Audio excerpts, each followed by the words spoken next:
Morning. Good morning. Good morning. Good morning. How is everybody today? I'm a little bit late. That's right. I'm late. What are you going to do about it? You going to complain to my boss? Said I could have the time off. Also, I'm slightly in Christmas colors. I don't know if you noticed this. I mean, like frat boy Christmas colors where they're all just pastels, but same. Kind of a red, kind of a green theme. That's how we roll. Hello, DJ Tricks, DJ D-Day, Philip. Hello, boys. How is everybody doing today? Is everybody having a wonderful day? I am not. I'm a little bit on the sleeper side. I'm a little bit sleepy today. I'm not gonna lie to you. For like the first time in like 2 months, I went out drinking. Scandalous. I know. I'm with you. I'm like, oh my god, the drinks, you did that? And some of you may be thinking, oh, are you hungover? No, not at all. I'm just tired. Like, I don't get it. Cogmania, hello? It's like, I drank so much water last night so I wouldn't have a hangover, but now I'm just tired. I went with my friend Kyle. We used to hang out like every week. And now this is the second time I've seen him in a year. Like, man, we really fell off. We went to a bar and we were drinking and stuff. It was an old person bar. And I could tell you it's an old person bar because we were the youngest people there at like 39 and 35. And like all these old men around us would just like keep wanting to chime in our conversation. Apparently we had the best conversation in the bar, which was fine. They were lovely. I told my little Ohio bit. How can there be anything interesting in Ohio when, they're the biggest football team in the states named after a damn tree? Oh my God, that got the whole bar. Man, if all you were boomers, you'd be laughing your faces off about that one. I got him. That got him, dude. Just old men hysterically laughing at the bar. Ohio versus Wyoming win when they become relevant? What are you talking about? Get them.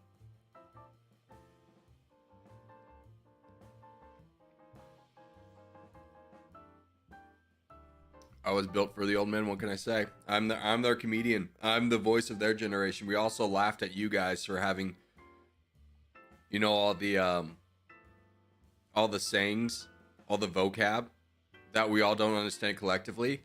And it was like, yes, I got the validation of adults. And then I kind of had a moment of realization. Like, oh no, I'm too old. Like everyone in here is 60 and I'm relating to them. Dang, man, what happened to me? No, come back, Felius. I want to be on your team. Frick, man.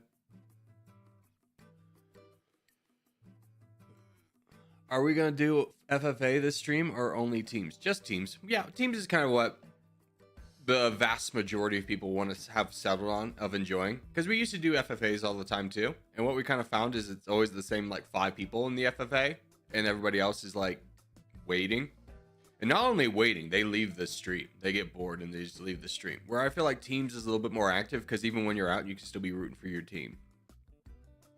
My dad is 54 today. I vomited 3 times today. Okay, that's a rude present to give your dad. Hopefully at least threw it in the toilet and not make him clean it up. Frick, dude. Your dad's a human being. You gave him the worst birthday present that's ever been imagined. Just straight vomit. Also, is it weird that I'm probably closer to your dad's age than you think? 12 p.m. is Dummynation time. Oh, we haven't even fixed Nightbot. We'll fix Nightbot. I was going to Nightbot. Not Twitch. Not Twitch. Nothing good happens there. I'm just kidding. Dockets. Yeah, let's flip this over. Let's move Dummynation. I do not know / want to know what nation I'm going to be doing, because if it's a bad nation, I'm going to be dreading it the entire time we're playing Territorial, and I don't want that negativity in my life. How about that?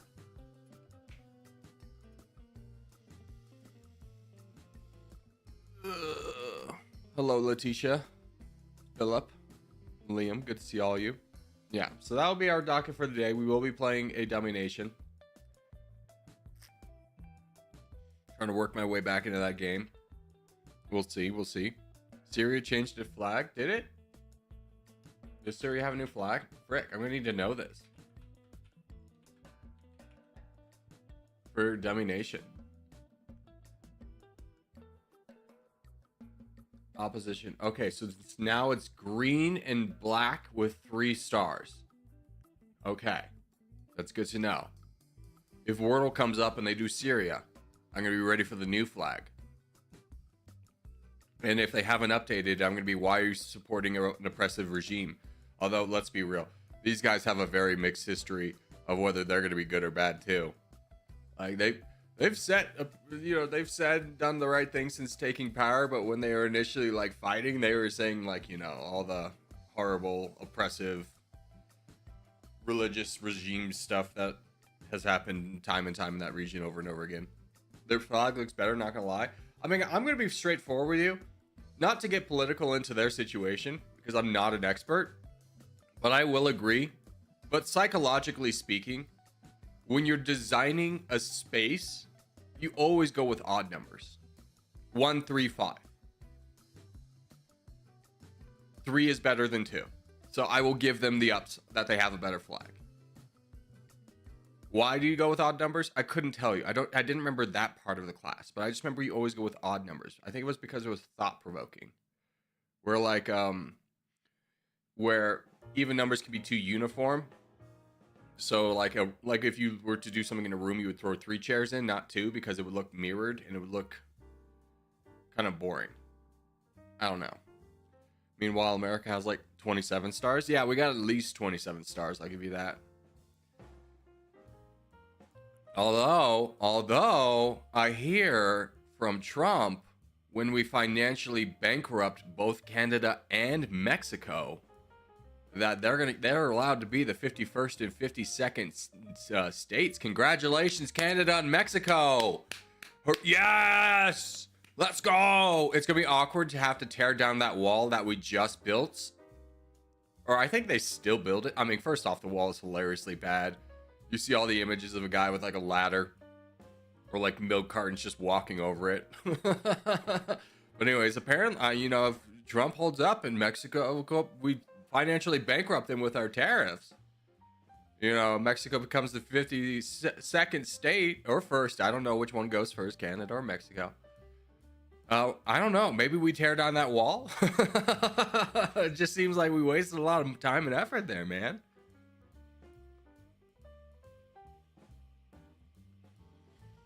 Canada being one state, not multiple, is such a hilarious idea. Yeah, until you realize they only have 2 million more people than California. So, is it? Because when you look at hold on.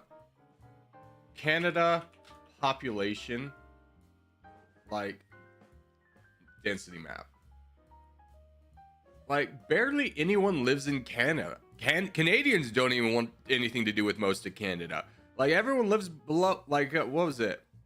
I think it was this line or something. It was over half the population lives below this. But yeah.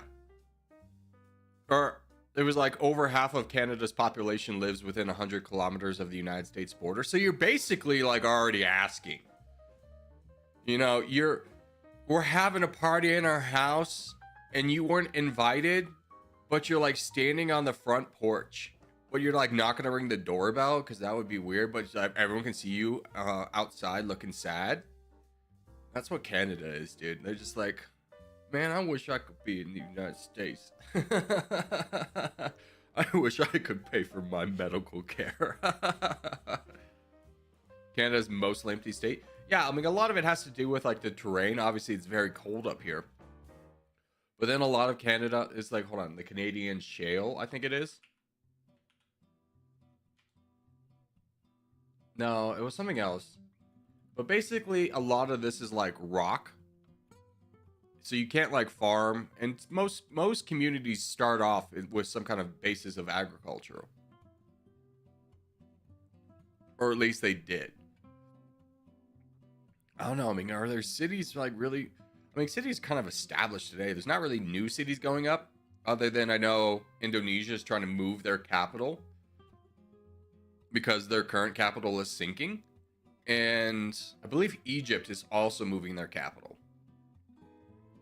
And it's kind of sad because especially Egypt's. I don't know if you've seen Egypt's new capital. It's kind of like a whole thing of like it's like it looks nice, but it's just like there's a lot of things that like if they move the capital away, there's not gonna be public transit to like Cairo, so it'll be harder to protest the government. You know, you can only be in the city if you like pro-government. They're spending a lot of money on it, which they could have spent on their people for like welfare programs. It's a whole thing. No, I'm looking at Egypt's new capital. Yeah, it's the NAC, the new administrative capital.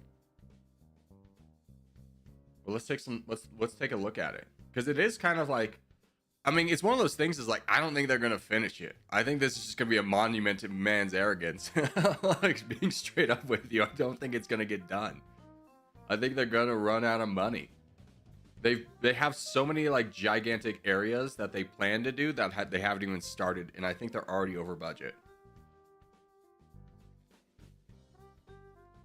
But yeah, I think this is like a rendering. I don't think this is actually built yet. But yeah, that might be actually built. But yeah, they're building just all these towers out there. I agree. It might be scrapped like the giant Saudi and Arabian line project. I mean, I think that one's still going forward. Saudi Arabia's line. Like, I really don't think Saudi Arabia, the line, is actually going to happen. I think that'll be another thing. They're moving dirt, though. I'll tell you that. They're moving dirt. Construction. And yeah, they began construction, but I feel like they're just going to move dirt. Because what a lot of people don't know is Saudi Arabia announced like 6 or 7 of these projects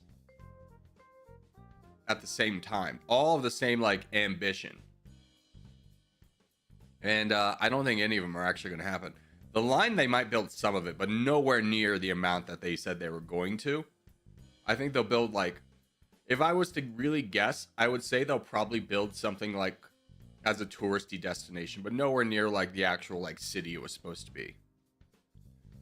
That's not me having, you know, any insider information into Saudi Arabia. Believe it or not, me and the king of Saudi Arabia, I don't even know his name, we're not super close. He hasn't given me any insider baseball knowledge.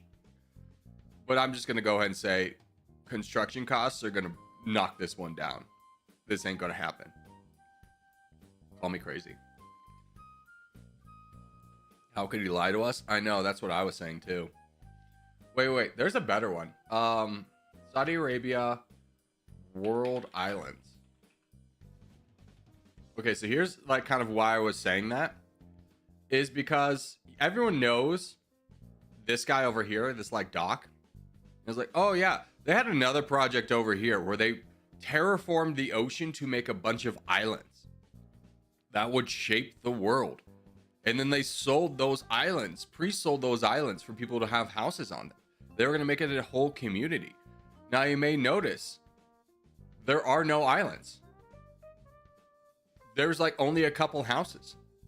It's because this was happening right in the 2008 financial crisis and they abandoned it.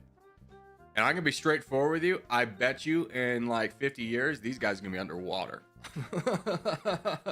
The people who actually built their houses, because this is what it was supposed to look like. Oh, let me see if I can just pull up this image. Here, just open a new tab. This is what it was supposed to look like. Obviously, it doesn't look like that. It was supposed to be like real cool. And I believe this is the...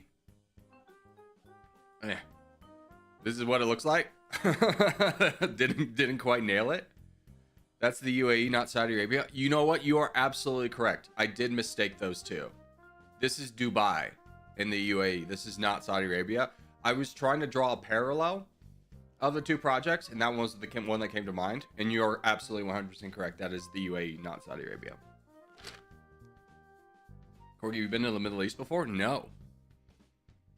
I don't know if you know this, but like in the peak prime traveling era of a man's like 20s, it wasn't like a good time to go to the Middle East as an American. Like, yeah, it wasn't like great. Plus, I live on the West Coast. I don't know if you have ever flown international, but like, if I lived in like New York, yeah, going to Europe, going to all like Africa, whatever, probably be a little bit cheaper. But flying from the West Coast, man, that's basically like you add another $1,000 to $2,000 on the ticket. It's cheaper for me to go Southeast Asia, which is why I went to Southeast Asia. Corgi, look at the new train system in Japan. It has magnetic tech. Yeah, Japan's new train. They've been floating this around for a long time. The magnetic train. Yeah, this is like, I remember being in college and them talking about this is like going to be the new technology. Because basically what it is it's a train that runs without, it's basically 100% eco-friendly. How it works is there's a series of magnets under the train that continuously pull it further and further and further. And as it does that, it goes faster and faster and faster. And then when they need to slow down, they basically put in the reverse polarity. And it'll eventually just go, it stops and goes on its own. It's pretty crazy. I'm imagining pretty expensive, which is, you know, one thing. Because you got to build an entire new rail for this. You can't just use the existing stuff. But good for Japan. It looks very futuristic. I mean, I don't know which one is actually it. That looks really dumb. I hope they didn't use that design.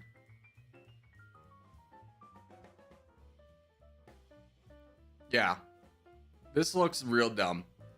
This looks like an anteater. Just with a really long, you know, nose or whatever. Really long mouth. There's a huge new project between the USA and UK to create a giant train from London to New York, which will cost $20 trillion. Brother, I hate to tell you this.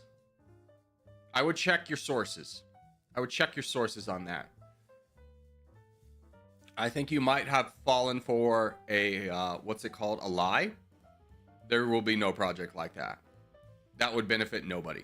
You're telling me the United States, which refuses to build train systems to its own cities, is going to spend $20 trillion, which is more than we make, more than the annual GDP of America several times over, to the UK. Like, no, that's not happening. That would never happen. There's a plan. Yeah, there might be some like absolute idiot who's like, I paid to have these rendered things made. But it's never gonna happen. It's just like there was this like gigantic, what was it called? It was cruise ship. They were planning on building this gigantic floating city, and I say they were planning on it because it never got built. Anyways, it was like going to be at least like 4 times the size of a regular cruise ship, and it never got built because there was literally one guy who thought it was going to be a good idea, and then surprised he couldn't find investors for it. Who do you think is building a $20 trillion train? It's literally never going to happen. I'll give you my channel when that happens. How about that? That's how confident I am that it will literally never happen. Can you also look at the energy thing France is working on? Can you tell me a little bit more about what you're trying to get me to look up other than the energy thing happening in France? Like, what? There's so many flaws in that idea. Yeah, first off, we don't have the technology to go that deep, to build that deep of a tunnel under the Atlantic. Like, could you imagine the cost of maintaining a tunnel that deep under the ocean? Do you understand how deep the pressure is down there? Like, how would we ever build it? How would we do it? It would never happen. That would literally never happen. And then let's say they did build it. How are they going to recuperate the costs? What are tickets going to go for, you know, 40,000 a piece? Hey, we'll get you to the UK through this underwater train in like, you know, 40 hours, where you could just take a plane that would take like 4. Like, we've already conquered transcontinental travel. I don't think we need to reinvent the wheel there. What did I just walk into? Someone trying to scam me, trying to tell me that we're building a train from the United States to the UK. I've been lied to. Plus the continual shifting of the continental plates would make that unfeasible. Kenny, that is probably the best point that I didn't think of, but that one alone trumps anything I've ever thought of as a reason we wouldn't do that, but that would absolutely not happen because of that. You are 100% correct. That tunnel will be ripped apart in like 2 days.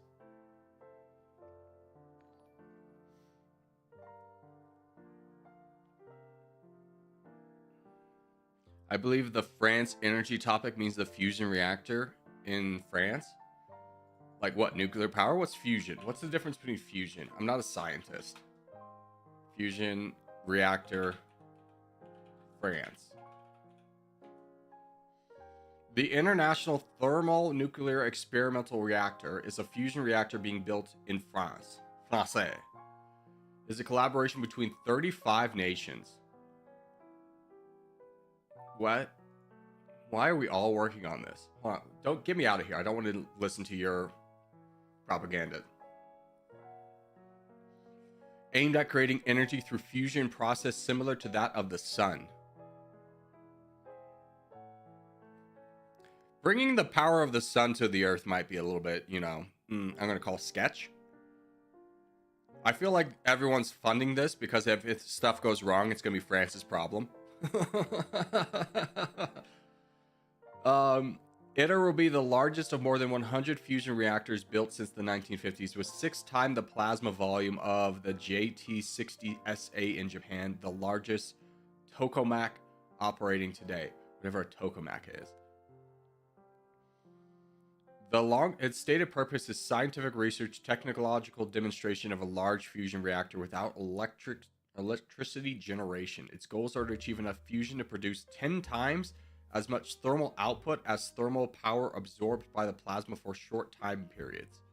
Okay, so this is kind of a test of concept. That would be cool. Hey, it'll be like, you know, living in the like early 1900s and be like, dude, have you heard of this guy Edison? Except for it wasn't Edison, it was somebody else. Edison just kind of stole the idea and made it more popular. Of like, hey, did you hear this thing called electricity?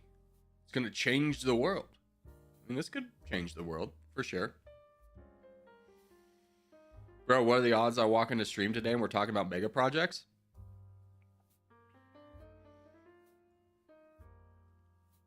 I don't know, man. Probably pretty good. Territorial win? Hey, relax. We start off talking. We'll talk for a little bit. I don't think we have drilled a hole deep enough to let a viable transportation tunnel. Yeah, the technology doesn't exist for us to dig that deep. That was just a good point, Mace or Magister. You're 100% right. Like, we don't have the technology, but then the tectonic plates shifting is like, no, that would just, the train would never happen. Mission failed, bro. How deep? I mean, digging under the Atlantic Sea and then maintaining that through the pressure. Also, it'll get very hot if you go deep. What, like the drill? Yeah. That's why we have limits on how deep we can drill. Is because, like, even like the sharpest materials we know, diamond crested, you know, freaking drills get too hot eventually too, and they'll melt. 40,230 feet is our max. How deep would we have to drill this tunnel? How deep is the Atlantic?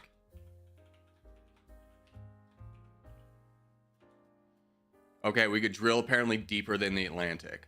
Who knows? Maybe we're building a tunnel, boys.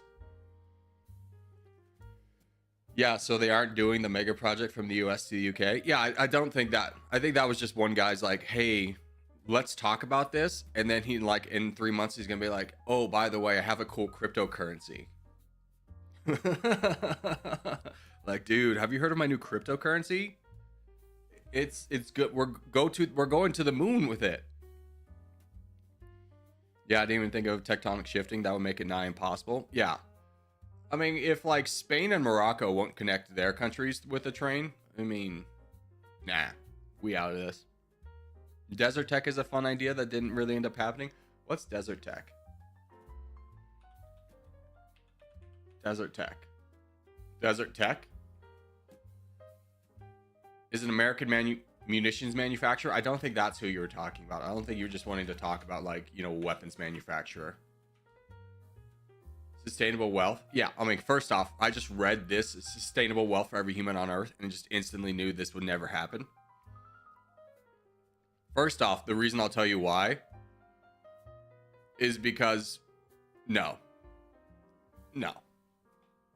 Like, granted, there's a lot of evil people in the world, but let's just say for a second that we had the possibility of like solving world hunger with an easy like that. I think people would still be like, you know, I'll give $1 to end world hunger, I guess. There's a corgi coin. We just need to bring the circus. Is there a corgi coin? I don't want to know that. Don't buy meme coins. They're never going to do anything. I did see the Luigi Mangione coin is up apparently 36,000%. So, you know, if you got in on that early, congratulations. You're probably really rich right now. If so, don't forget to donate to me.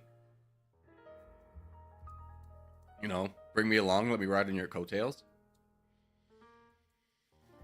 Maybe in a couple hundred years we'll get close. I'm going to be honest, in a couple hundred years, I feel like we'll unlock teleporter technology, which would render a train from the United States to the UK pretty useless. If we're alive in 100 years, because, you know, the water wars are coming. It's about covering the Sahara Desert in solar power plants to power Europe. Very feasible, but more cost effective. I would say it wouldn't work.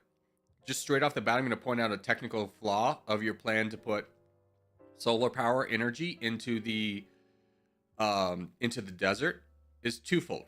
All right, you ready for this? Twofold issue. One, sand. Solar panels have to be cleaned. You really gonna tell me that every 2 seconds we're gonna get a guy out there wiping down the sand anytime the wind blows? No, it's not gonna happen. Two, while we do have ways of producing power through green means, we have no way of storing that power. So it either gets used or it doesn't. Like windmill power, it either gets used or it doesn't. We don't have a way of storing that. Which is like why like windmill technology can work in certain areas but not others. Because it can only be used in such a radius because there's no way to transport it. If you can figure out how to store it, congratulations, you probably will solve the world's issues.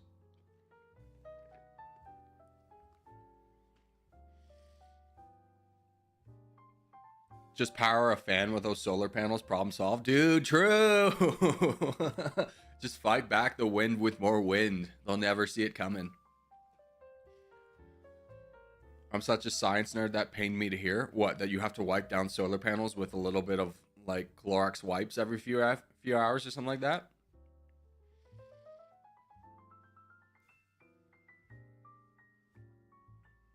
Oh, here, and I thought desert tech was the spice and sandworms. Dude, yeah. Could you imagine? Just Arrakis. I mean, we kind of have like a real life Arrakis where like if you just replace the word spice with oil, does that help? If we were able to collect power from a single lightning strike, we could power a neighborhood for a month. I don't know about that one. I'm not a science enough guy to know that one. Like, could it be possible? Sure. Am I gonna say that that's sure or not? No, I'm not. I don't know. You don't know. But like, how could we capture it? Like, there's so many things. It's like, yeah, if we just built what's that called when it's like a dinosphere or something, where you just built an entire sphere on top of the sun to capture all of its energy. If we could just build that, dude. If we could just build that, like all of our power problems would be done. Dyson sphere. Yeah. I got it right when Ewood said it. Dyson sphere. Yeah. If we could just build a Dyson sphere, you know? Lightning rod, Benjamin Franklin made it. No, Benjamin Franklin didn't make a lightning rod. He just put a key on a kite and electrocuted himself. But somehow came out of that story the hero. Like, what a fool. Just imagine if that's how he died too, you know? I think we'd all have a different understanding of Benjamin Franklin if that's how he died.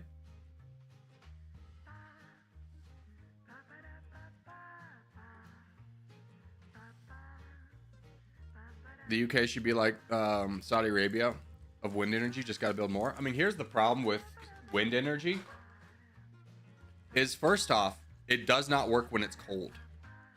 It cannot work in northern climates, such as, I don't know, the UK. So for that reason, you're out. It doesn't work very well. The enough water accumulates on the blades and then it ices over. That causes a lot of mechanical issues. Second off, while wind power does work in a lot of places, a lot of people don't like seeing windmills. They feel like it ruins their view, which is kind of a crazy thing to think about. But you have all those boomers who be like, I paid for that view. Damn you, ruining it with like a slight obstruction that, you know, will save the earth or something. I don't know. Windmills take oil. I mean, like oil to like grease the joints, right? Like they don't run on oil. I don't know if you know this. They run windmills, like mill wind. The wind moves it, yeah. Also, windmills have a lot of noise pollution. Yeah, I mean, you're not gonna put one up in like in the middle of a city, like ground level in the middle of a city. Like they have noise pollution. I've been near windmills. They're not that loud. Like when you start talking decimal levels, like comparison of like being next to a windmill versus being next to like in New York City, I feel like New York City's still gonna be louder. Also, windmills look ugly. See, A's the problem. This is the guy who's the problem. He goes, I get we're trying to save the earth with green technology, but could we find something that's more attractive? Could we make them look better? What do you want, a Halloween costume on there? What if you throw a witch's hat on it? Would you call it cute and think it's fine?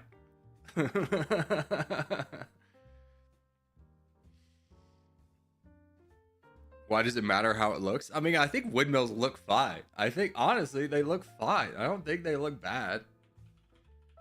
Give me a windmill. Yeah, I think these look kind of cool. Like, I think they look from the future. Although, to give you size perspective of how big these are, so this one wing, if you can imagine an 18-wheeler, this would overfill the bed. So like the truck bed would start like here and then would finish here. And then the rest of this would overhang the truck bed. They're big.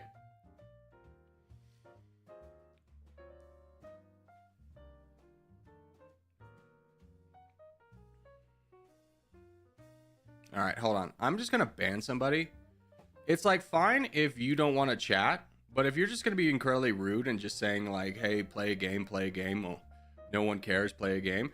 It's just like, just imagine we're all sitting at a table, just having a conversation, and you're just coming in screaming. So I'm just going to hide you on the channel, not even a warning. Yeah, you just go away. God, man. Holy cow. Just relax, dude. All right, let's go ahead and play. You don't get to, though. Friggin' jerk, dude.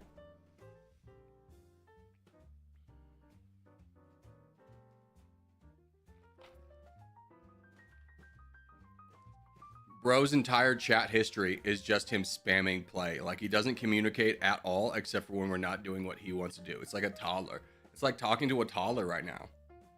Like, he's literally never communicated anything other than just yelling at me to play a game. Like, God, so rude.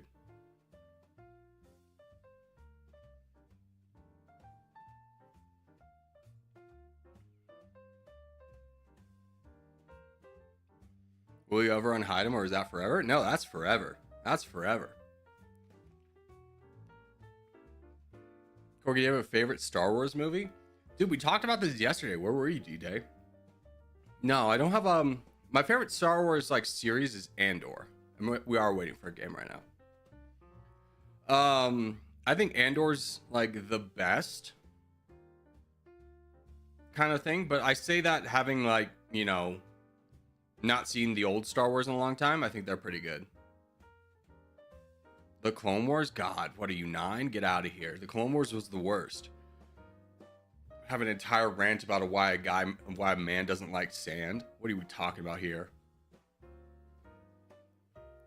The most scripted event ever. A man is complaining about how he hates sand, and but the girl's so into it. Like,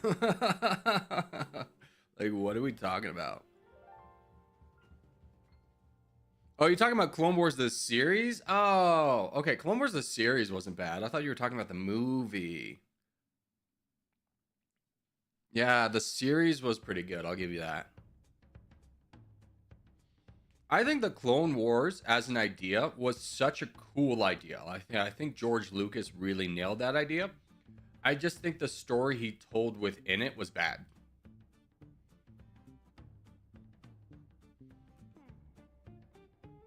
I think chat at your screen is cut off at the bottom. Yeah, it's supposed to be. That's by design. That's not a flaw. That's a feature. What about Dune? What about Dune? I mean, Dune's a good series. I really liked the first episode. The second one, I was like, it's okay. And then, but the series, though, or the first movie, I should say. I like the first movie. The second one was fine. The second one's really setting up for stuff to happen in the third movie. And I always hate that. Like, I understand it's a necessary evil, but I hate when, like, it's like, brother, this is a 2-hour movie. And you're telling me it's setting up for another movie? Man. But, like, the Dune series, I watched the first episode and go, man, the Dune series is so cool, and we're focusing on literally the most boring part of it. It's like if we had Game of Thrones, but only focused on that guy, the spider. It's like, yeah, he's a cool side character. He's not a main character, you know?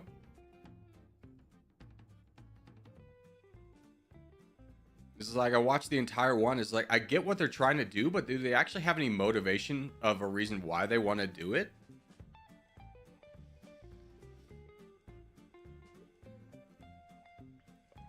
Honestly, any answer to the question is correct if you say anything before Disney bought out Star Wars. Yeah, Disney Disney nailed the first season of Mandalorian. We can all agree on that. It's very easy to write off the Mandalorian as bad because of what it became. Andor was really good, and that is the extent of what Disney has put out that has been good. But I'm going to be straightforward with you. I think Andor slipped out. Like, I don't think they meant to. I think the person who constantly goes on these projects and ruins them was like out sick that day that when they were pitching Andor.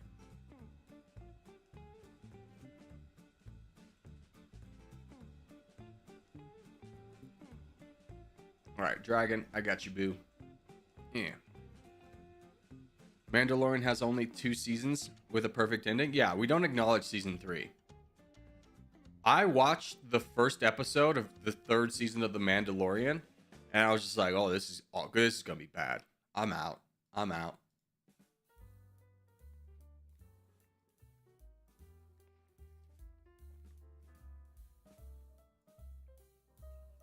right, go get him, turkey.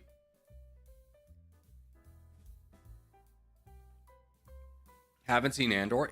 If you haven't seen Andor, you should get in. You should definitely watch it. It's really good. Like, Andor underperformed, but I attribute that more to like the fatigue we all felt from having like a new garbage Star Wars thing out every month. That not a lot of people watched it, because I had to be really convinced to watch it, and I did, and it was really good. Also, what's the Andor thing based off? Where they're like spies in the Star Wars universe? It's not Andor. What was the movie called, though? What was the movie called? With like the robot who says, please don't resist, you're being saved, or whatever. I want to say Rebel Moon, but I know that's wrong. That's Snyder's horrible thing. I enjoyed Boba Fett. No, you didn't. No, you didn't. You saw those colorful bikes, and if you weren't out the colorful bikes, you just don't know Star Wars. If you don't know how good Star Wars could be, I understand how you could potentially like Boba Fett, but that was good. Rogue One. Yeah, Rogue One. Rogue One was so good.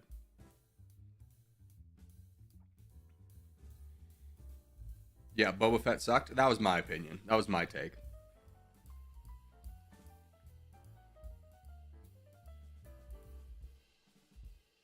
I mean, don't get it twisted. You can enjoy what you want, but like in the grand scheme of the franchise, I'm putting Boba Fett at the bottom. Africa 2 times in a row. Yeah, I backed out of that one because I did see that we had. Rogue One was a good prequel for A New Hope. I mean, honestly, if I'm sitting in the pitch room and you're pitching me a movie that was a prequel to a one-line sentence in A New Hope, I would be like, this is stupid. We don't need to make an entire movie about this. Like, we don't need to explain everything. But and Rogue One had no right being as good as it was.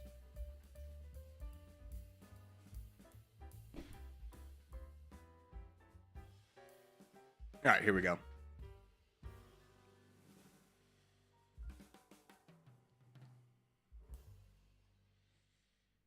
Oh, and a midpoint movie of Vader hunting the Jedi. Yeah, give me a movie with Darth Vader. Okay, so here's it. Great, Darth Vader at the end of Rogue One, where like all the people are running, and then the electricity goes out, and they're like begging to get out of the door. Help! Oh my god! And then just a red lightsaber appears. Was the best scene in any Star Wars movie, hands down. It's like, yes, Vader is a bad guy. He does bad guy things. And I was like, this is so good.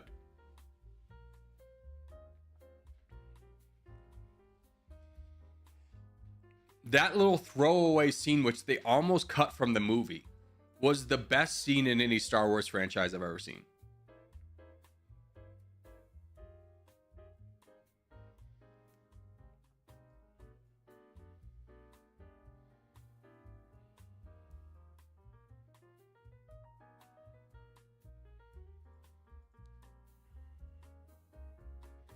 They ruined Finn. He had potential. Yeah, Finn had potential.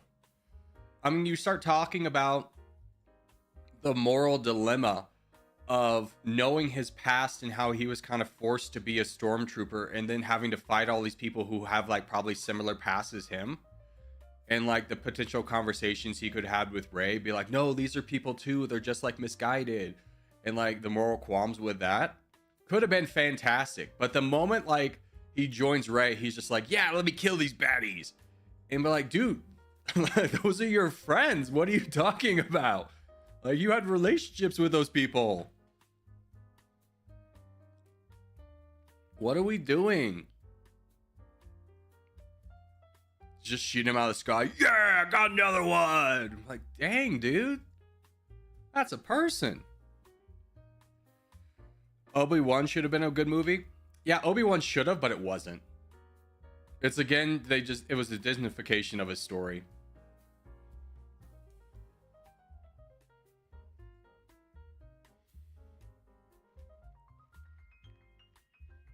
Stowe could have been a good villain. Oh my god.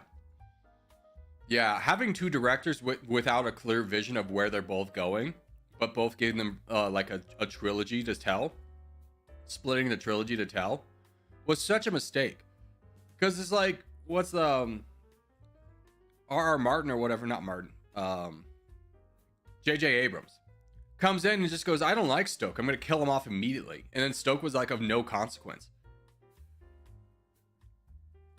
I think the moment that I lost all respect for Disney, well, no, I lost respect for Disney a long time before this in terms of their ability to tell a Star Wars story, was somehow Palpatine Returned was real bad. The first of the new trilogy with Rey was literally just a retelling of the original Star Wars. So dumb. But then to be like, we had a cool new villain, we didn't do anything with him, so we need a new villain for the last movie. What are we gonna do? Just bring back Palpatine, dude. Such a mess.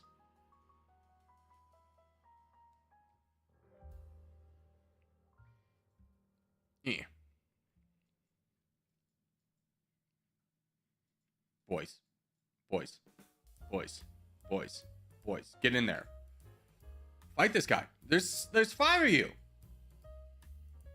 Fight him. Fight him. Just knock him down. It won't take that long if all you join in.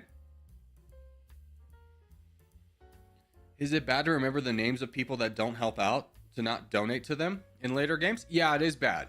Because you're assuming that there is no extenuating circumstances, nor could someone learn from their mistakes.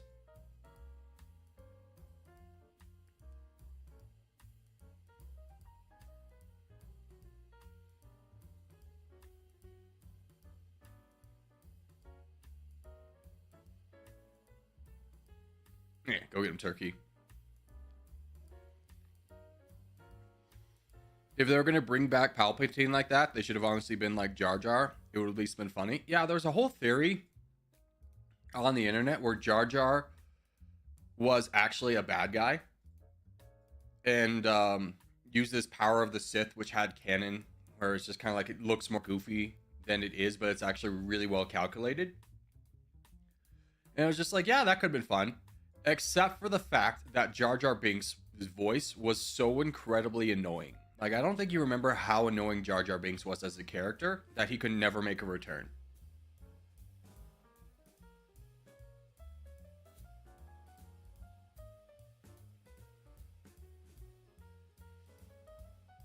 They didn't even explain how Palpatine returned. Yeah, apparently in the Star Wars universe, anyone falling down a large shaft with apparently no end is going to be perfectly fine. There's just a bunch of pillows at the bottom.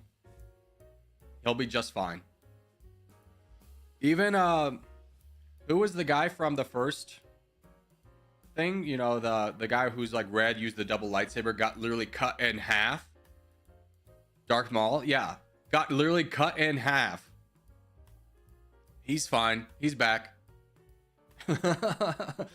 God, they found those two parts and they stitched them together. He's good now.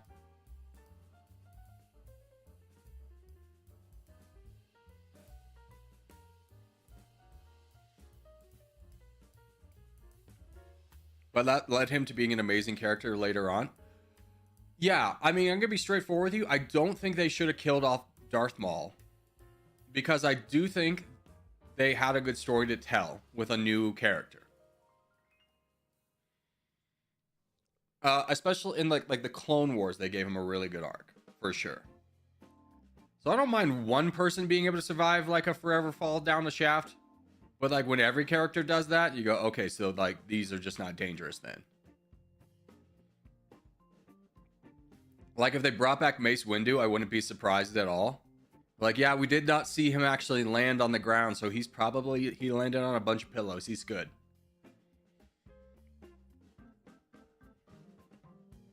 GGGG.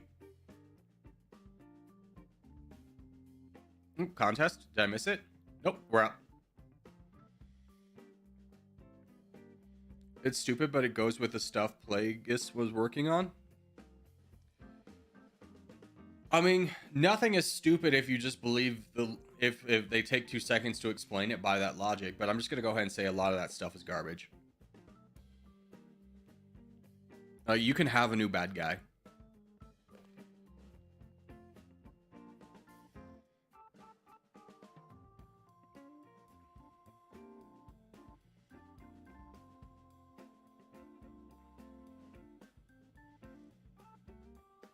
The Siege of Mandalore was quite cool. I don't remember that one, so I'm gonna go ahead and say it wasn't that cool if I witnessed it but didn't actually see it.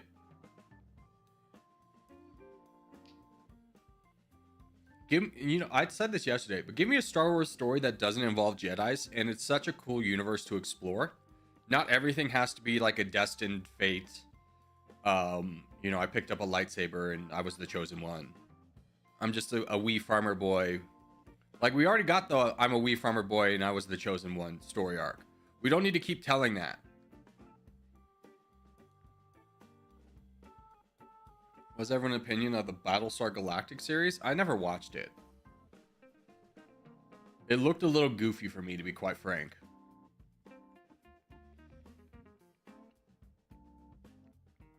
I just want a gray Jedi story. I don't want a Jedi story at all. I've seen enough of them.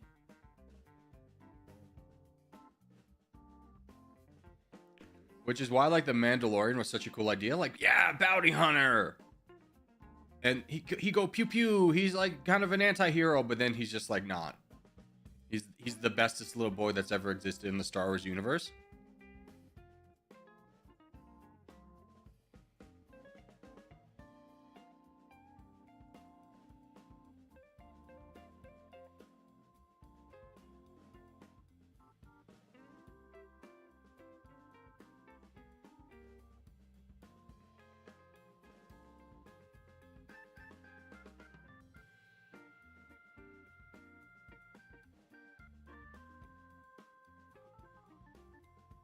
Oh, there's a full send. Nice. That actually solves a lot of our issues.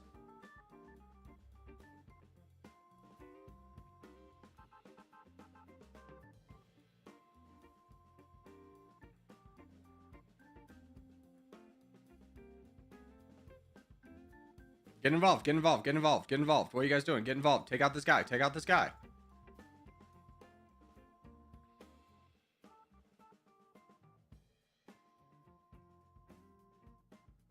Okay. How we doing? It's kind of ugly.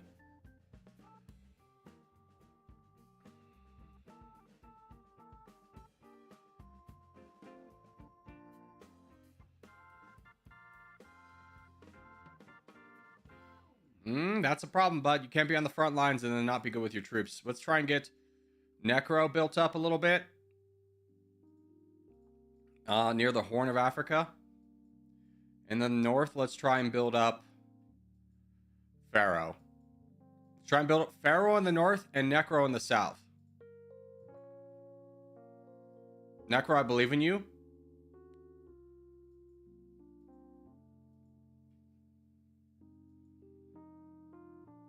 So now here's where you repay my belief in you. And you start fighting? Yeah, there you go.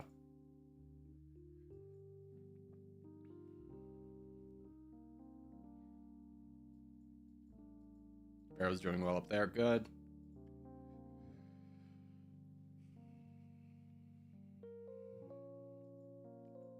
I have negative points. Get wrecked, nerd. LOL.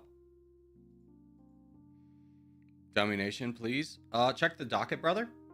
That'll tell you what the schedule is for every day. Seawall, this is not a time to cut somebody else off, bud. You don't want to cut somebody else off when you don't have a million troops going into the entirety of the red team. Like, trust that having someone to help you is a good thing. This is, you have a target-rich environment to the north. Could you please start clearing that up and stop diving into the red team? Let's take it a little bit more wisely.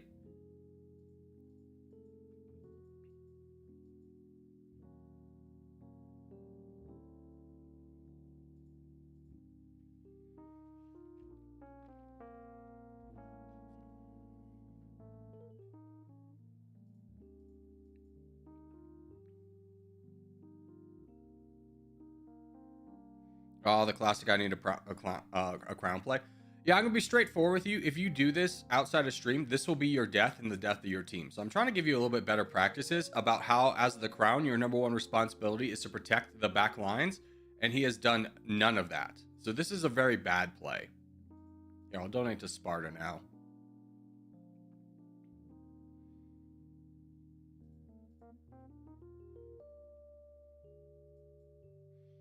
North is good. North is good.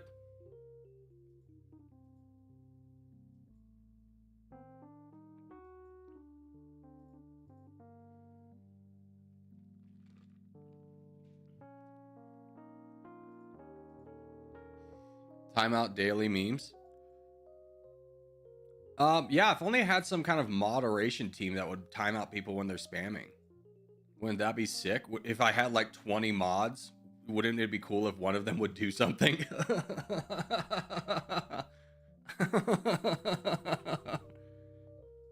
Thank you. All right, GG. You can make me moderator? No, I know you're under 18, and I will never give moderator to anyone under 18.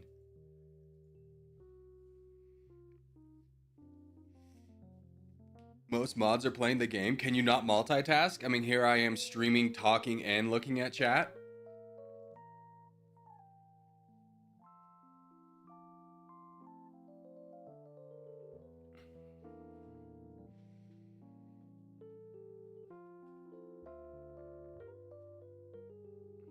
I cannot multitask. That's fair, Pharaoh. Don't fire me. I need this job. Yeah, I would imagine getting fired right before the mod Christmas party, which I've yet to actually set up, which I need to do because it's actually pretty late in December already. Yeah, I need to remember to do that after stream.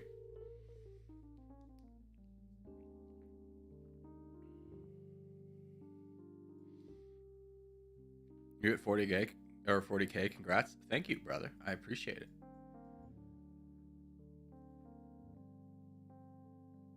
Okay, where are we gonna go? I'm just gonna random drop. I'm gonna random spawn. Where are we dropping, boys? I don't know where the computer tells me. Get wrecked, Dan. Guy I accidentally spawned directly on top of. But it's actually kind of a good spot for the team, if I'm being straightforward with you. I can really prevent the red team from getting any power over here.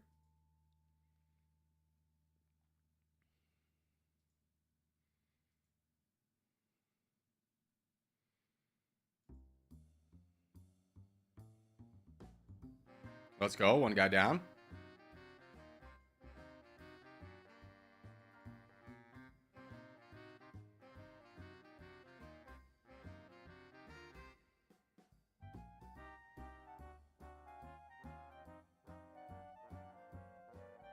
It's like, I'll just tank that guy's infinite charge, and this guy's charging into me as well. And now we have this guy built up. That's a W.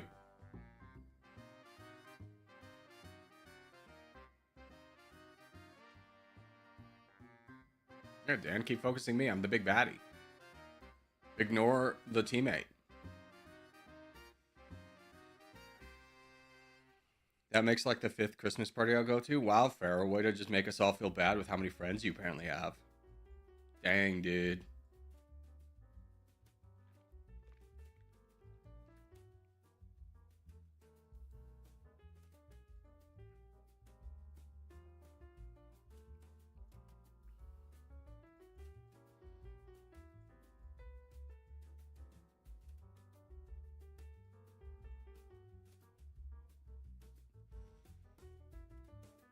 All are with family? Can you not consolidate your family down into less Christmas parties? What do you have? Like, your parents are divorced and all your grandparents are divorced too? Like, how do you have 5 Christmas parties with family but not together? Bro has like 1,000 relatives. Apparently, you know, they gotta section them out, but all of them still invite Pharaoh.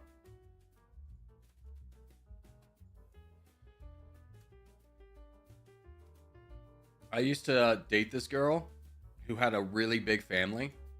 Like, she had 3 sisters, and then like all of her family also lived here.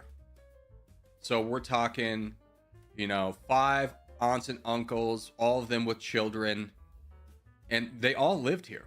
So it was like every week we're gathering with her dang family to celebrate something else. And don't get it twisted, they were lovely people. But when you're talking about like every weekend, you're committed to going to some family's like party because someone had a birthday, someone had an anniversary. It's just like, it's overwhelming.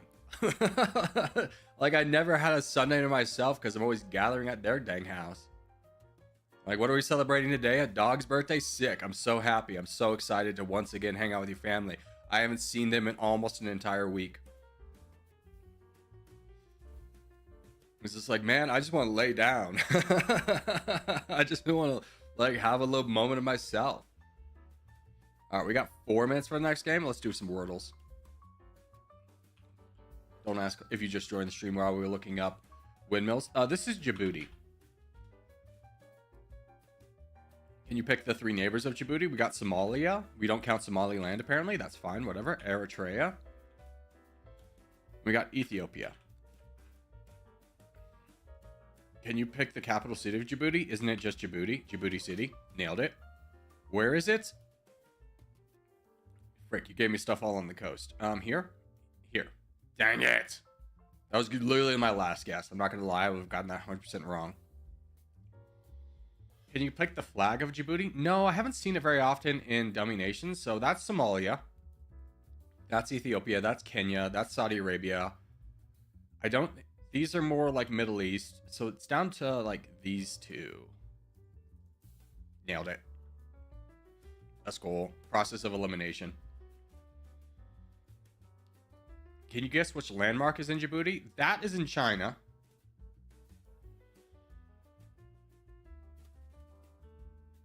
This is the worst landmark picture I've ever seen in my entire life. Like, that's a landmark, my guy? I mean, that kind of looks like Africa just because there's a forerunner here, but Djibouti is in Africa. Oh, no, this one? No. This one. Yes! What's it called? I don't know, man. It does need a fresh coat of paint, though. It's not going to be America Samoa. It's not a national park because we're in a city. It could be a mosque. Yes! Let's go. We're geniuses. I want to learn about this mosque, though. What's so important about it?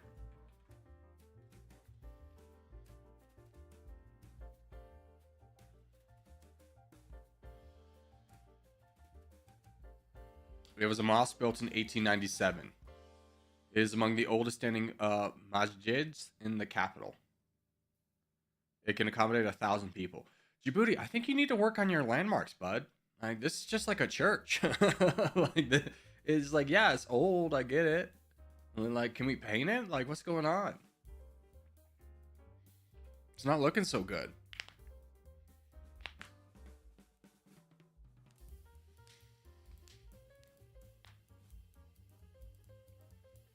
One of my brothers is in the Royal Air Force. Congratulations.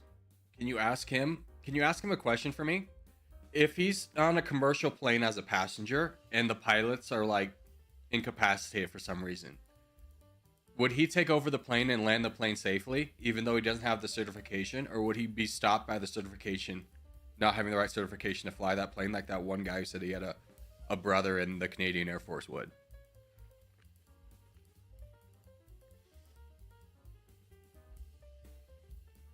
If I ever see him again, I'll ask him. I mean, he's your brother. I imagine you're going to see him again. That's a really dark way to think about it. Yeah, if I see him again, I guess I'll ask him.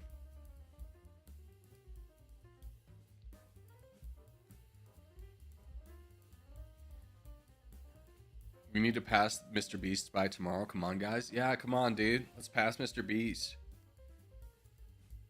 I would never pass Mr. Beast because, like, all that guy does is YouTube.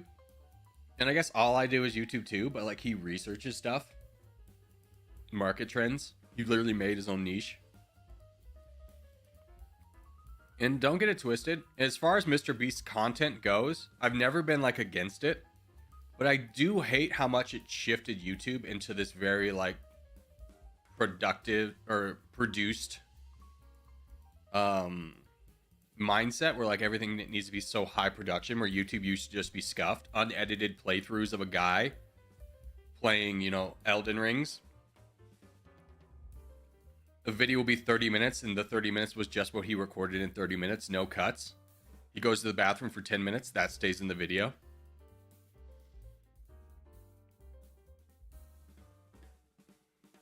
Exactly what Kai Cenat's doing. Dude, I saw that controversy with Kai Cenat with like the magician, and I'm just sitting there going, man, like I don't know, I don't think this guy told, is like, I don't know if this guy told you what he was doing ahead of time or not, but like, what the hell, man? Like, you gotta walk away from that one. That was a weird one. And as he's like doing it, he's like, I'm getting banned. He's like, yeah, man, I mean, that's a weird, that magician's messed up in the head. All right, we go north. Top right. Yeah, top right.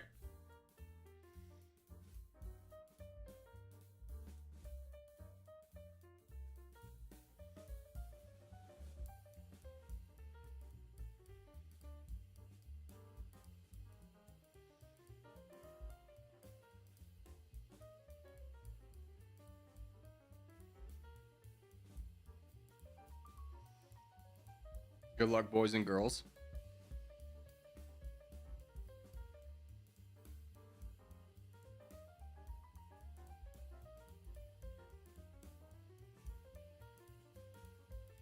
All right, so we got 2 boys above, 3 if we count Skibbity, 4, 1 down here. I just don't think I'll border that guy, which is why I was not counting him.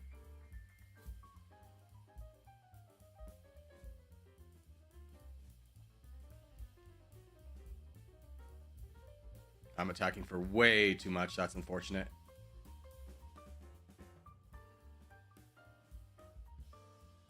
Okay, that guy's gone. Try and take out this guy. See if we can get Mr. Big Boy. Mr. Big Boy, you want to help me over here? Steve, why don't you go up? We'll come back to this guy later. Don't worry about him.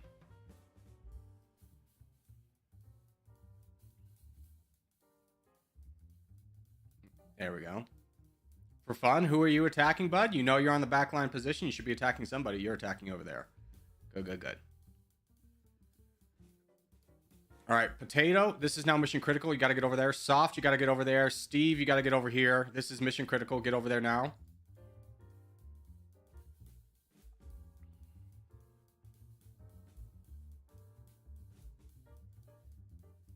Nice. Gonna give all that land to Steve. Steve, take it all. Take it all, Steve. Jesus Christ. Okay. I'll just grab the rest of it.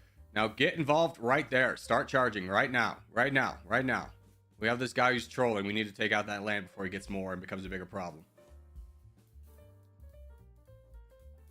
All right, let's give Dire Elephant some money. See if we can wrap up Scandinavia. We're doing fine just about everywhere else. This is going to be a problem as well, but I'd much rather get this situation under control first.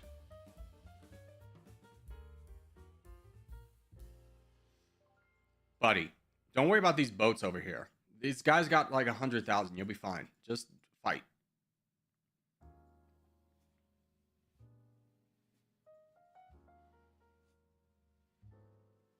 Who's this? Micro? Good job.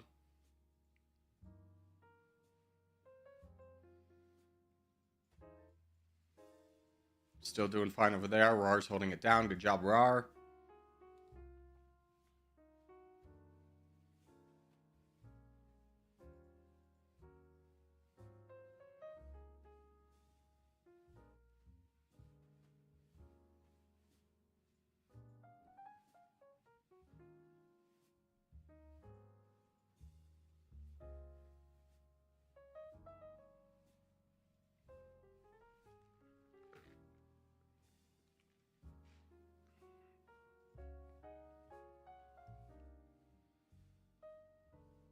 Okay, you're done. Good. Rar.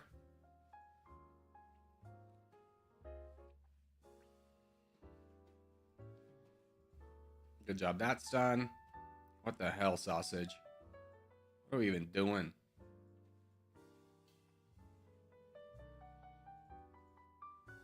What are even your borders?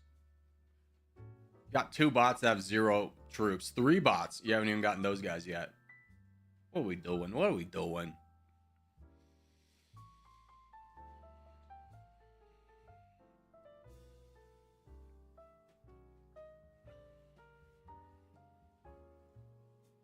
There we go.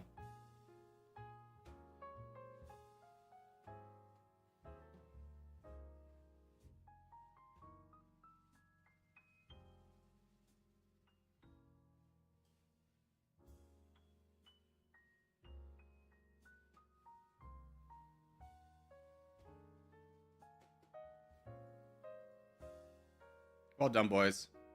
Good little contest win. 400 points for us. Let's go. Let's go. The old diving for the crown. Yeah, that man was diving hard. Gets his toxic trait supported because he just went so deep. Civil? Is it time for civil? It is time for civil. All right, let's back out. Take out tags. Go to game menu. Settings lobby 2. Back close. Make sure your tag is still off. Multiplayer. And we'll look for a good game. I have a question. Is it a good idea to let enemies grow, killing bots so you can take their territory? Or is it better to eliminate them right away? So here's the thing. If you're on like the backlines, and if you're not familiar with what backlines is, it's when you are in like drastically outnumber the enemy in terms of teammates. So like if you have 5 of your teammates around them and 1 player on the enemy team, you attack them right away. And the reason we attack them right away is because the quicker we can get them done, the less problem they're going to be later, and the faster we can move our troops forward by donation. If you're on like a frontline position where the opposite is true, where the enemy has more teammates than you, then it's best to hold.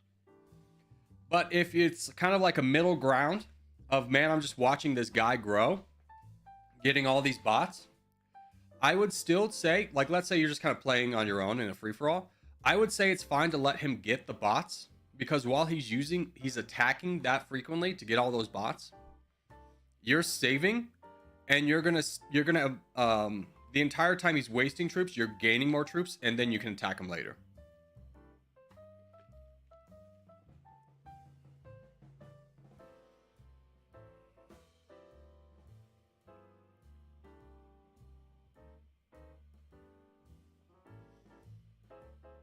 Can we just get a good team game? I know, right? I don't know what's with the maps today, but the maps are not in our favor. All right, Caucasia it is. Let's do it.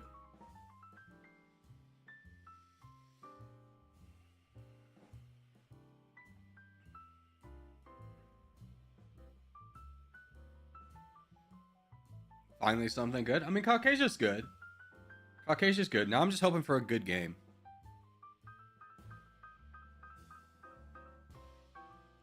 Although I'm going to be straightforward with you. We're going to enter this game. I'm going to point out everyone that still has their tags on. And we're going to have to quit this game. That's way too many people that left their tags on.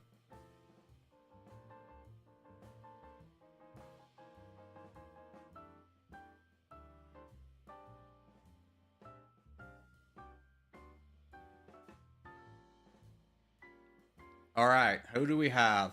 Cookie, take your tag off. Play 802, take your tag off. Good teammate, take your tag off. Water Eater, take your tag off. Competitive, take your tag off. Frizz, take your tag off. IDK, take your tag off. All right, there's your warning. I'm sorry, it happens. Just double check your work. And we'll go do this Caucasian now. I had a blank space in my tag. Yeah, if you put anything within brackets, that counts as a tag. So just take it off. Sorry, my bad. No worries. It happens.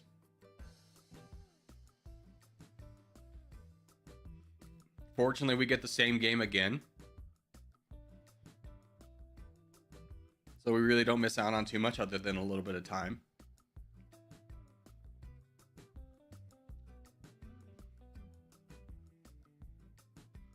All right, good luck, boys. Frick.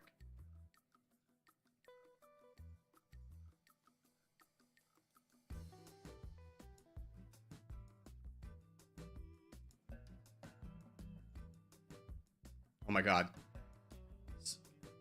Just get this corner. It's fine. Just stay here.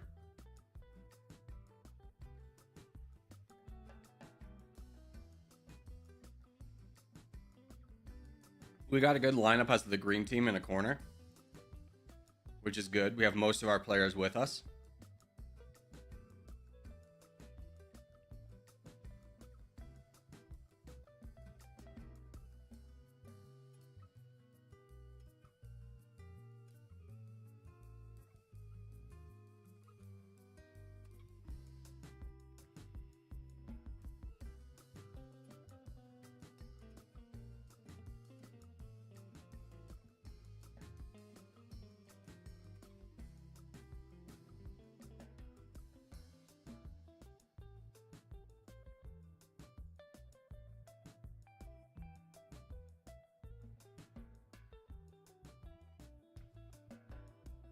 All right, Potato.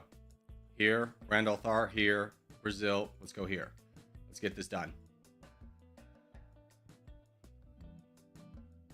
Yeah, just the level of intelligence I would expect for someone who you'd use a name like that, aka very low, and I was proven right. Huge for us.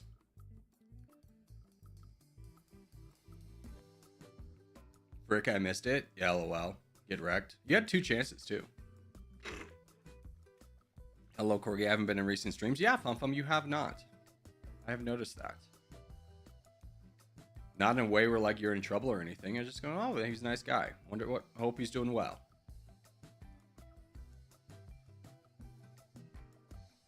Dude, this is like a very clean game where the border lines are very defined between teams.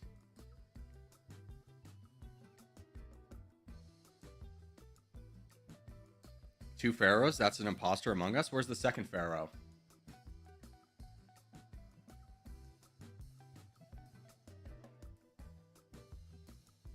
I hope this is the real pharaoh. In Turkey? That's Fafo. Different guy.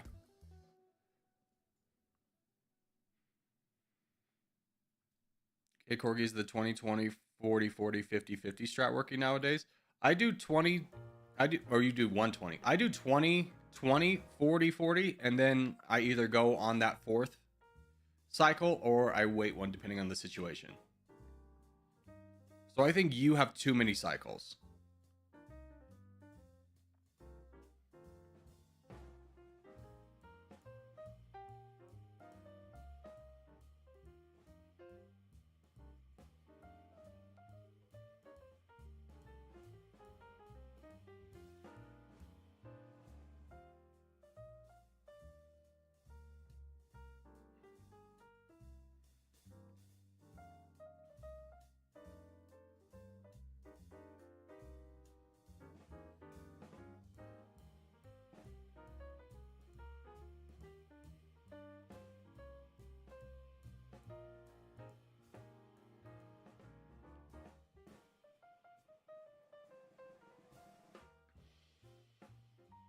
Pharaoh could never resist free land, even though it's going to give him borders on DJ, who's definitely going to betray him.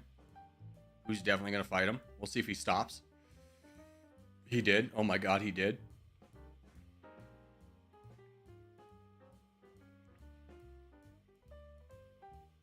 How are we doing down here? I mean, we're doing okay. We really want to push over here because red was in the middle. They were always going to die. Where blue was always going to be more of a threat.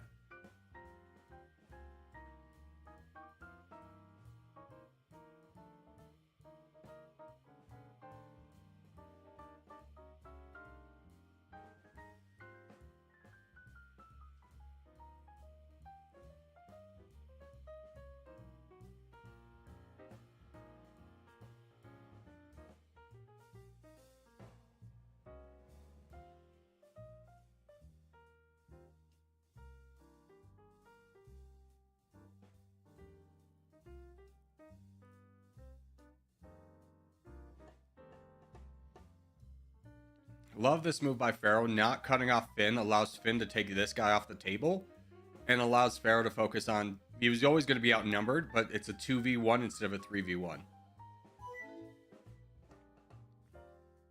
Why no tags? I'm new to this game community. So when we go to lobby 2, what we're trying to do is we're trying to get a civil war where everyone has an equal chance on being on the team with everyone else. So that we don't have like the best players getting on a team with each other constantly.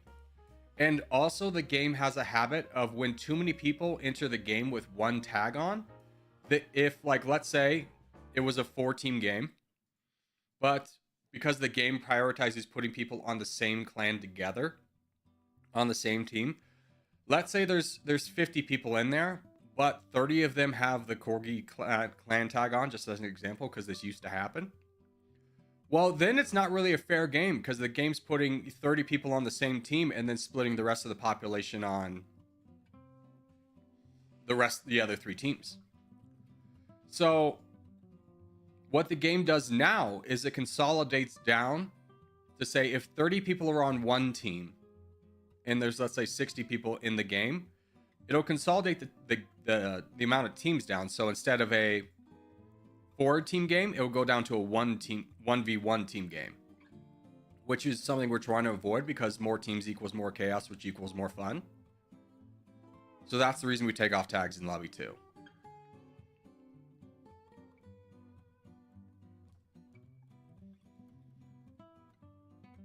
We can maybe do another one. Yeah. I think we'll go ahead and call this for green so we can get into another one because this one is done. Let's do Asia.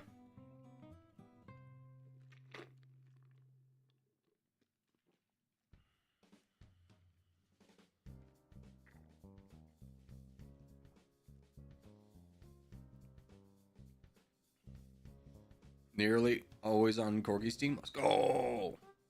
Let's go. Green position was too OP. Yeah, we had that entire corner ourselves. We had... And then red was in the middle, and like black would have had to gone through them to get to us. So we held down in the south and were able to push in the north quite effectively. Green usually gets bad spawns. I mean, it's always team dependent.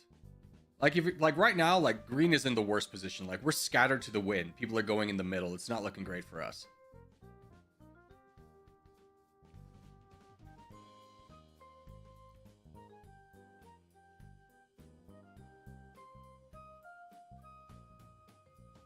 Corgi is a dork. What family-friendly trolling?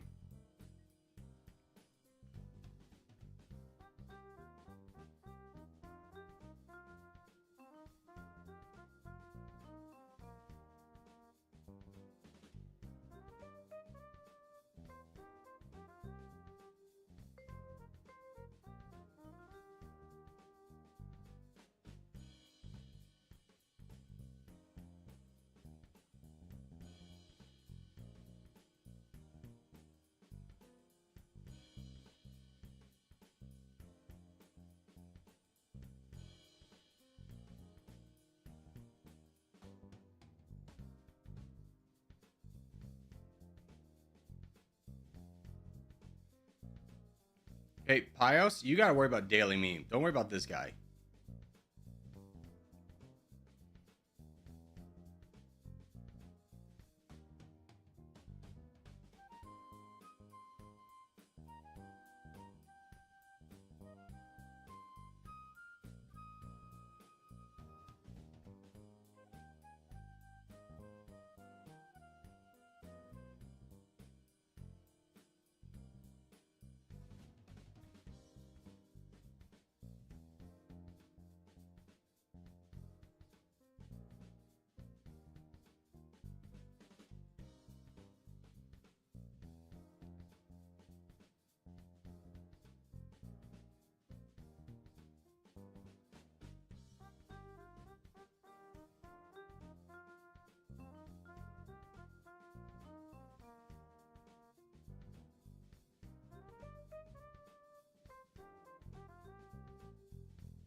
Yeah, he was always going to Fulson, which is why I ignored him. Get in the mind of a stream sniper and just go and think, what can I do to get the most attention possible? And then you just read him like a book.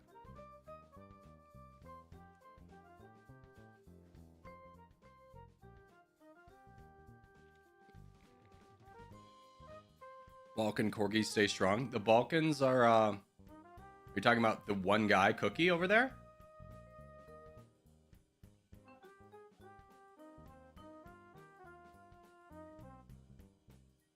Let's not donate me. Let's donate our champion like Rar or Pharaoh or Fafo. Those guys are in much better position. I'm just wrapping up this guy because I saw he was going in Arsenic.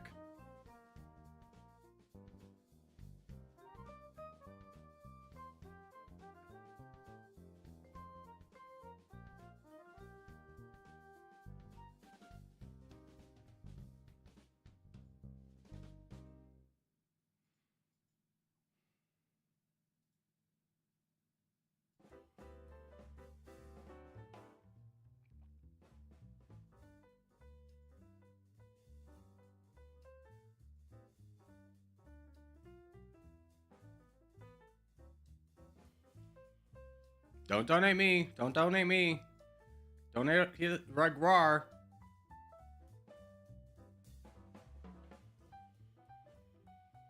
Like, you gotta think, I'm not going to the front lines. I should not be getting donations.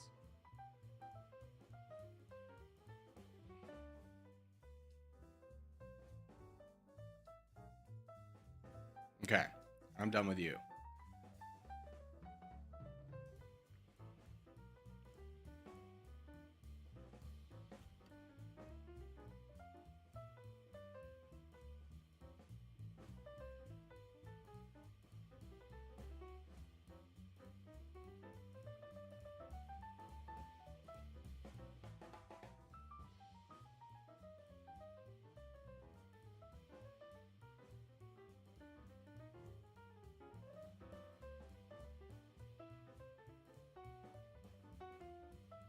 Buddy, Emil, just fight down the guy that you can fight with your teammate on.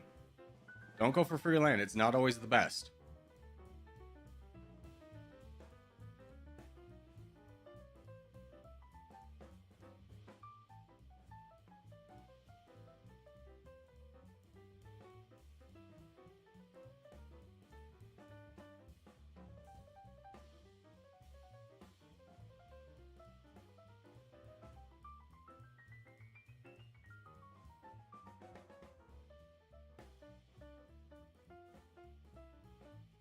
Who is this?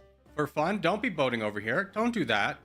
You see how this guy's got 3 million? We don't have anything to defend against him. Why would we want to border with him?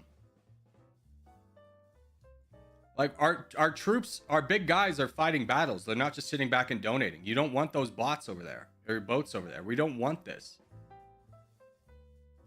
We want to control where we can push from.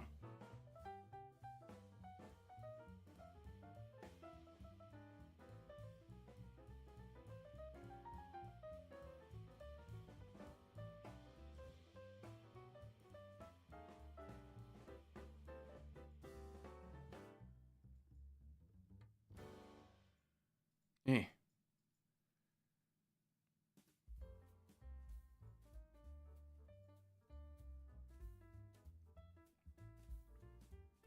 Rar, but you gotta watch your troops. Your red interest should be at 3 million. You're at 2. That means you're attacking way too much.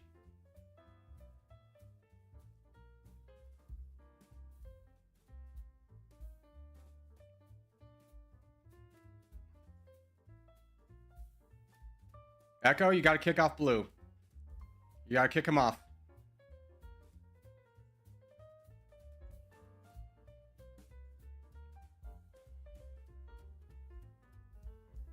Yeah, this is not where you go. We want to keep good consolidated borders. So basically, when you're in a team game, you don't want to be passing by a lot of people because that's exposing a lot of weakness and opening up more people on the enemy team to attack you. So never pass by people. It's rarely good. There are certain situations it's good, but like looking at this right now, this is not going to be good for us. We need Pharaoh to get over to head and shoulder like immediately. And he sees it, fortunately.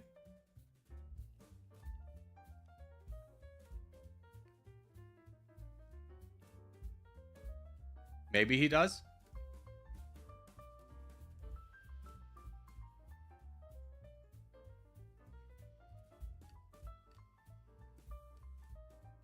Pharaoh, bud. Go here. Yeah. Oh, he's waiting for a boat to land. I see. That makes sense. Let's go. Green's the lucky color? Yeah, today's the green's the lucky color.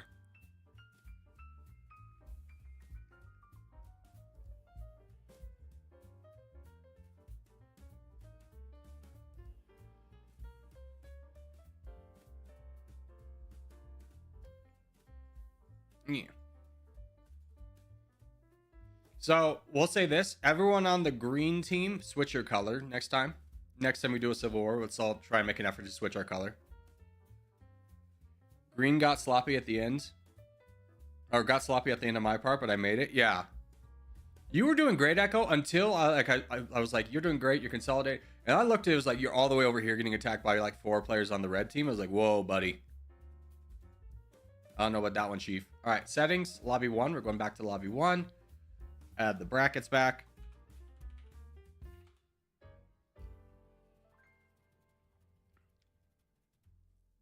And I will be right back. We got a contest in 4 minutes. I'm just going to go to the bathroom real quick.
All right, we're back. Can you guys explain to me what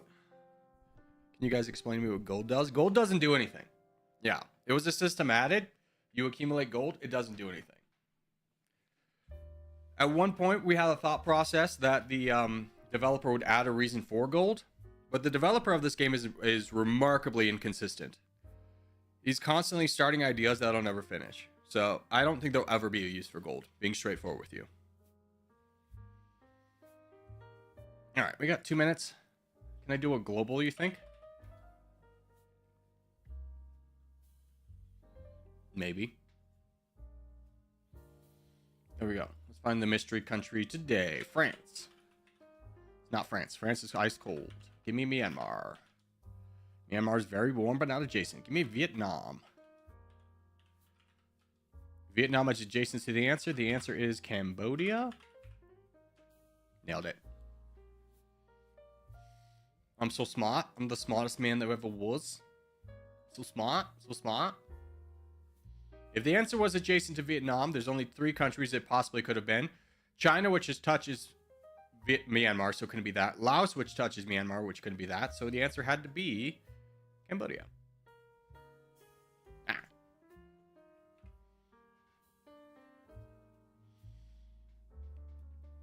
The only use for gold was to have a bio. Yeah, I mean, yeah. I don't remember if that still cost money. There used to be, like, if you wanted to look at the top teams, you would have to spend gold to look at, like, the next 10 or something, and that was really lame, and he took that away.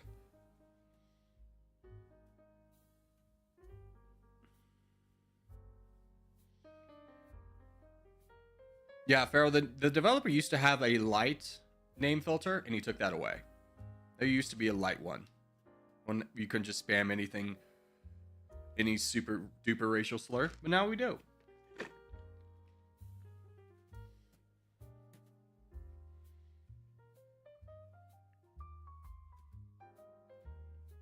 I get bad vibes from the dev. Yeah, I mean, there's been some claims that the developer is racist, which, like, you know, never talked to the guy about it, but man, he's not doing a good job fighting the accusations with his actions. It seems weird not to have a profanity filter. Yeah, it is weird. And then, like, the moment you bring it up, so many people start yelling about free speech without even understanding what free speech is. Free speech is protection of speech from the government. Private entities are allowed to use whatever filters they want, which is why the gaming standard out there is to have a profanity filter. What does he do? This, first off, as a defense to the developer, not in terms of his racist things, but in terms of, like, the development of this game, you have to understand that this is a side hustle for the game developer. Like, he works on, I think he works in a legitimate game studio. So this is something he just kind of made on a whim for fun.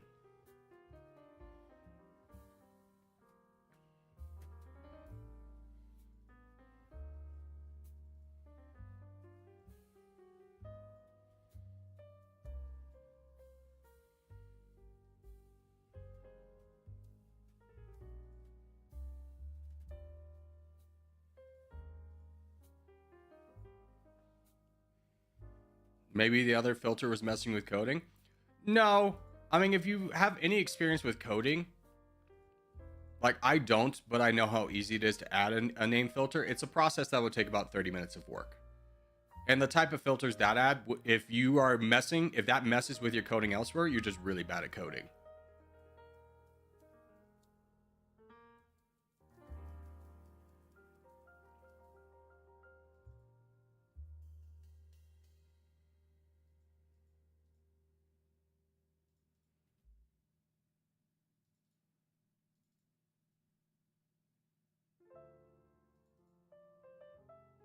Like if your name line code, you know, is somehow connected to a core function of the game's code, I think you screwed up somewhere else. Like I think you've made some bad code. Was your code a house of cards? You move one, the entire thing falls apart.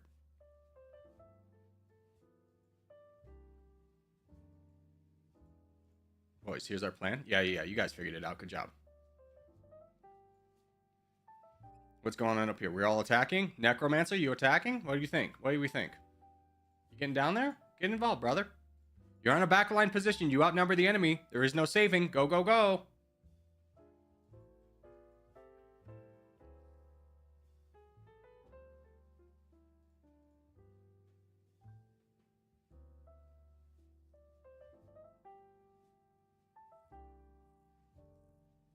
Nice. 2 full sends. Huge.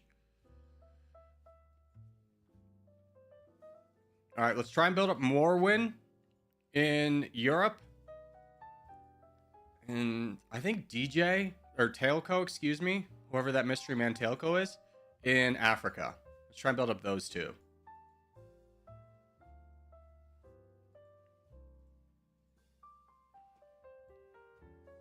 More when surely see the free land over here, that like giant bot next to you that has 0 troops. DJ, go down, bud. We already have a champion in Europe. You go down, fight these battles.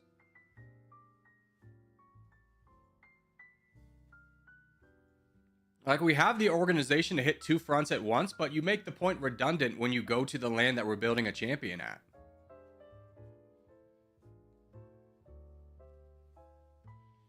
Corgi, do you prefer COD over Battlefield? Yeah, I would say so. I mean, you talk about current games. Battlefield 2042 was just an absolute disaster. And the other Battlefields had, like, great ideas. But I don't know if you ever played Battlefield.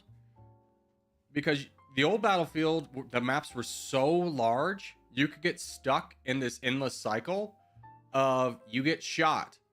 You have to spawn back at base. You're running for literally 20 minutes of real life time to get back in the battle. And then you immediately get shot again as you get close to the front lines. And then you have to start that process over. Granted, they fixed that in later Battlefields. So I would always say Call of Duty was better. Call of Duty circa like 2012 when the new one came out, that was like peak. I was living in a fraternity house at the time. And man, everyone who had an Xbox was like a god. Every TV was plugged into an Xbox and we were all gaming. It was a good time. Old Battlefield was better though. I think the strategy of old Battlefield was great, but like that old Battlefield was a lot of fun. But if you ever got stuck in that cycle of getting shot, having to run 20 minutes of real life time to get back to the front, and then immediately getting shot again, made the game was a humongous flaw in the game.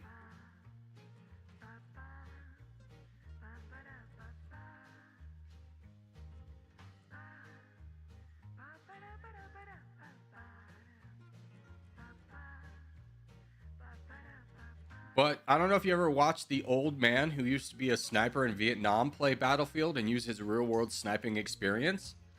That was a joy. That was a joy.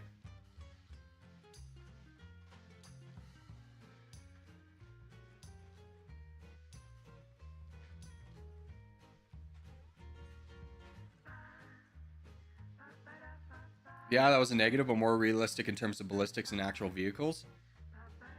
Did you not see the guy who was flying a jet plane jump out of the jet plane, shoot another guy with a bazooka, and then land on his jet plane? I don't know about realistic, man.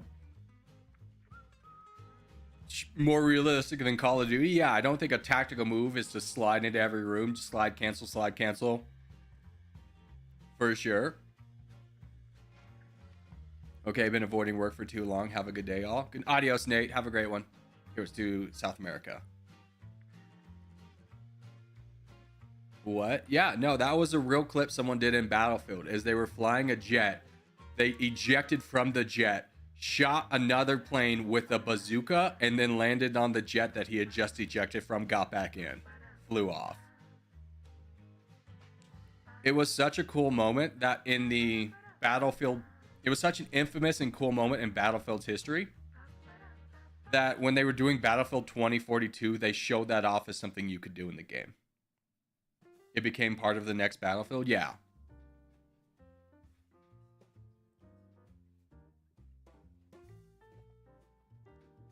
Like, don't get it twisted. That was probably the sickest clip Battlefield's ever produced. But it wasn't very realistic. Because I don't know if you know much about ejecting from a jet, which, you know, personally I haven't. But I do know when you eject from the jet, the chair comes with you.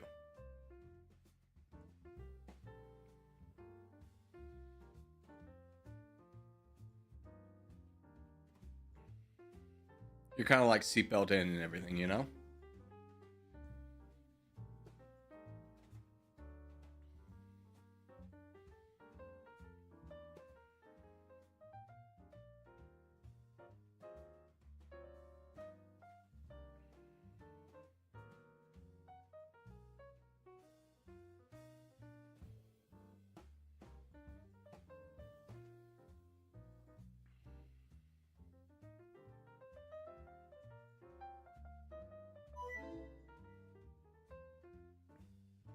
Hey, Krellix, thank you for the follow. All right, we in these? We in these?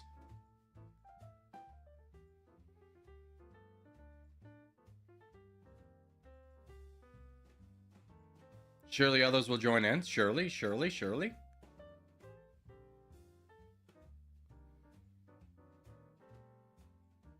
Surely you're not serious? Yes, I am, and don't call me Shirley.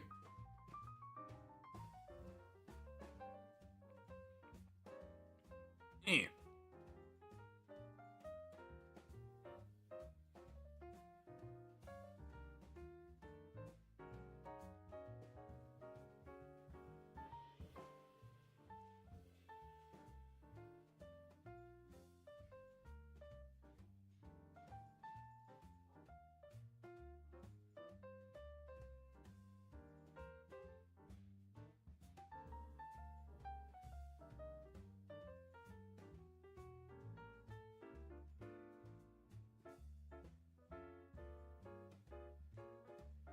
Let's go.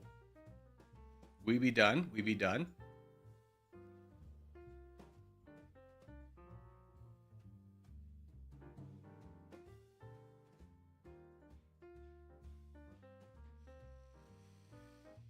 How much is it to become a member of the channel? Like $3. Nothing crazy.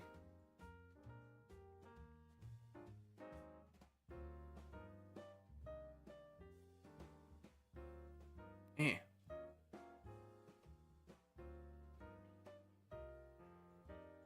Let's go. Let's go. Good job, boys. See if you can find my new name. No, I will never look for it. It's gone forever. In the wave of what is probably awful names, I will not guess yours. I will not be investigating. I gotta go. Adios, Lexi. Have a good one. All right. GG. You look so angry. This is just my resting face. You look so bad at telling people's emotions. It's not bad and easy with my flag. I'm throwing it out there that you have a Texas flag. Call me crazy. All right, 4 minutes. I don't think we'll get a game in. Let's continue some games though. Some of these games we haven't done flags. Give me a flaggle. Give me a Vietnam. It is not Vietnam. This is what, Denmark, you think? That's not Denmark. Is this Norway? What am I missing? It's not Finland.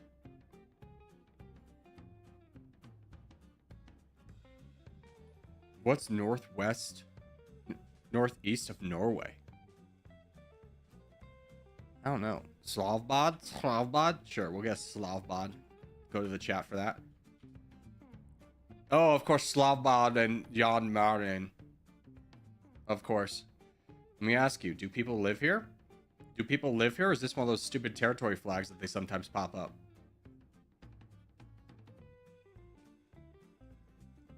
Two remote distinctions of Norway. Yeah. I'm playing a country flag game. I'm not playing a regional flag game. What's the shape of it? I don't know that. Nailed it. Can you pick a flag that borders it? I mean, there's only going to be a couple. Give me that. What's the population? 25. Over 2,000. Wow! 2,000 people. Wow! Oh, they use the crone? Yeah. I'm a genius. Like 1,500 people live there. It's too close to the North Pole. Yeah, it's freezing. What are you going to do there? The world falls apart. They'll be the first ones to die because their entire population probably exists off a shipment once every month from Norway. You can't tell me they grow things there.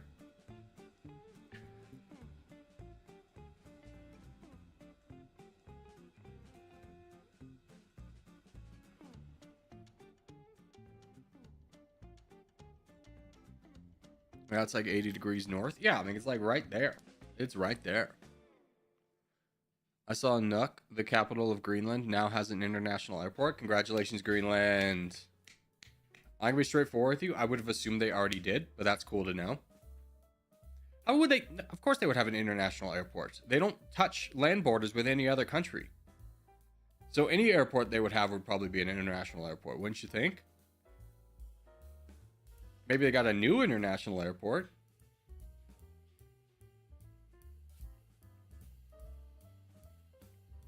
But air travel's not exactly like a new thing. You telling me they've never had a flight from Canada before now? I ain't flying up there just to freeze? Yeah, I mean, talk about a place I'm never going to go to in my entire life is that one. Svalbard. Svalbard.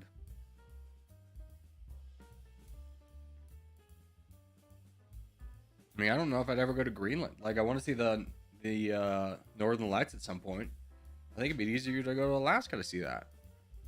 Maybe only ships before, but hard to believe. I doubt only ships have gone to Greenland. Being straightforward with you.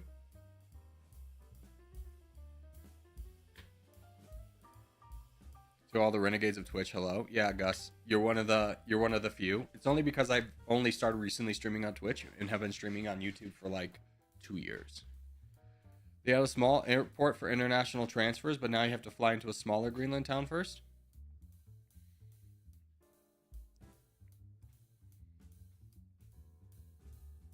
No. Even if it's true, I don't want to believe the inefficiency of that. No. No. Alaska has mountains, cloud cover. You're acting like those are bad things. I mean, the cloud cover, sure, but every place has cloud cover. Let's be real. Clouds exist everywhere. Iceland has a bunch of volcanoes. Cool. Like, don't get it twisted. I'd love to see Iceland, but I'd probably go in the summer. Like, Iceland's one of those places I would love to visit, but honestly, it just seems like in the summer it's overridden by tourists to begin with, and I hate being in places with, like, a bajillion tourists trying to take pictures of something.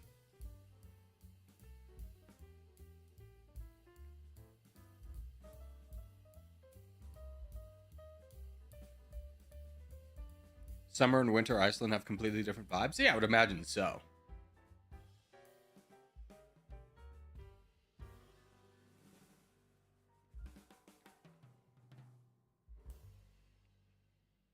Has lots of tunnels? Yeah, I mean, what are you going to talk about? Freezing to death going, like, from building A to building B? No, you take a tunnel.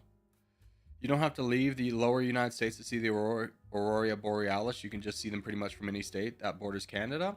Yeah, but what state am I going to go to that borders Canada that I'm going to want to be at? Maybe Oregon? What's up, Salamantis? The Wise. Maine? I've been to Maine. The bugs are too big and scary. And there's ticks everywhere. Ugh. I know we're talking about wintertime, but still. I've seen the Northern Lights from California. Yeah, but probably not well because of all the light pollution. Iceland's kind of small. Yeah, it's an island, bro. What are we talking about here?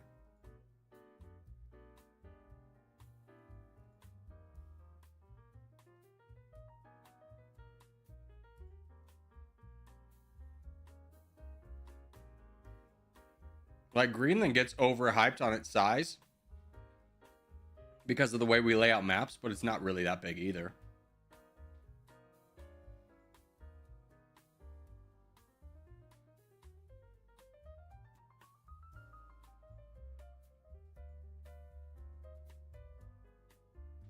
I really failed on this one. I forgot to tell us where to go, and we didn't go anywhere. We went in the middle. I sometimes forget because I played this game every day for like an entire year. We've had this map, and every day we've gone the same spot. So I always forget that I have to constantly reinforce where do we go on this, because you guys who have, especially you have been here, refuse to not go on the front lines. You can never be a backline boy, and it shows.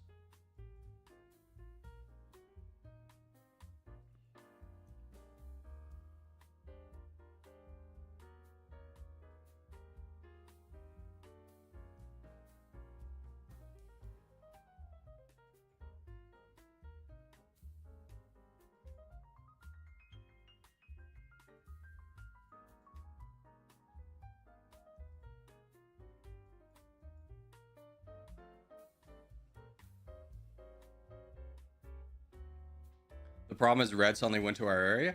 Yeah, but here's the thing. And I say this every day, literally every day for 2 years. So bear with me, as you know, I have little patience to say it once again. If everyone on the team goes in the area we all go to right away, it will dissuade other teams from going here, and then we can push out. But when we have 90% of the team fighting to be on the front lines, I could never possibly imagine being behind someone. The team needs me. I'm the hero. That without me, we'll certainly fail. That mentality of everyone that always spawns over here, it makes us lose.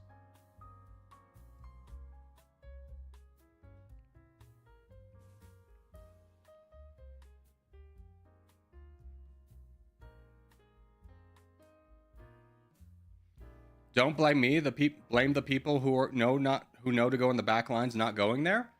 How about, what if everyone had that same mentality? And it's one of those things, if no one's going to do the right thing because everyone assumes someone else is going to do the right thing, then no one actually ends up doing the right thing. Like, you can't tell me, DJ, even with you as a more valuable player, that there's no possible way that you could, when the game starts initially, you can't put down your marker here and then slowly move it forward. You can't tell me that's an impossibility for you. You as like one of our best frontline players.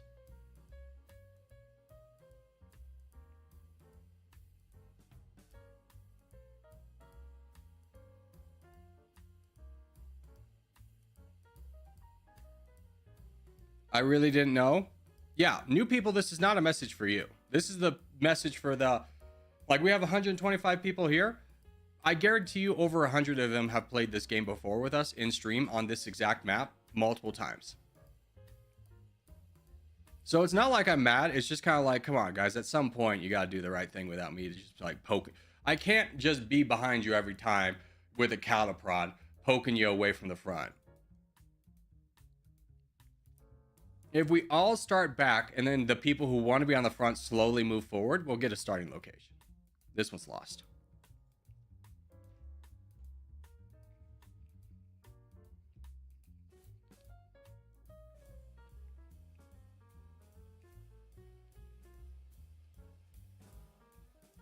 Sorry, I always go front lines. I don't care if you go front lines. Just start in the back lines initially when the game starts. Put down your markers so that those who actually go on the back lines have an easier job supporting you.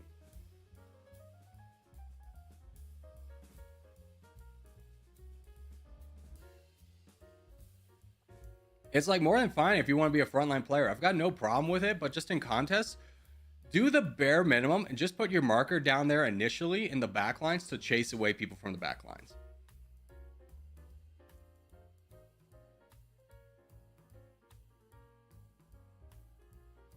By the way, friendly tip for people, when you're dying on low density, do not take land because you're basically transferring it to other enemy teams. Yeah, that's a good point too.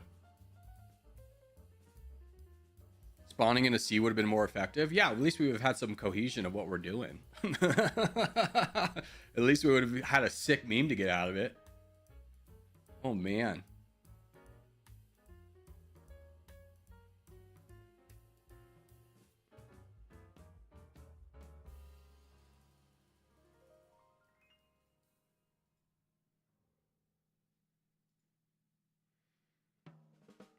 How you doing today, Corgi? I'm doing all right.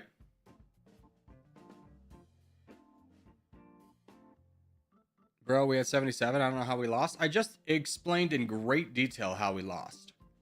And it's the incredible greed of everyone trying to go to the front lines and no one going on the back lines.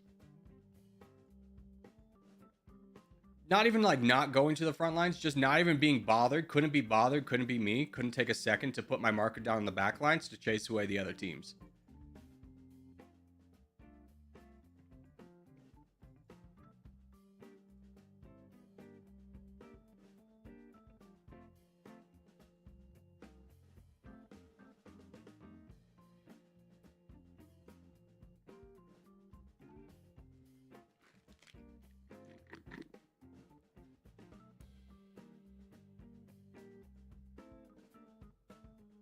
It's like, I forgot the exact psychological term, but basically if you break down on a country road, you're more likely to be helped than if you broke down on a major highway.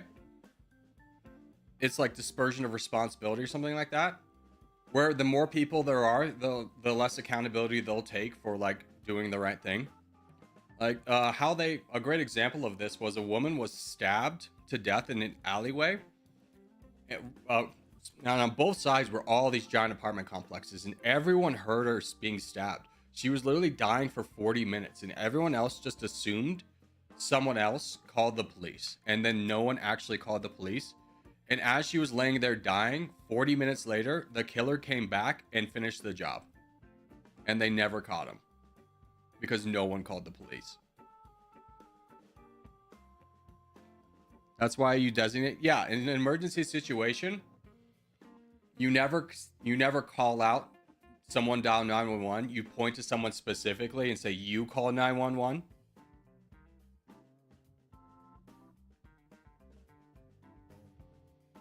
I was literally going to say that story. I remember that from psych class. Yeah, any psychology major has heard that story. I think the term is dispersion of responsibility. And it is a weird thing.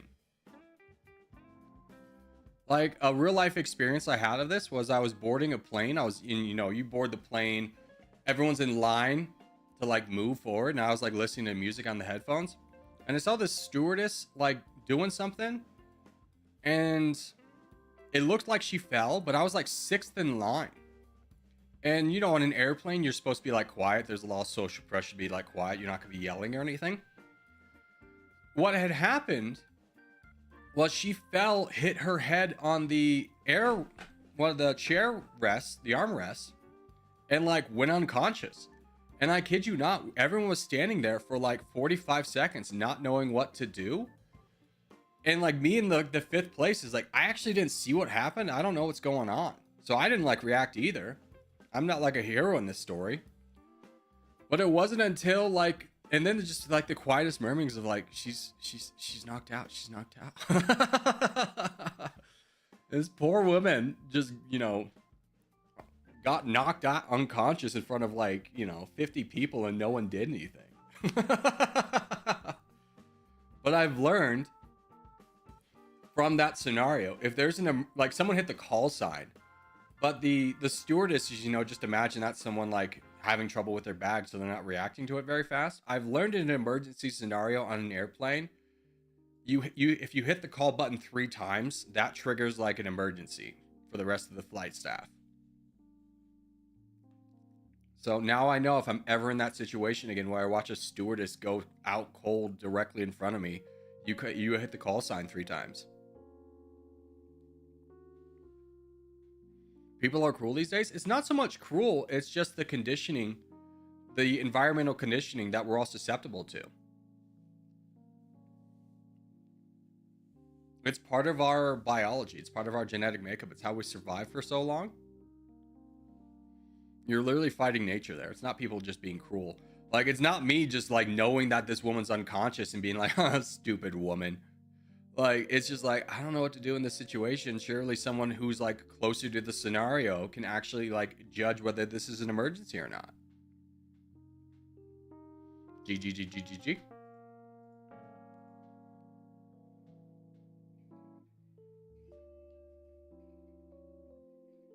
Hey man, love watching videos after work. Keep it up, Corgi. Thank you, brother.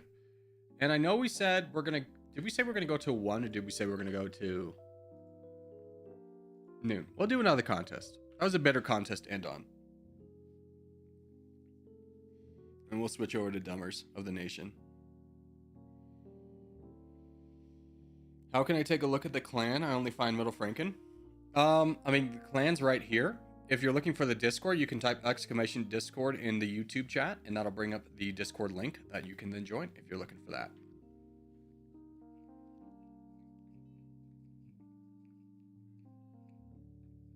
Reminder to inform us newbies where to spawn. Don't worry, I won't mess up again.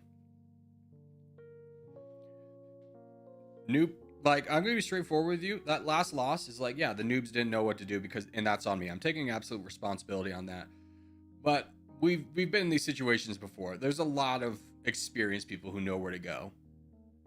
So if you're a newbie, don't worry about that last loss. That doesn't involve you at all.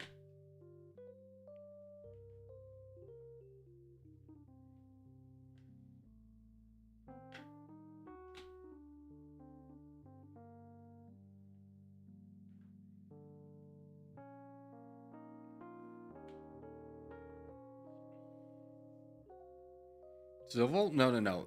We've done our civils today. We're moving straight on to this, and then does anyone know offhand what was the most upvoted comment for the Dummynation? What nation are we doing? I can also look it up. It's not a big deal. Boom.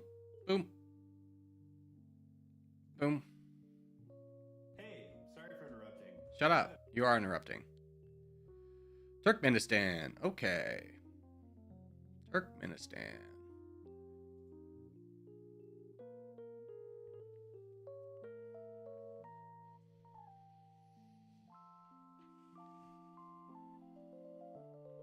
Hey, Power, let's not use that word. Like, I don't know, like, you might just be young and not aware of the implications of it, but it's just being rude. Let's not use that word. I don't think you used it in a context of being rude. You might have just watched some Shane Gillis and thought it was an acceptable thing to say. It's just not. All right. So for this one, we spawn on the west side. Africa's our priority. We need to get Africa first. Then the western side of Europe. Don't go east of Moscow. And then the Arabian Peninsula. Those are the three. I mean, he used it on himself. Yeah, that's why I just deleted the comment and didn't time him out. Just to let him know, hey, for future reference, please don't use that word. Yeah, Shane Gillis is funny, but like at the same time, he's like, oh, I can say this word because my cousin has mental handicaps. And it's just like, yeah, man, that's fine for your cousin if he says it's fine. But no, your cousin doesn't speak for the entire mental handicap community. You did time him out? Did I time him out? No, I didn't. Just delete the message. What if I don't know geography? You're telling me you can't figure out where the west side of the map is? The left side? You can't figure out where Africa is? Use your context clues. I believe in you. I have the utmost faith you'll find out where the left side of the map is.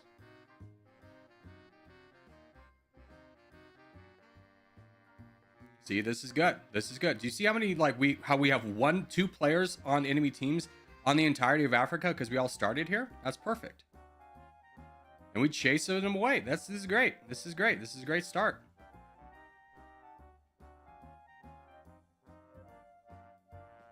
LOL. The stream sniper got eaten away by the other stream sniper. Get wrecked, nerd. Excuse me. Can really just clear this guy out.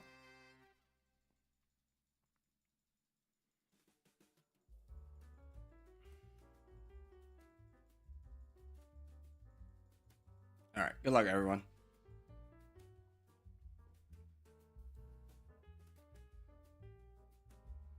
Oh, look at that. We have Africa almost completely. We just need everyone here to attack this one guy. Good job, Flea Circus.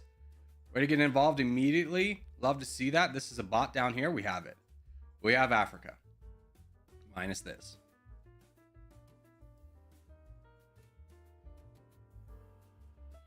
Dumb. Go ahead and start fighting this guy down, bud. Big trust. Big trust. That's the right thing to do.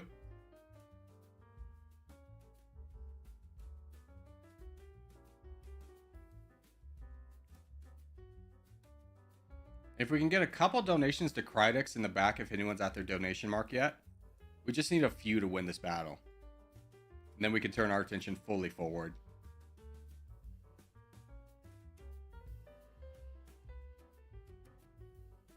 Okay, that should be enough. Pharaoh is a good donation target in the north, the middle of the north. Need to build somebody over here. This guy's just absolutely in the way. Finn down in India would probably be a good target. Karazi is a good target as well. Remember, if you're a frontline donation target, your role is to you're dead. Your role is to defend the backlines. Kako is a good one, which I'm pretty sure is not a great thing to say. I think that's like poop in Spanish or something. I don't know. When do you suggest I start donating? When your numbers turn red, then you donate. You donate 11%, wait for the numbers to turn red again, then donate again. Yeah. Yeah, you're just diving. Don't support that.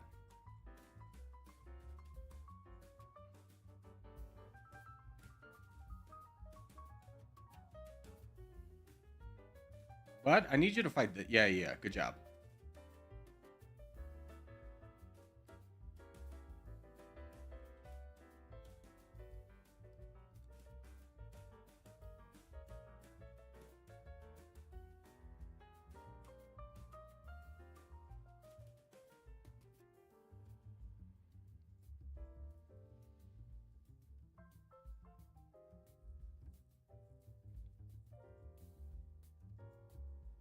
All right, let's try and get a few more donations to Pharaoh up north. He's fighting the biggest guy on the enemy team. Let's try and support him.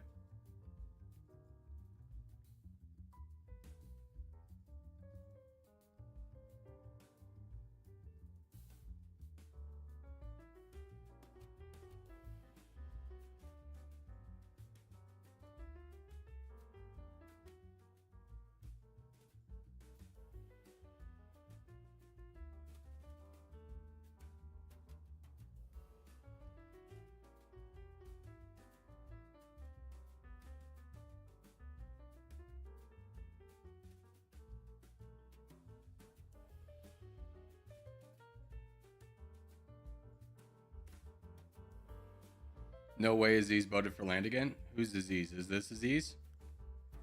Setting such a bad example for the youth.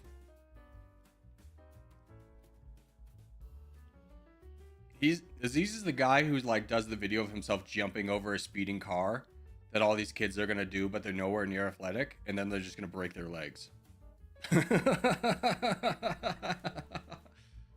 Like don't try and do what he does. Like, he's one of the best players in the game. Don't try and replicate what he does. We'll put up the, you know, don't try this at home warning. GG. All right, much better game to end on. Love that, especially if we take a look at like the starting location. Everyone spawning back was so nice, and then we moved forward, and then you just see that like through this strategy we compressed where the blue and red team spawned, and we took over half the map before the game even started. Did Soniku get a chair yet? Yes, Soniku does have chair. Congratulations, Soniku. Speed did that because he saw Kobe do it, but Kobe's was fake. Yeah. And then, like, legitimately, I read a news story about how a kid broke his legs and got a severe concussion because he tried it. But, like, you gotta know, IShowSpeed did it with a Lambo or whatever, a very low to the ground car. You can't just do that with a regular car. It's like, F, man, dude, what are you doing trying that with a freaking sedan? You're not gonna get the clearance. Oh my gosh. All right, I'm gonna be right back. I'm just gonna get some water.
Like, one more example I thought of with like, oh, hold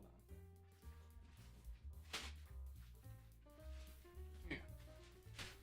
One more example I thought of like a bad example that people set that's really kind of plagued America is Hollywood showing you how easy it is to hop on a train. Like, you watch all these Hollywood characters hop on a train. I don't know if you've ever been like on a train in real life. Those steps are slippery. And like, yeah, man, you're not gonna make it. Like, I used to live up in Fort Collins, Colorado, which has a train going through the middle of town. And I'll never forget this one guy, like, there's a train crossing in between campus, so you have to wait for the train. This one guy was so impatient, he literally just hopped the train to get to the other side. And like, bro, it was gonna be like another minute. Meanwhile, like down in Loveland, which is a town just to the south of Fort Collins, there was a story of these 3 teenagers trying to jump on a train for funnies. And 2 of them slipped, one of them died, and the other girl lost her legs. And it's just like, man. And like, keep in mind, the train's not moving fast. It's moving at like 10 miles an hour. It's not going very fast. But you don't know the inertia. And it's just like, imagine just being slow rolled to death by a train. Don't do it. It's not worth it. It's a lot harder than you think. That sounds brutal. Yeah, dude, imagine. Imagine being the 3rd friend who successfully got on the train and watch your other 2 friends like die or be severely handicapped for the rest of their life. I just binged like 500 videos. It's nice. It's relaxing. Let's go. That's huge. Oh, I gotta update Steam.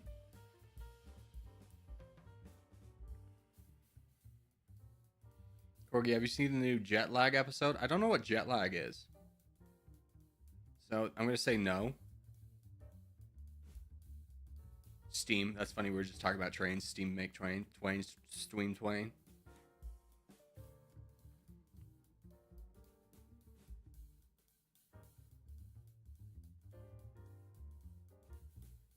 It's lame. What's lame? Steam updating or a jet lag?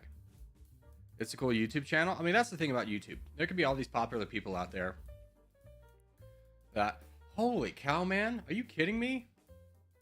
That's $70. That's a ridiculous price. Holy cow. That's an insane price for like a film movie game.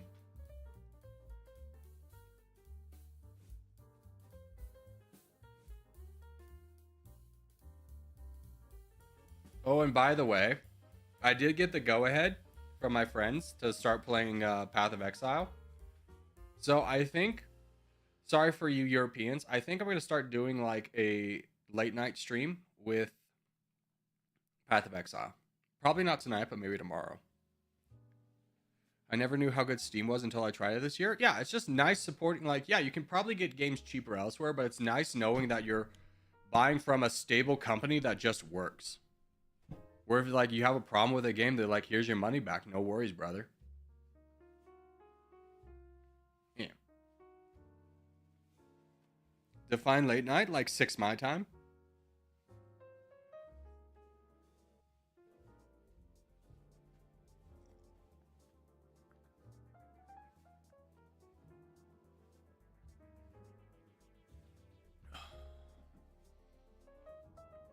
Yeah, let me switch out Twitch.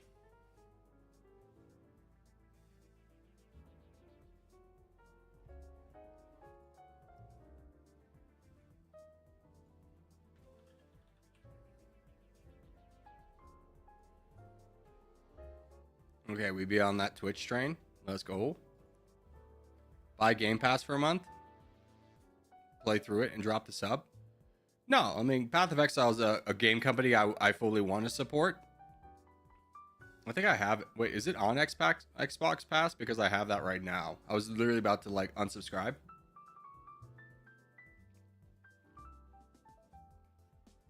AM or PM? Let me ask you, do you think I'm waking up at 6 a.m. to stream when I said late night?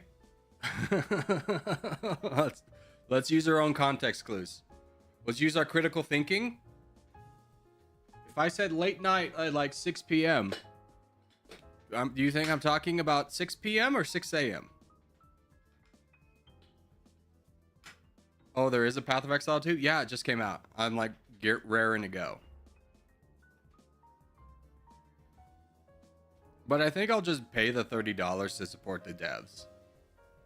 Because, like, you can say what you want about Path of Exile. I know it's not a game for everybody, but you got to respect the devs, like, hard work.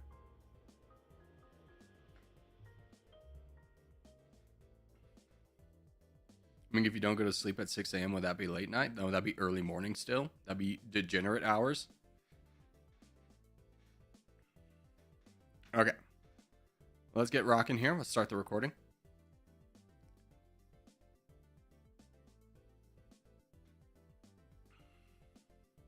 I have no idea where you're from. Well, if you use the docket, it will tell you the time zone I'm in.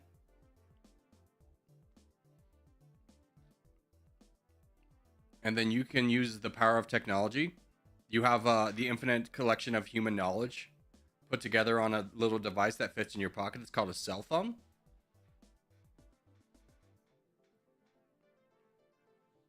I believe in you.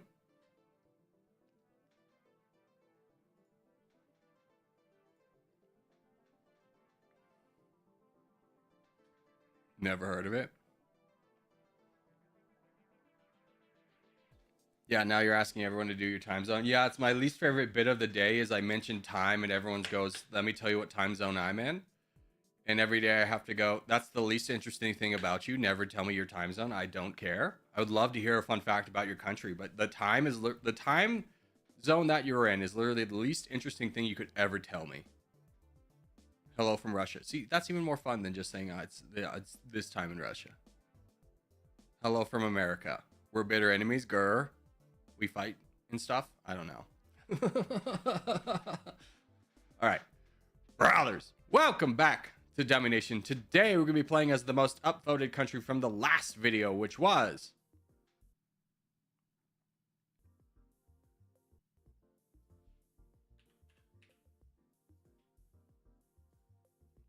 Turkmenistan. Now, Turkmenistan starts off as an expert level difficulty country.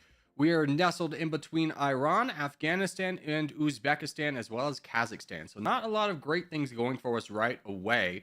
However, the one thing going for us is that if Iran falls, we can get Iran. Now, starting off, we are the 78th best GDP, 104th best population. GDP per capita is high, so that is good. Military power is low, but not zero. So we have some military power. We are an autocracy, so we do have not very good political freedom. Now, taking a look at our army, it's not that imposing. We have 1.98 million firepower. We have 2.47 million in the bank. And I don't know how dangerous life's going to be for us. So what I'm thinking is we don't need to reduce the maintenance cost this much. This is definitely a little bit too much money to be throwing out the door. So let's bring down the cost of army down to like 17%.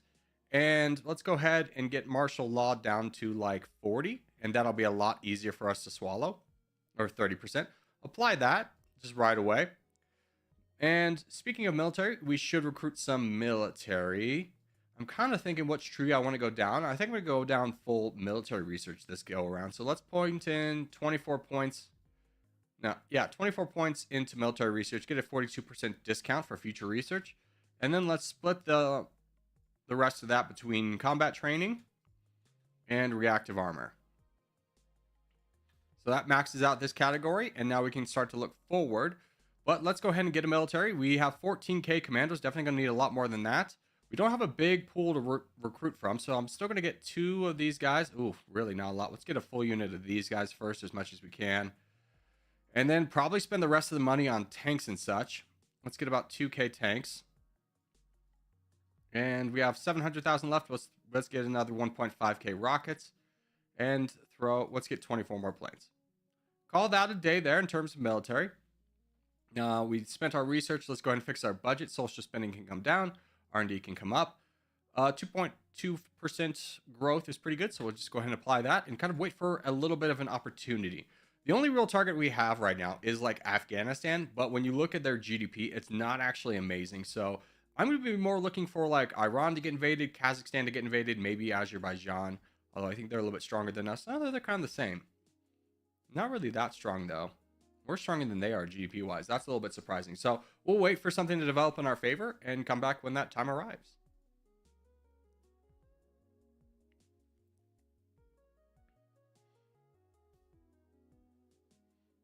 Gotta love the North Pole. Yeah, you would, Pharaoh, you dang polar bear.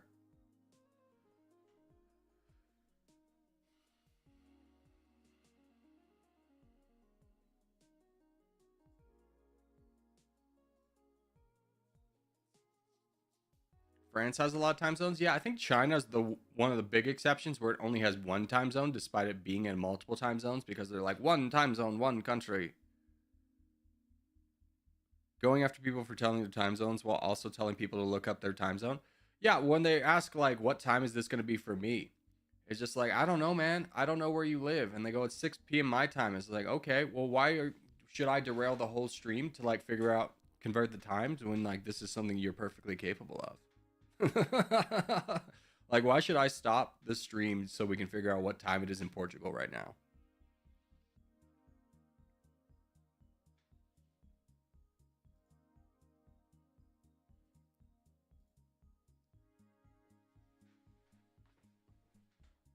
Probably advance the time a little bit more. Nothing's going to happen in this region of the world for a while.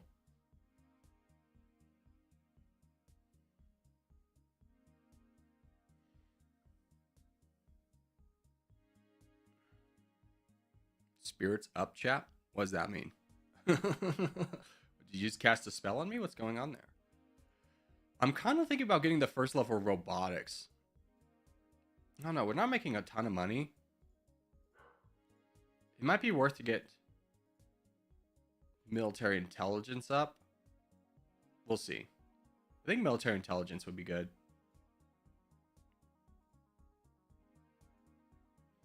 Because we're not exactly making enough money for robotics. I feel like there's very small countries, or very few countries that robotics would be good for. I'm thinking like Luxembourg, maybe like Slovenia or Liechtenstein would be good for robotics. But I don't really feel like there's a lot of countries where robotics is actually a net positive. Oh, here's something going on. Afghanistan's been invaded. They lost all their troops. We're not going to gain a ton out of Afghanistan, but we can definitely join in on this fight. Looking at the economy map, there's not a lot to grab from it. We will actually probably focus here on the... Actually, this region's not that bad. Let's jump in on Afghanistan, a country that typically doesn't have a lot of friends, and see if we can steal some of this away from Pakistan, even though Pakistan did all the work. Now, the big benefit to getting Afghanistan is it does give us a border with Pakistan, who often does fall with fighting India, and that looks to be the case here. It looks like there's a little bit of a border skirmish happening.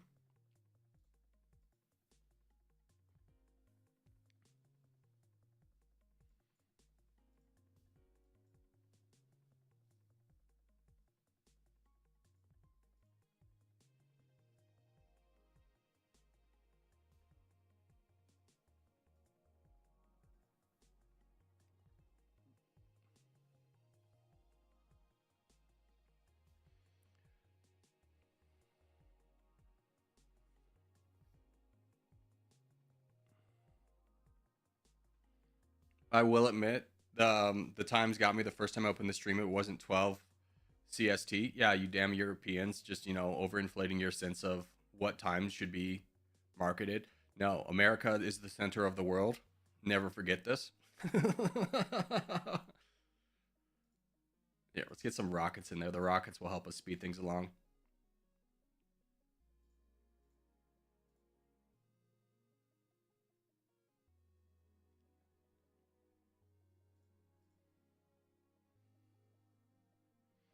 Now, another little side bonus we're about to get is a border with China. Our exchange rate is not very good right now at 63%.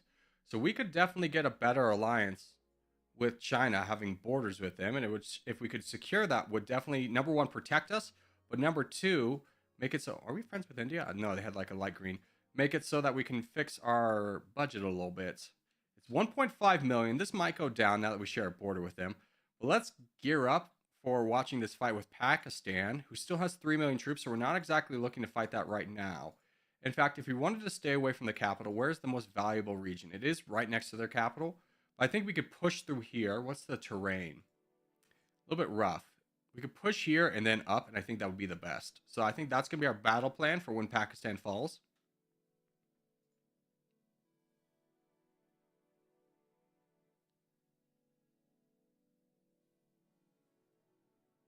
And Iran's gotten in the fight as well. This is a little bit interesting.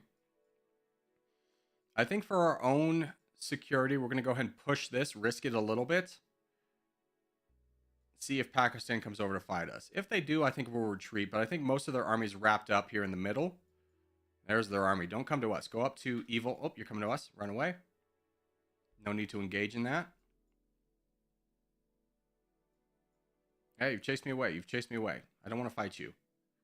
I want to preserve my military for fighting down Freeland. All right, now that they're up there in India, let's jump in over here.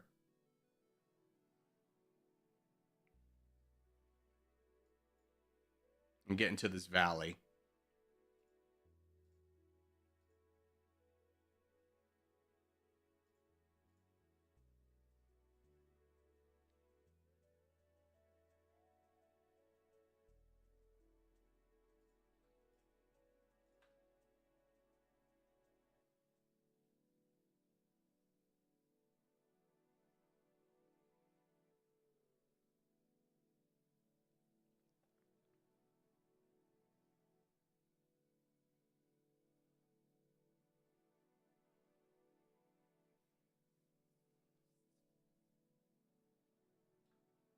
Here, let's not waste time fighting their capital. I don't think we'll actually get it because India's right there. Let's just secure a way out so that when big countries fall, we can participate in that by making sure we get a coastline.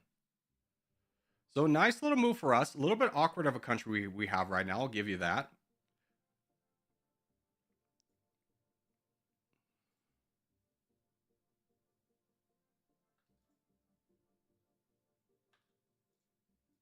See if we can swerve their military real quick.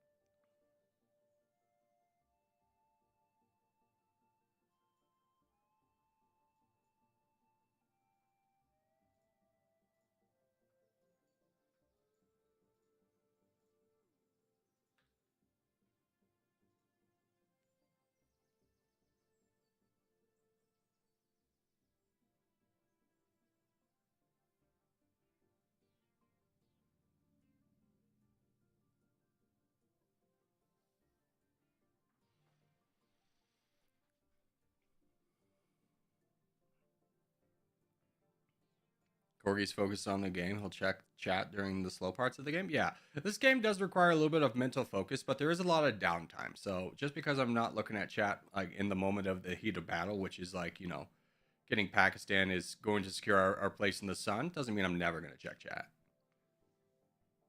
Pakistan's got good GDP per capita. Yeah, Pakistan's great for us. So that's the end of Pakistan minus the section down here. We move up to the 53rd best GDP, 11th best population with an amazing GDP per capita of 123, which is going to make things a lot cheaper to buy. Now, does that influence you in wanting to be my friend? Yeah, it really does. Let's eliminate Pakistan, no longer be at war with him, and I bet you China's going to look at us and be like, hey, that could be a friend.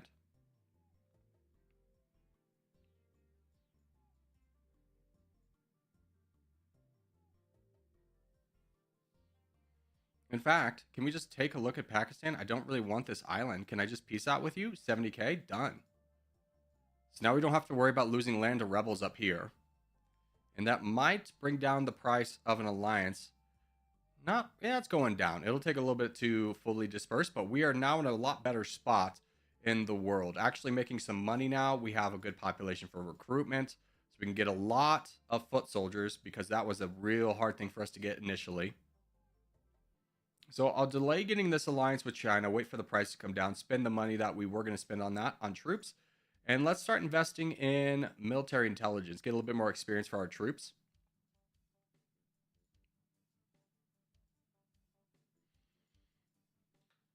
And Yemen doesn't have troops. I want to fight Yemen. Does it give me anything?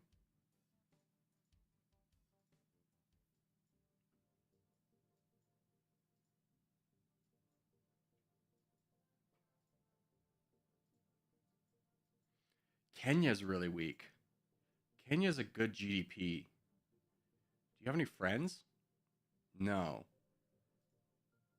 Let's wait for the rest of those troops to get done. But I think we're going to fight Kenya next.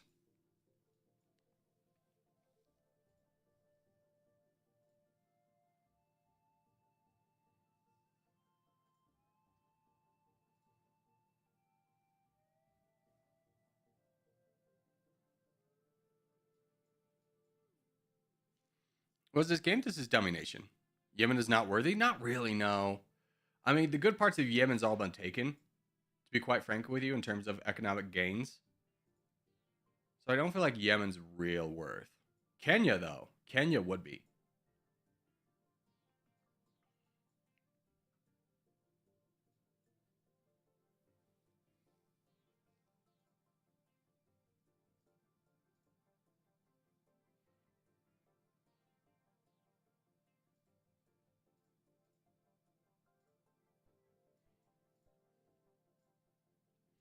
We could also get an alliance treaty with Russia. How strong are you? 17 million? Military power third. Let's go ahead and get an alliance treaty with Russia. We don't have a border with Russia yet, but when we fight down Kenya, we will. So let's go ahead and buy that now, just for our own protection. Should do wonders for us right now.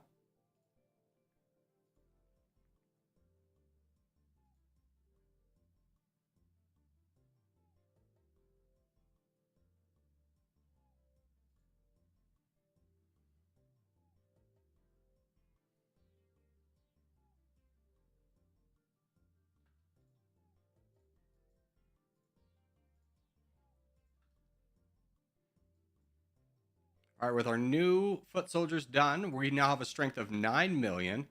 Let's go fight down Kenya. Kenya has 2.7 and another about almost 1 million worth of firepower in reservists. But this should be good for us.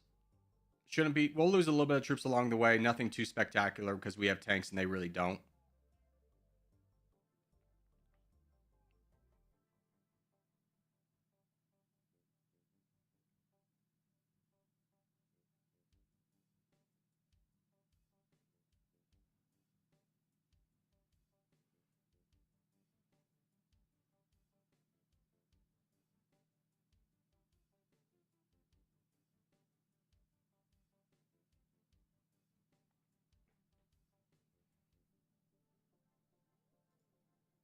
Now, we do have a very high ammunition shortage, so this is going to be the last country we fight for a while. But with this, I think we can start auto-producing. We're making about 100. Let's check our troops. Can we start auto-producing? Yeah, we definitely can. Let's get some reservists. Let's get some commandos. Let's get some gunners. Find a good range of that for about 30% of the budget. Apply that, and we'll start auto-producing troops.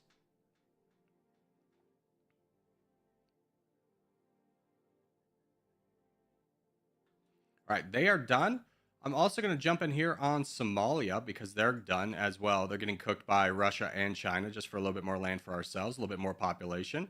Now, this will anger a lot of the Arab world, but I think most of them will be triggered on China. Also, I think it's going to be done really quickly. So that war was kind of a low-cost one for us. And how are you doing? You have 3 million. Interesting. Let's see. Speaking of, I know this is not the time to buy it. Yeah, we should probably wait for 1,000.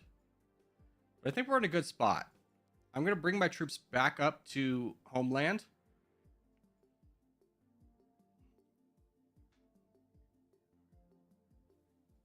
And exchange rate 62%, despite us having a border and friendship with China or Russia. What about an alliance with you? It's 8 million. You hated that I'm allied to Russia. You actually like it. Okay, let's become friends with China. Keep an eye on exchange rate, 62%, 70%. Let's go. That's real big for us. That very much secures our spot in the sun. Was expensive, but what else were we going to spend our money on this moment? How's the USA doing? Oh, they're always fine. They're always fine.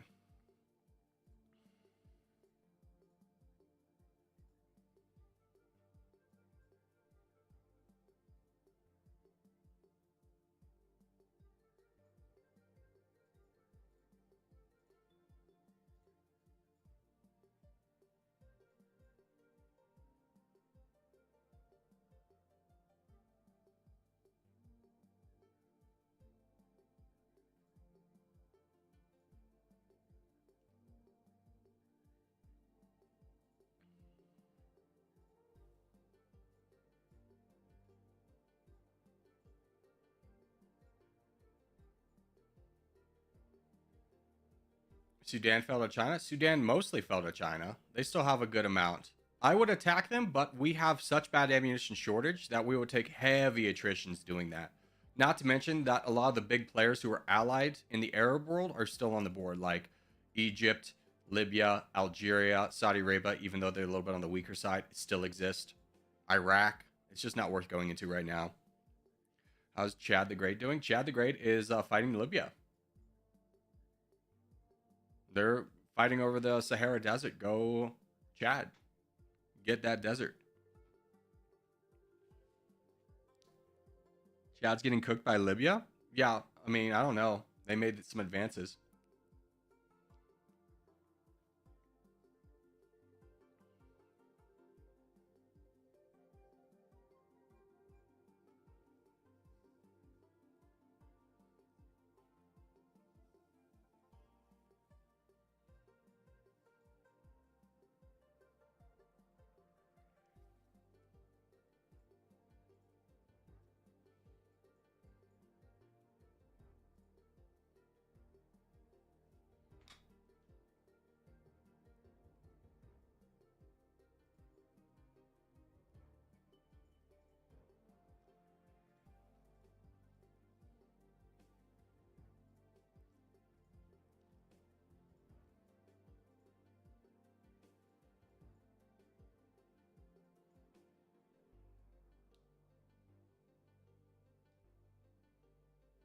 Yeah, here comes Egypt. Russia's going to take some big losses.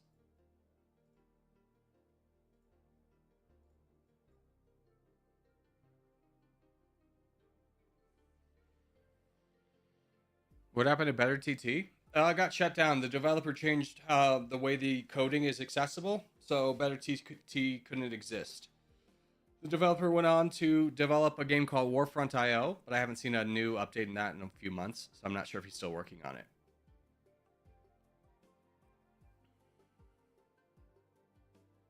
Until Dawn stream? No. If that game had just come out, maybe.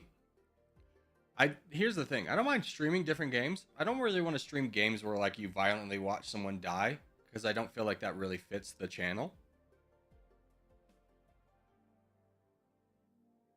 I say that as I'm about to start streaming Path of Exile 2. But you know. The risk reward for me is a lot better because I get enjoyment out of Path of Exile 2.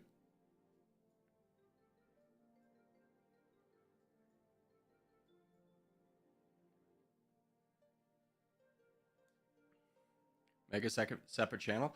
Yeah, I do have a separate channel. I've thought about streaming on that. Oh my gosh, Iraq's falling? You gotta get down to Iraq. Iran, be cool, be cool, be cool, be cool, be cool, be cool, be cool, be cool, be cool, be cool. When we're talking about risk-benefit ratio, yeah, we still have a pretty high ammunition shortage, a little bit higher than I would like, but Iraq, oh gosh, buddy, friend, Iraq falling is definitely something we want to take advantage of because they are the 47th best GDP. They got a good GDP per capita, decent population. This is gonna be a win for us. No other country's currently attacking it right now. Switzerland's walking through their lands. Kuwait has declared war on us. Do I want to fight them, though? I don't really. So I'll peace out with them. It's really cheap. Saudi Arabia is coming over to fight me, though. Yeah, we'll peace out with you for now, even though the peace timer is not going to work to our favor. And then anybody else coming over here, no, just leave me alone. Iraq will be mine, and mine alone.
What do you mean the Sudan invasion? I think he's talking about the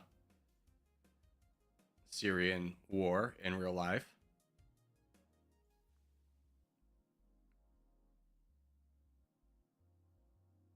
Oh no, Russia invaded Sudan in this game. Never mind.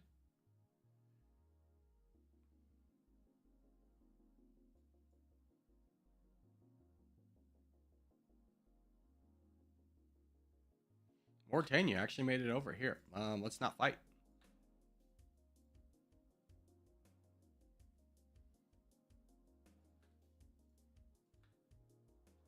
All right, that is Iraq done.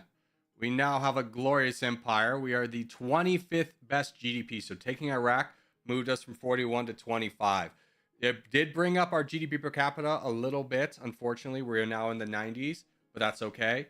All things considered, we'll take that as a dub. Now, if we take a look at our production tab, we can actually make a little bit more reservists and gunners, and maybe even a little bit more commandos. Yep, that's perfect. So a little bit more there. And now we sit back and wait for like Saudi Arabia or Iran to fall. Those are the two big ones we want to die off. Iran, number one, to connect our empire would be really nice, and Saudi Arabia because they have a really good GDP. Now, we do have to worry about peace treaties. We do have a few of those, so we need to make sure we don't attack anyone. We can get an alliance with Italy. I'm surprised. We could also get an alliance with Brazil. Turkey would be good for us because we actually border Turkey. So that would help our exchange rate. I don't know what it was before that. And then, did we lose any friends? No, we still have our three friends of Turkey, China, and Russia. We're in a very powerful position.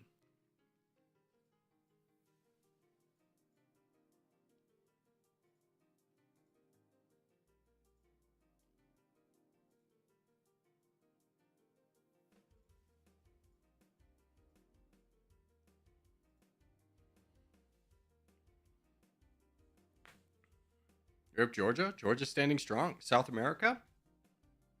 I think they're still standing. Yeah, they don't typically fall. I mean, it takes a lot to unwedge Brazil and Argentina out of South America.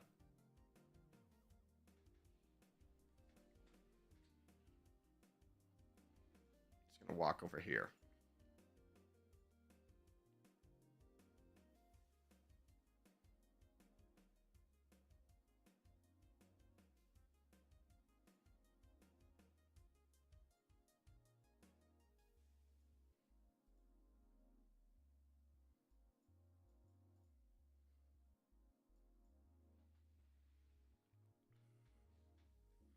Corey, is it worth going into Kazakhstan, Tajikistan, and Uzbekistan? Kazakhstan, maybe a little bit, but I'm going to be straightforward with you. Not really, because you look at their GDPs. 42, Kazakhstan was the maybe. Uzbekistan, 61. Tajikistan, absolutely not. Kyrgyzstan, absolutely not. So Kazakhstan is a hard maybe. But I want to get more tanks and everything because they actually have a military. And reservists, they don't really have a lot. Now, are you allied to anybody? You are allied to Indonesia. So we'd have to piece up with Indonesia. We'd have to have a little bit of money left over for that.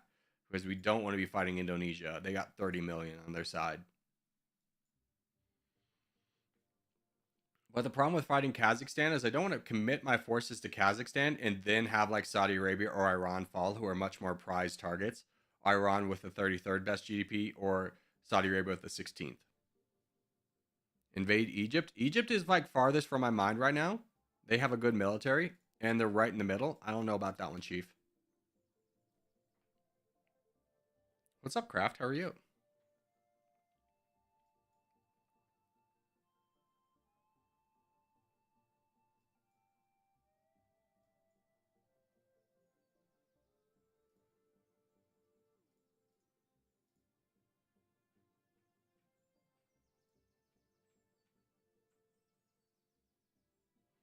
Saudi Arabia we could attack. We only have 400 more days for that. Troops 3 million. They don't have any reservists. It would be a little bit expensive and we would have to buy off a number of people.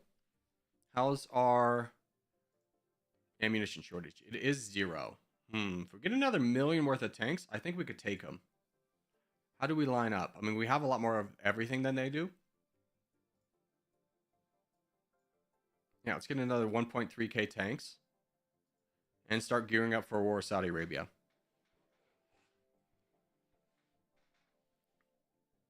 PoE stream after this. I'm going to take a break after this. I might stream PoE later. I'm going to base that on how I feel. But probably PoE tomorrow for sure.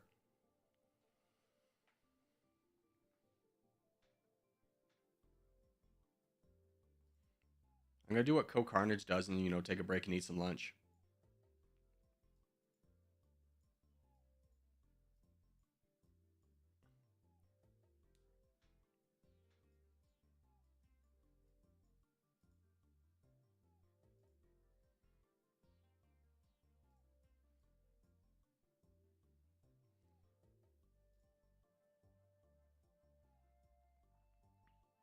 Ooh, Saudi Arabia is allied to the United States. I don't want to anger them, so maybe we don't gear up for a war with Saudi Arabia.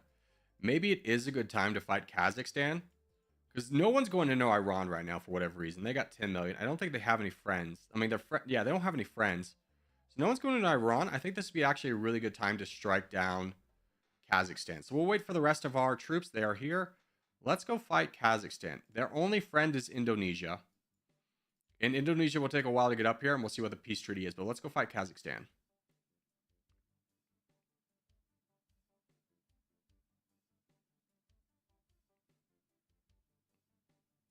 Indonesia has declared war on us. They got up here really quickly because of their jets. But we can peace out with them for rather cheap.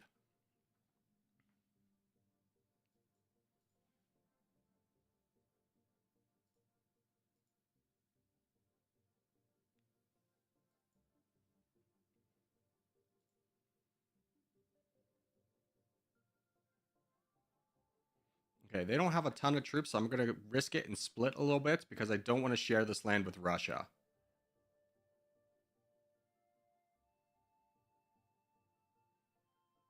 Splitting into groups of 6 million is a little bit risky. You'd take a little bit more losses than you would. But for this, I just want the land. I don't want China. I don't want Russia getting involved. I want this all to be mine.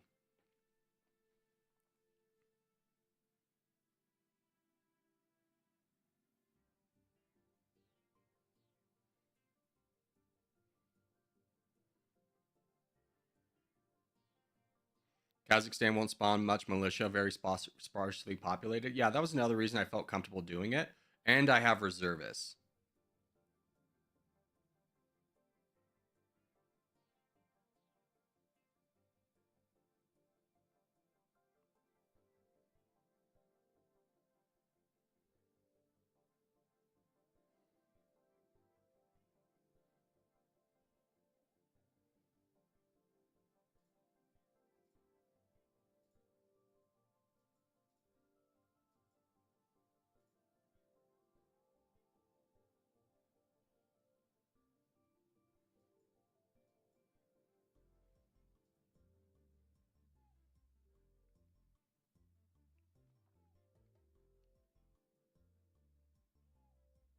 All right, that's Kazakhstan done. Huzzah. Do we lose a lot?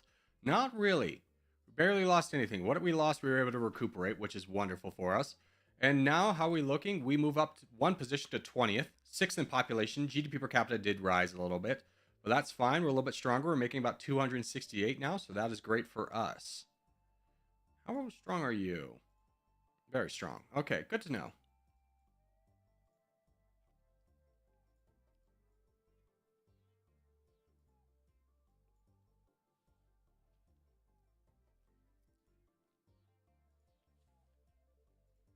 The UAE, though.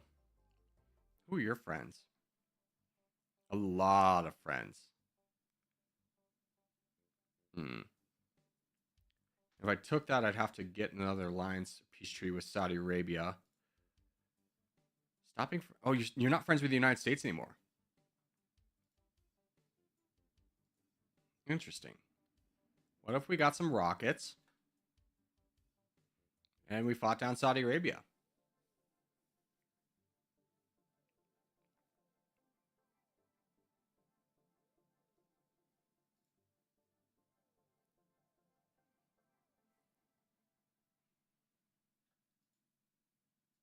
Let's position ourselves in a way we can fight Saudi Arabia.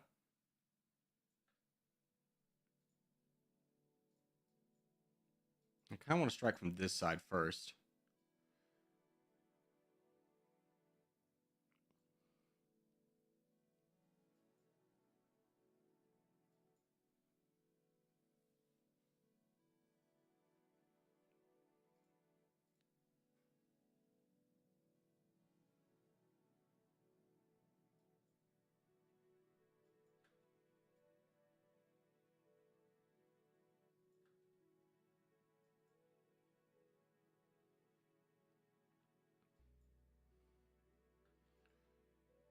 Okay, diplomacy. Did you get any new allies? No. All right, so we're going to fight down Saudi Arabia. They only have 3 million troops. We do need to be a little bit cautious about how many people are about to go to war with us, though.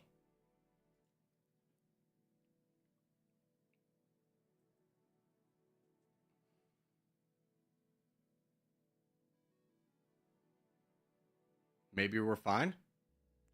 So far, it's just Saudi Arabia. Anybody else? No, no one's declared war on us. Saudi Arabia still has their military cooking somewhere. They're bringing it out in small bits, which is wonderful for us.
We're going to go ahead and split again just for a little bit more speed. I imagine other countries are going to try and start getting over here. Germany did get steal a little bit away from us, and Saudi Arabia is a big country, so we're going to make some pushes, connect our land up in Iraq. See if we can bring them out.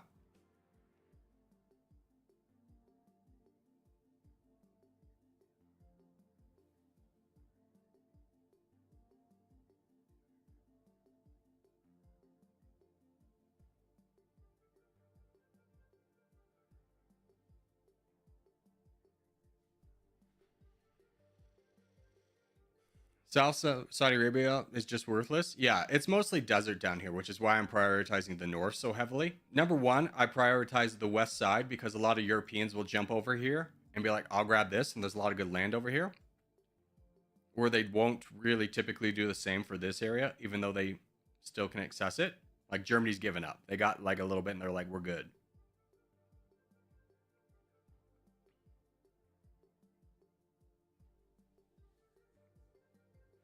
What is this game? This is Dummynation.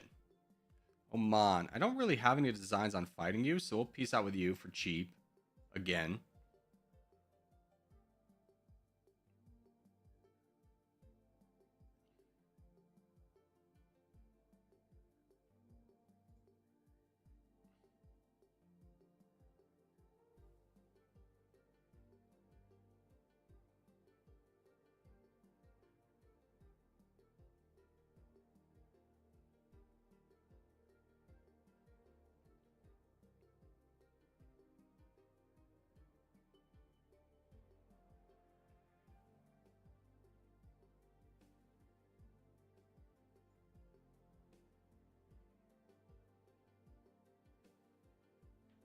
Oh, God.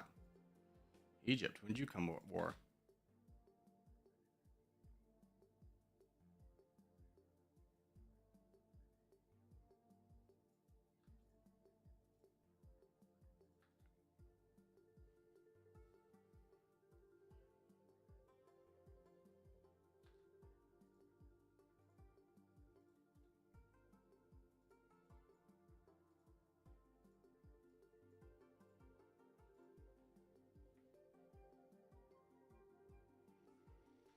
You guys, by any chance, could we keep it family friendly, please? I think we are, which is ironic from someone whose name is Russian Mobster. Just throwing it out there. Be the change you want to see in the world. India alliance lost. I don't think we ever had one. We are at war with India. Peace out with that. We did lose our alliance with Russia. Get that back. Is there anyone who wants to be friends with me right now that I would love to be friends with in return? Mexico? How strong is Mexico? They're survived for a little bit, so we'll get an alliance with them as well.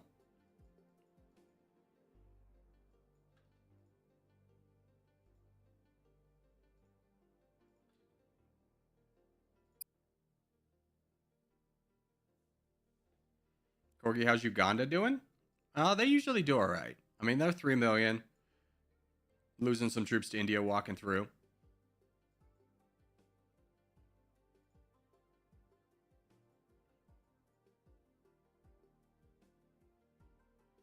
All right, nice little get for us. We end up getting most of Saudi Arabia. Just this one section right here we didn't get.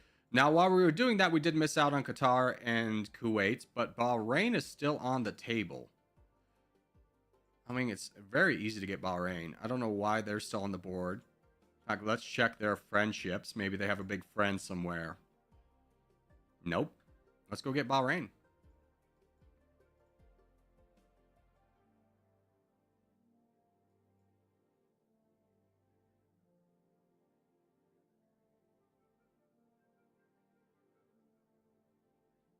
They're done. What about the UAE? How many troops do they have? 500,000? We'll definitely fight them next.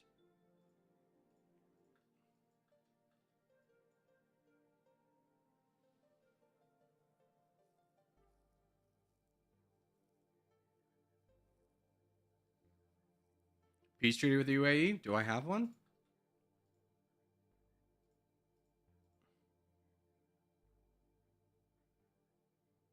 I do for 1,000 days. Good call. We'll wait that 1,000 days right here before we invade them. That could have been disastrous. While we wait those 1,000 days, let's just take out Uzbekistan just to kind of get a better looking border.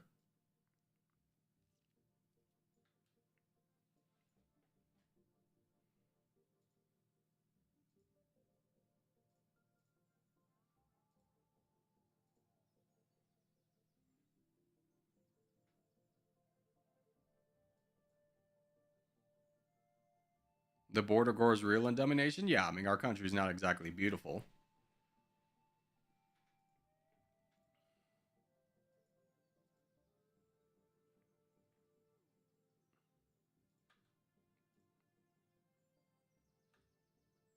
You're friends with Ireland. We'll see if Ireland comes over.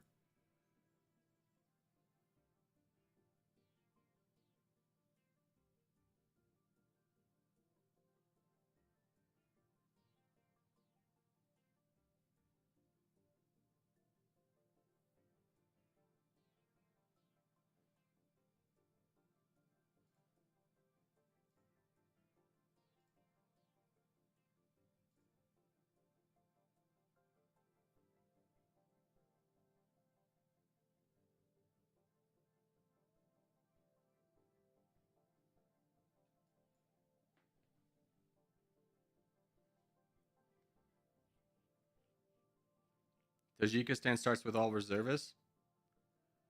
Yeah, but there's like 3 million worth of reservists.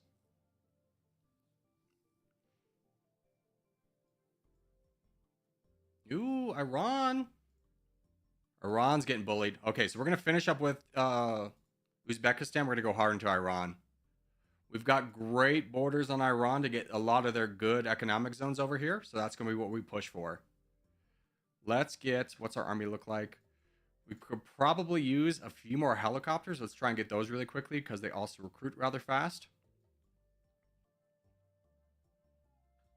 All right, who was friends with Iran? There was somebody big I saw, I think with China. Yeah, China's friends with them, but we're friends with China. Let's wait for our helicopters, and I think we're going to see invade over here.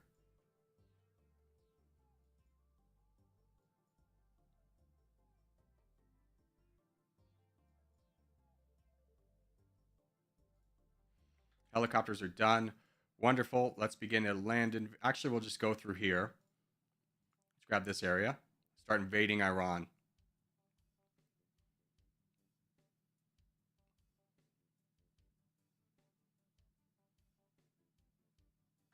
Switzerland, hello. You declared war on me.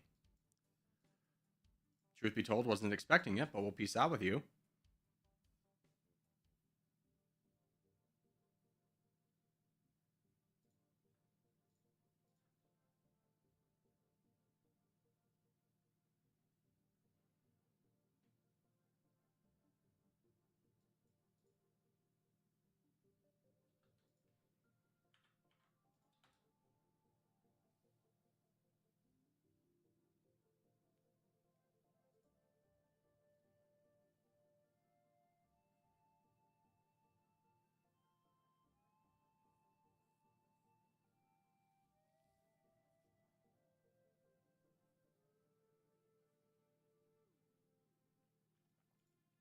And in good news, by blocking the North, we also block Russia's attempts to get in here as well. So we have access to most of Iran. A lot of the countries are scared because they don't want to fight China, but us having an early alliance with China means that they're not going to fight us. They picked us in the war. So we can get most of Iran for free at this point and connect our territories to be one gigantic empire.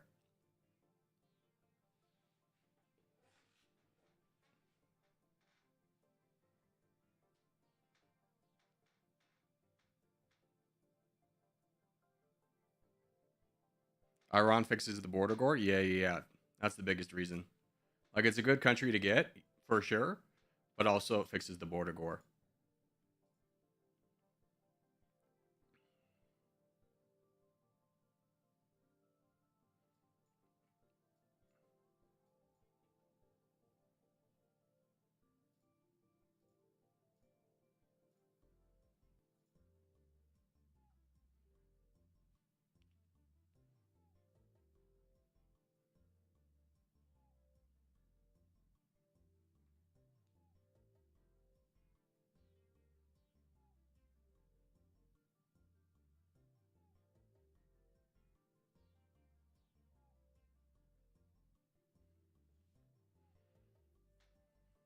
Can we get a Greenland run? Yeah, it's the most upvoted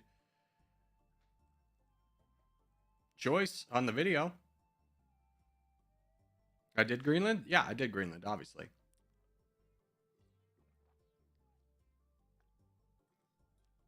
Frick. What's that? That's a lot of rockets. Gather the boys.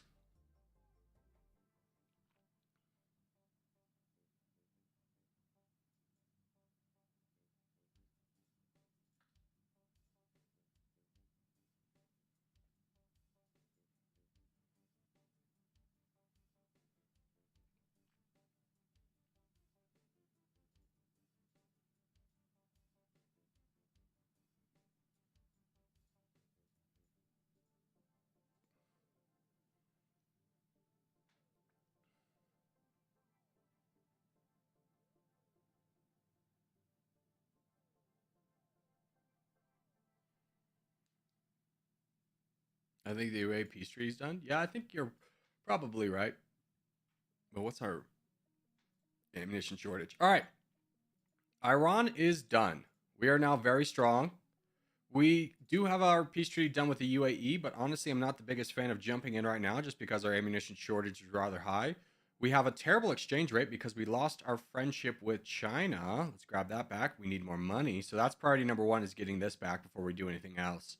War does influence the price of getting this alliance back. I don't know what we did to anger them. There we go. Probably attacking one of their allies. Now that we have that exchange rates back up to 70%, we're looking fine. Let's just go ahead and check that diplomacy. It won't be a big war with the UAE. Yeah, they're done. Let's go ahead and fight them. We're currently at war with them, in fact, already. No, we're not, but we will be.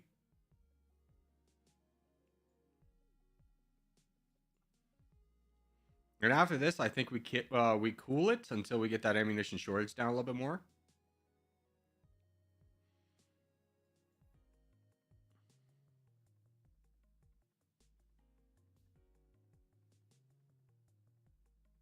And I'm glad we did this because Ethiopia was right here to try and grab it. So we block them, hopefully block them. Yeah, we got it all. Okay, now we go home. Take a look at our diplomacy. How we doing? Turkey's no longer our friend. We got Turkey back. Russia's no longer our friend. We're going to need Russia back. Exchange rate now 71%. Let's go. That's moving up in the world. Mexico is still our friend.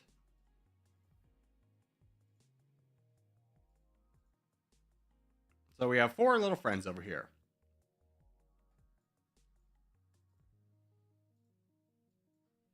But our army is very small. If we take a look at where we are now, we're 8th GDP, 5th population, 50th GDP per capita, but 9th military power. Love to get the military power up in the top 5, even though we don't have the GDP to quite support it.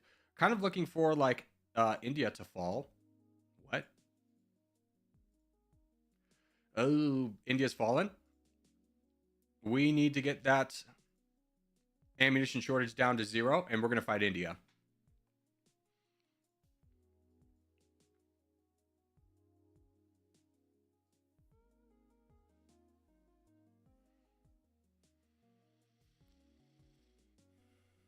India and China were fighting? Yeah, I just didn't think it was to the scale where India would fall.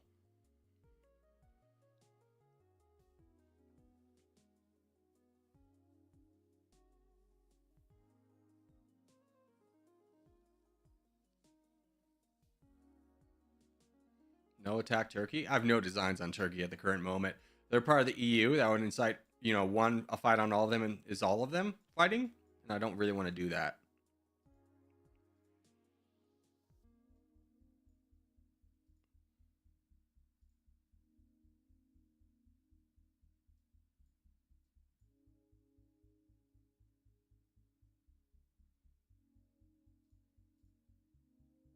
Who are your friends?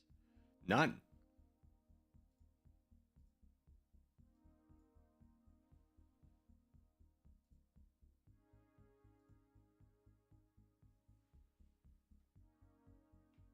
Peace treaty with India? I don't think so.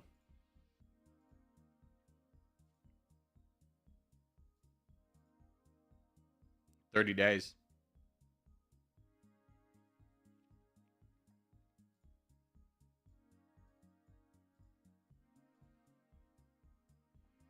All right, China's now dedicating a lot of forces to this. Let's gather up everybody. We're going to wait for these tanks to come in.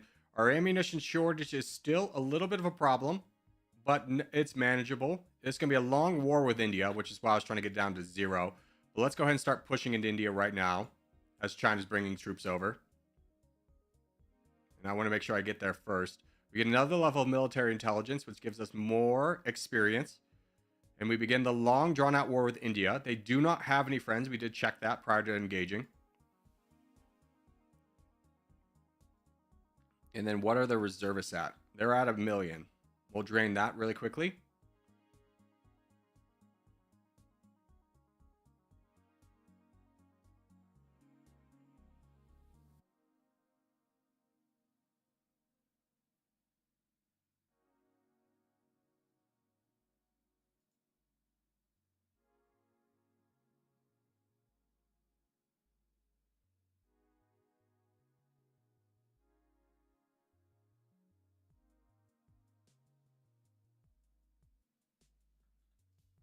All right, we got Islamabad from Pakistan.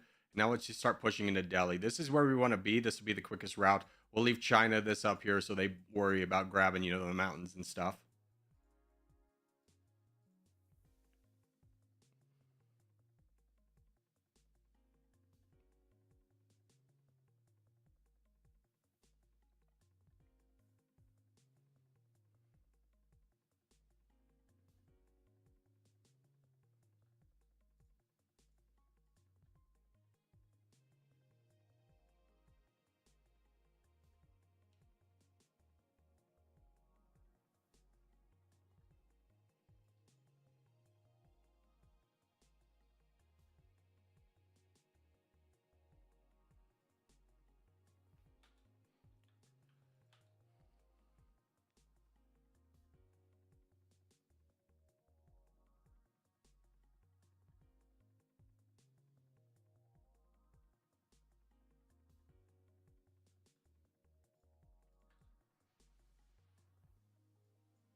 Ammunition shortage is really hot, but I'm going to keep pushing this.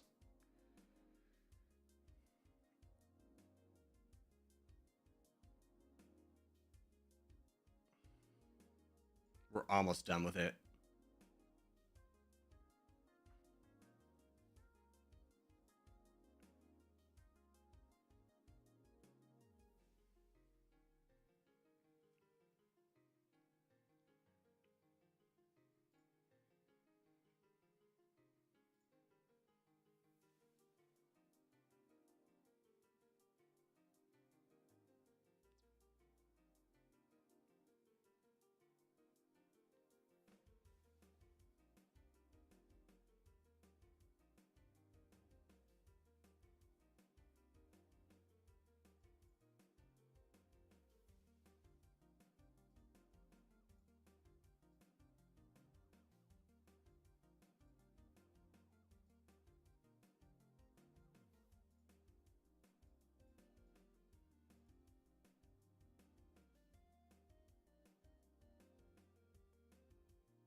Qatar and Kuwait, yeah. I was keeping them top of mind too. I'm not worried about this because I know this is where their capital is, and I didn't want to lose even more troops to it.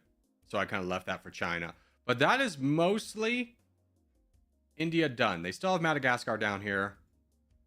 But we'll kind of clear out the easier areas to get because our ammunition shortage is very bad right now.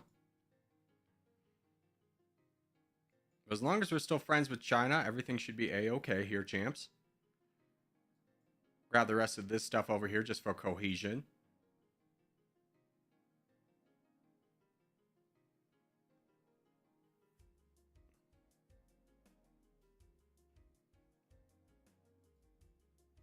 And do I leave them Madagascar? Still got a good population. It's not a lot. Here, let's just grab everybody.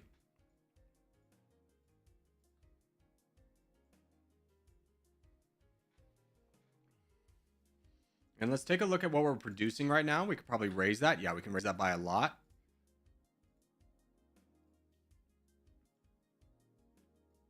Wonderful. Spending a lot more of our money on building up foot soldiers would do us a lot of good in the long term. We are currently, after that, the third biggest GDP. Second population. Military power is low at 7. All things considered, pretty good for us. It's going to take us a while because we're taking a land route down to get to the rest of their land in Madagascar. So we're missing out on a little bit of opportunity there. But we don't spend more. We get a little bit of opportunity to lower the ammunition shortage, which is what we're mostly after at this point.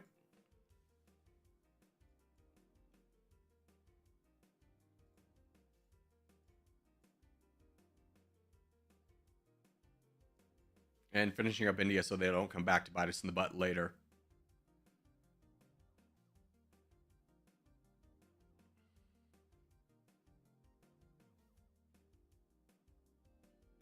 All right, that's India done. So let's send everybody home. Big success for us.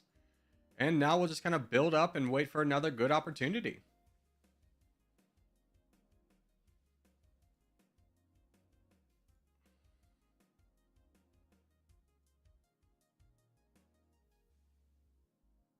And we have finished up military intelligence. We can start going in art of war, reduce the time it takes for troops to conquer enemy territory by up to 100%.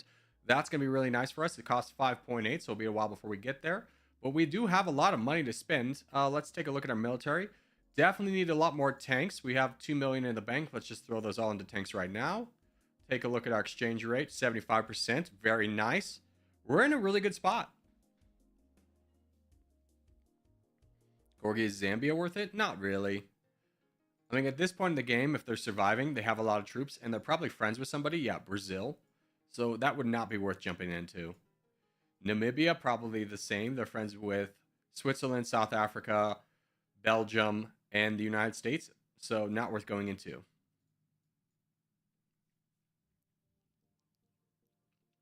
Invade Egypt. Egypt is not a bad call. at this point in the game. Diplomacy, friends with a good number of people, no one I'm scared of.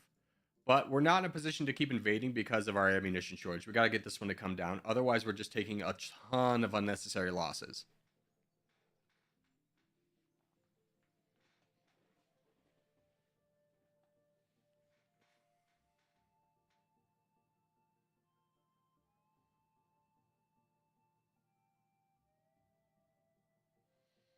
Now, when we're talking about the leaderboard, the United States is at 55. Okay.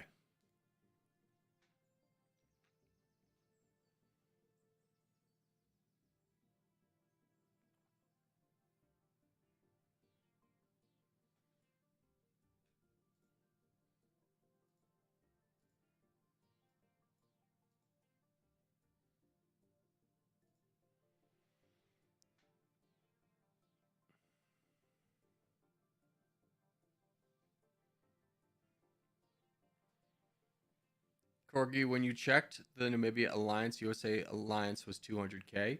Yeah, but if I got an alliance with the United States, I'd probably lose it with Russia and China. And those two, because I have land borders, are much more valuable to me than an alliance with the United States.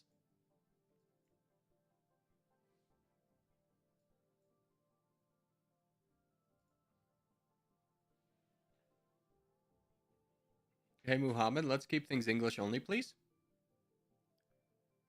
Did I see correctly? Mexico over Russia? You did, which is kind of crazy because of how much land Russia has.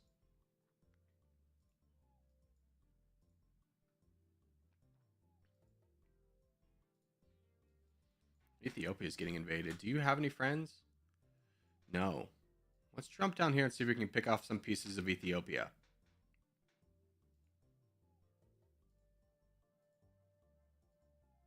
Actually, being straightforward with you, I'm going to ignore Ethiopia because I'm afraid that if I fight down Ethiopia, someone else will come over here and grab Cairo, and I want Cairo for myself.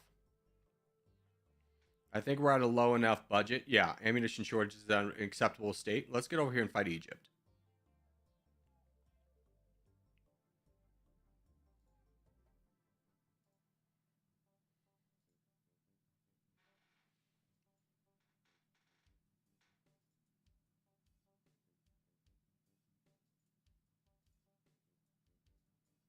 Oh, we had a treaty with Egypt. Whoops-a-daisy. That's going to be a problem. We're going to lose friendships with China. We got a friendship back with China. What about Russia? Get friendship back with Russia. So it will hurt us on the global stage, but at least getting those two back is nice. We could potentially also get one with you. Yep, get that one back. Israel, you're kind of a big player in this one. What would you want for a friendship? Pretty cheap. We'll grab that.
United Kingdom. Still have your friends. Okay, I just saw they declared war on Norway, and I was like, All right, Egypt's done. Wonderful. Head back home. We're building up a pretty good military at this point. We're up to 4 in military power. Defensive power is a little bit lacking. We're going to struggle for the rest of the game because of the attacking someone we had a peace treaty with when attacking Egypt. But oh well, at least we got it.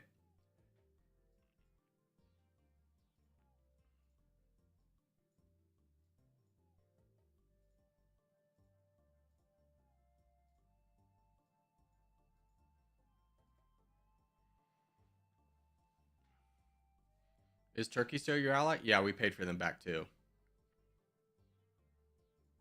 And still decent exchange rate.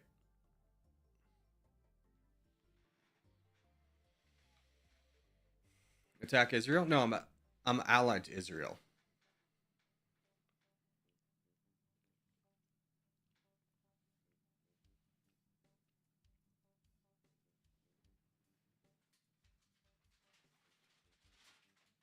And now we kind of begin the long waiting process of waiting for like a big fish to fall. We've really established ourselves in the world, but it'll take like a Russia, a China, a Brazil, United States, or Mexico even falling for us to like move somewhere else.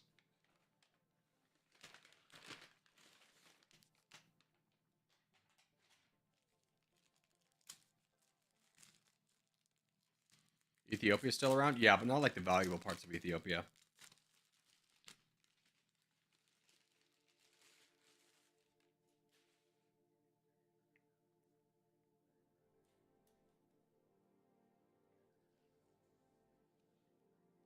China look tempting? Hmm. Have you seen the reservists though?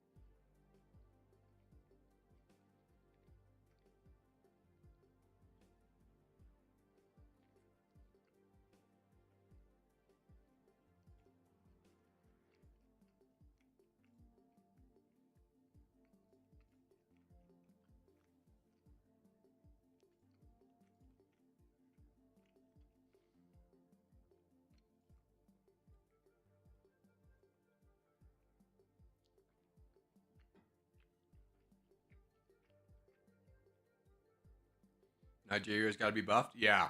They haven't done anything all game. I bet you they have a lot of troops. Not really.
All right, so we have accumulated enough points for Art of War, which is great. The world's kind of entered a little bit of a Cold War state, so we're just going to be kind of in the background, accumulating a little bit more military and waiting for something really interesting to happen.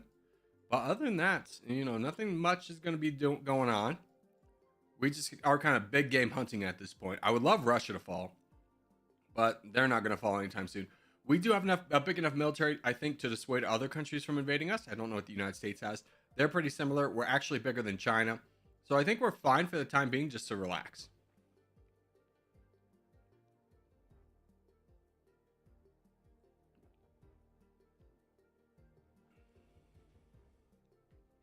Yeah, if China was like weak while we had Art of War, I would consider fighting them. But the timing doesn't quite work out for us here. Yeah, basically, if anyone's in this game at this point, it's because they either have a big military, B, a lot of alliances, or C, both.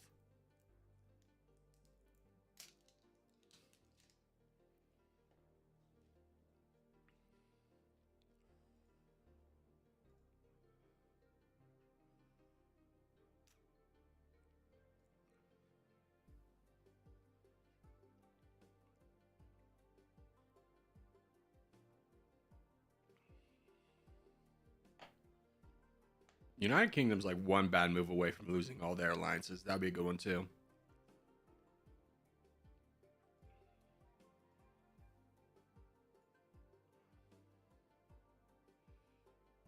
Yeah, South Korea is too big. Japan, Germany, Netherlands, Italy, Poland, not worth.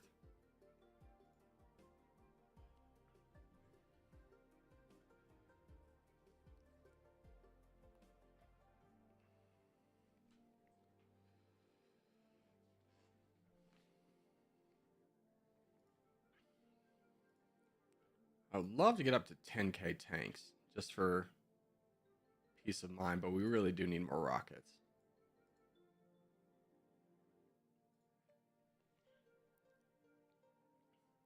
The North Africa border gore, I mean, it's just kind of like in real life. The scramble for Africa. Minus Russia being involved.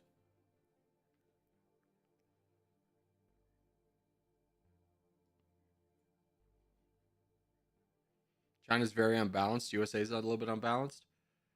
I mean, China's just got these reservists, which I'm worried about. Like, we could steamroll over these guys, like their actual army, but then 50 million reservists, almost 60.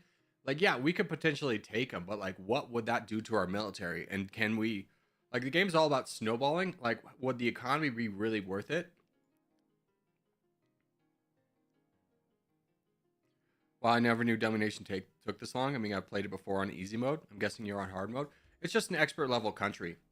So, like, yeah, if you start off as China, you make a mistake, it's fine. You can take risks and it doesn't hurt. But, like, as Turkmenistan, like, if we make a mistake, how long does it take us to build back a military? How long are we going to be weaker than other countries? And do other countries use that as an opportunity to attack us?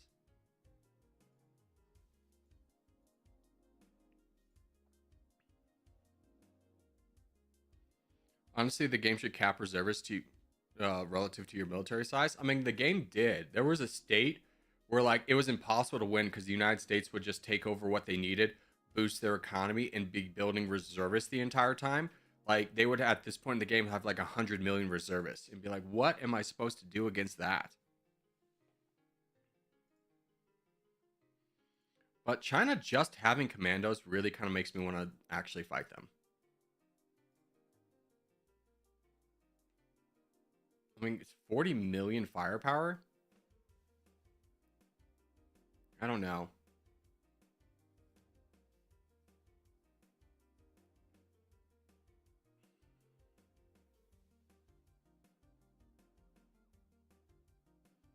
Like if China gets involved in another war, that would be nice. They also have some very strong friends. Brazil, Japan, United Kingdom, almost Russia.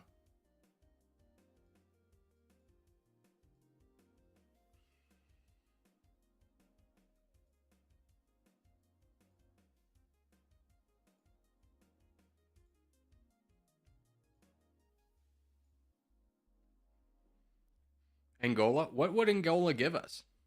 What would it give us? Like, what would be the point other than like fighting down them? Again, keep in mind, anyone in this game at this point is in the game because they either A, have a lot of army, B, have a lot of allies, or C, both.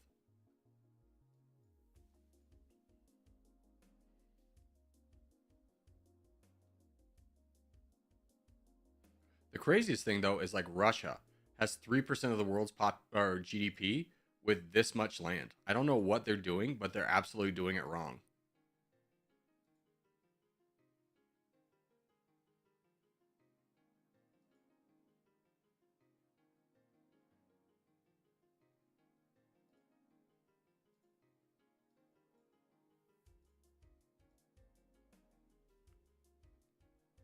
Nigeria's falling? Yeah, I saw it. There's no chance I was going to be able to get over there in time. Maybe I can. Let's go see about Nigeria. Who are your friends, though? Nobody big. Let's see if we can run over there.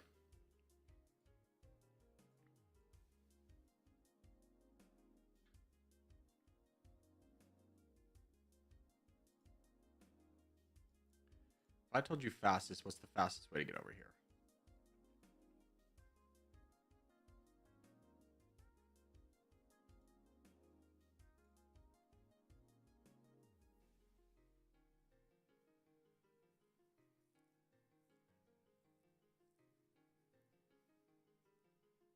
Spain's probably going to take the coast. Yeah, we'll see if we can get over there in time.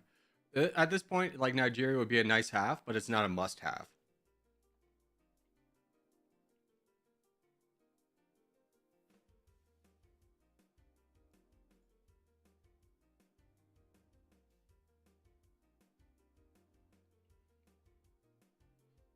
Hey, we made it. Let's go. Okay, so we're going to fight down Nigeria for the rest of their land. Spain's already been here and taken down most of the military. They don't have a ton of friends, so we shouldn't have to worry about that too much. And we can grab a good chunk of population, which will help us out with our military units and potentially being able to recruit more of them through the production tab. So this will be, we'll just see what we can get here.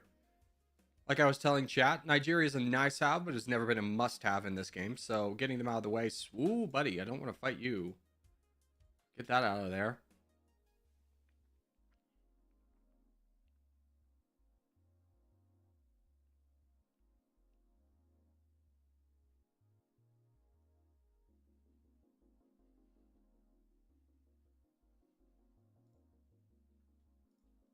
All right, and they are done. I also kind of think about invading Chad, but 9 million is a lot for what Chad actually has. Chad's only the 59th best GDP. I feel like that's like last place at this point in the game. I much would rather keep an eye on China because they are getting progressively weaker. Yes, they do have a lot of reservists, but their entire military is in commandos and gunners where we have tanks and everything. So that could be a good one for us to jump on later on.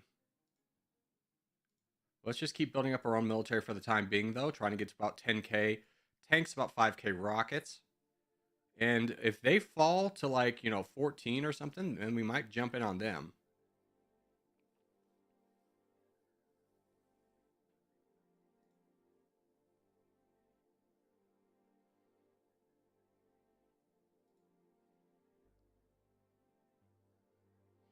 And in fact, I think we're hitting that mark. Yeah, they're going really weak right now. I think this is a great opportunity to fight China. So let's head over to the valuable parts of China. We'll gather our military along the way. Let's just kind of take the sub-peace, sub-friendly route. Gather everybody right here. Swing over to fight China. We'll grab the next level of Art of War. And let's check our diplomacy with them. We do have a peace treaty for 2.3k days. That's a little bit unfortunate on that front, so we're going to have to wait a little bit longer than I would like. But let's position our army over there just in case.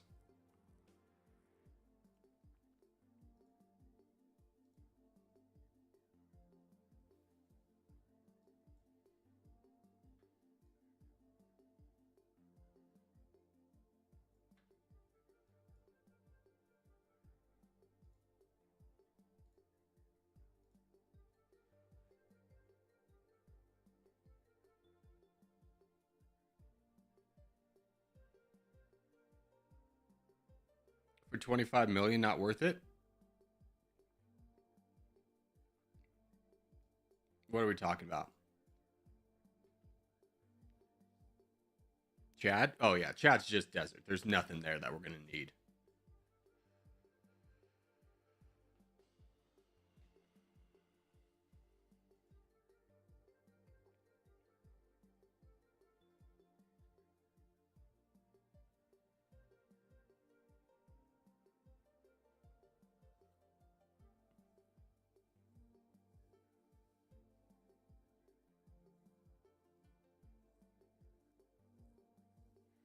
Southern Chad has decent population. Yeah, but after getting India, population is never going to be a concern for us through the rest of the game.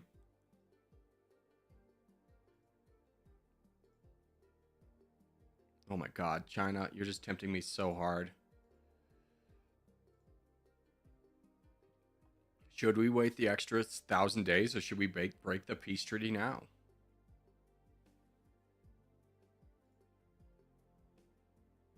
China's, here's the thing. If we got China's land, added it to ours, we would be number one. Or almost number one. I don't know if I want to do that with everyone also being angry at me. I think we can wait out the time.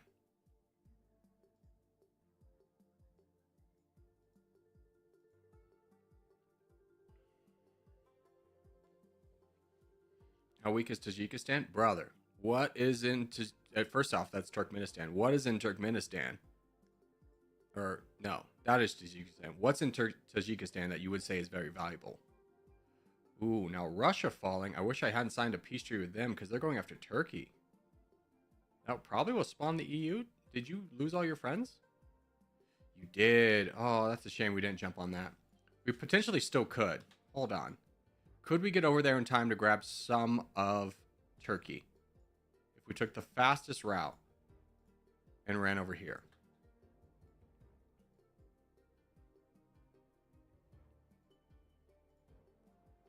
I have a longer peace treaty with Turkey. Dang it. All right, back to freaking China.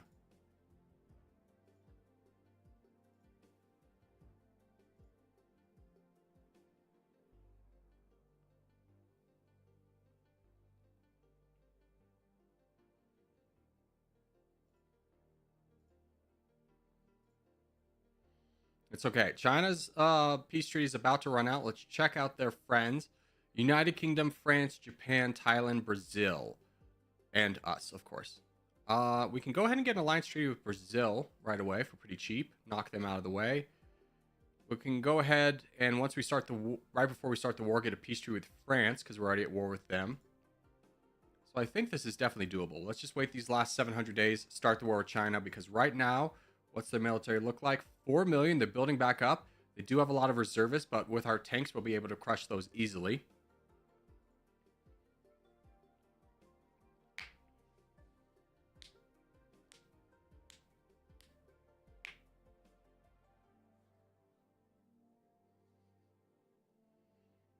I'm going to start the war over here in Taiwan, too.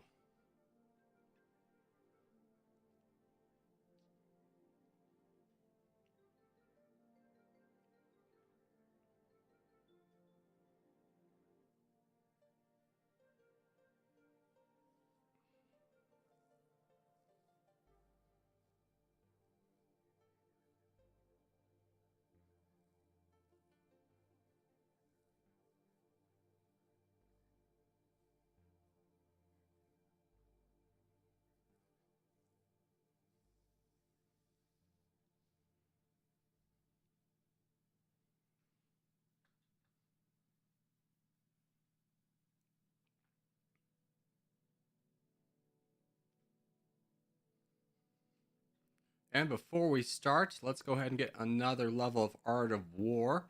Just take territory a little bit faster. China's going to be one that we're going to want to try and get done a little bit on the speedy side, just because they are so vast, but their economy is worth it everywhere.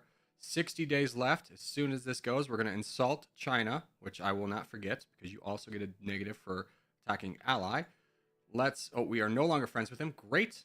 Let's just double check. Did you get any new big friends? Not really. Let's peace out with France for the cheap so they won't enter the war. Let's start fighting down in Taiwan, checking their military. They have 13 million, so they built back up a little bit, but still enough for us to handle with our army of 68 million. The reservists are what I'm most worried about.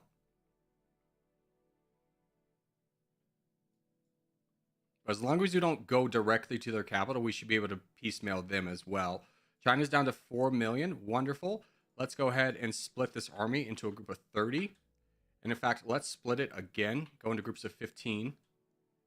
Hopefully don't come across any big militia units. And just start taking the coast. Yeah, that's what I was worried about. Big unit of reservists right there.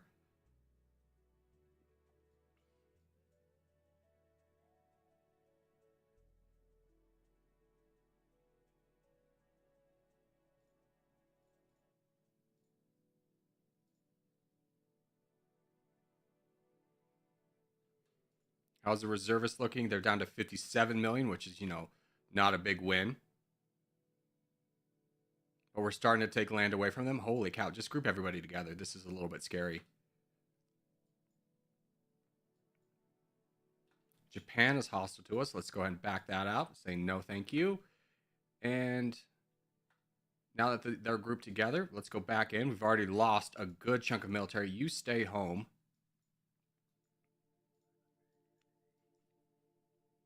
Start trying to chunk down more of their reservists. They're down to 40 million.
Reservists are down to 10 million, almost through, costing us pretty heavily. Yeah, we're down to 40 million.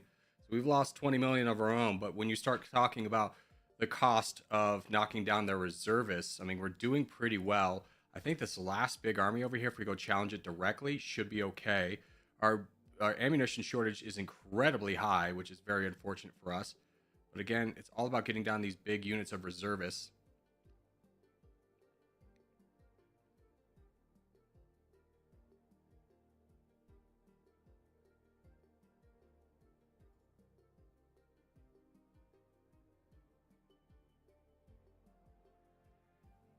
Okay, they have 2 million left in reservists, and that's really it. So we're going to split once and start fighting, even though we do have a pretty bad ammunition shortage. Try and grab a little bit more of the country. Look for the economic zones that we should be going after, probably over here. So let's get you to start moving up north.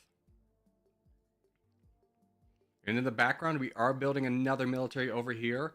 It's got 7 million. We have some tanks on the way. Where'd the tanks go?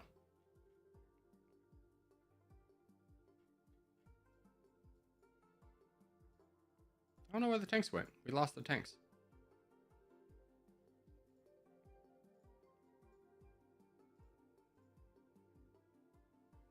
South Korea is now getting involved, so that should hopefully take away a little bit of the pressure from us and allow us to actually take land.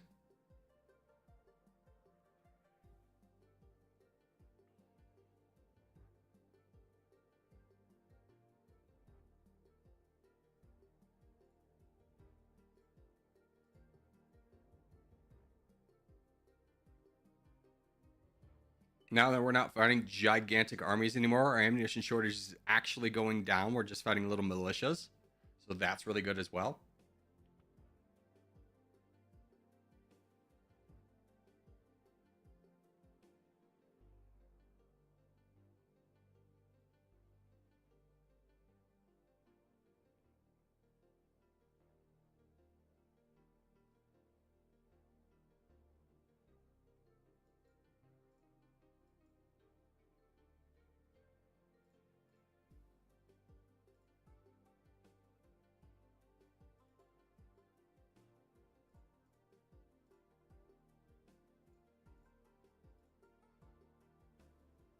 Okay, this is another 12 million. Let's go ahead and bring it over as well. Dire times. Tell you to maybe not go through China to get over here where we need you.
Is this going to be a video? Yeah, James, this will be a video.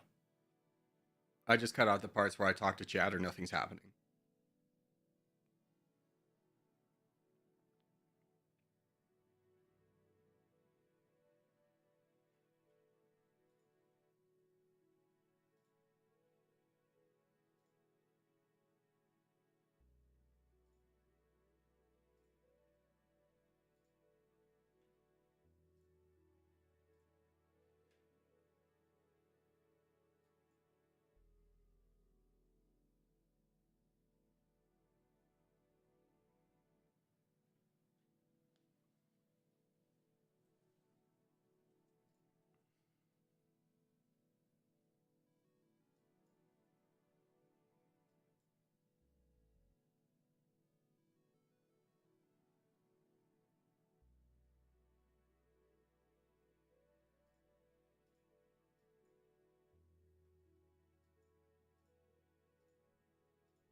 All right, the battle for Beijing has begun.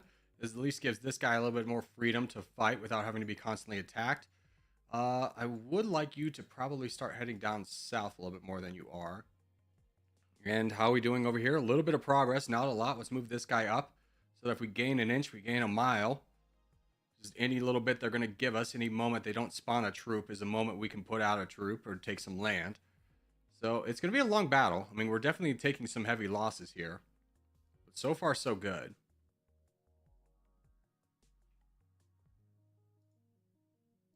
Let's buy some more tanks, too.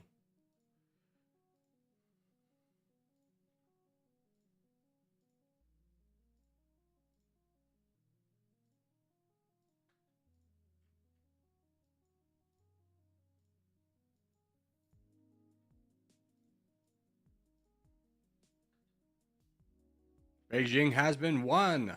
Huge. That's very big for us. Now, it will move the Chinese capital elsewhere, but at least it will weaken them economically so they can't fight back as well as they are. They're still the third biggest GDP. We've moved up into second place right now. We're at 30%. And even though the ammunition shortage is pretty heavy, we're going to continue this fight for as long as China's alive.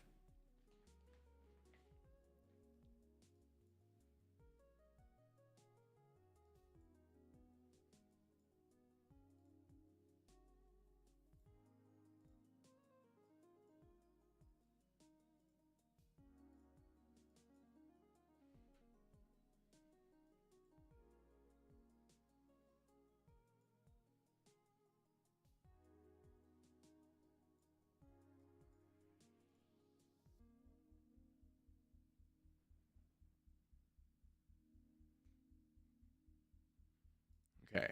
New army is ready. Let's go ahead and send them down to grab the rest of India down here.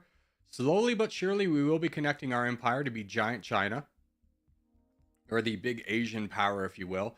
It is affecting us in terms of military. Military, though, we are still second, so it is costing us a lot to maintain this fight, but it's okay. We're almost at another level of art of war, which will help us out taking territory even faster, but the bulk of the hard fighting is done. This area is the hardest region of China to take, and the rest gets less and less populated as you move on. Obviously, India is going to be a little bit of an exception there, but it should be pretty easy going for us the rest of the way.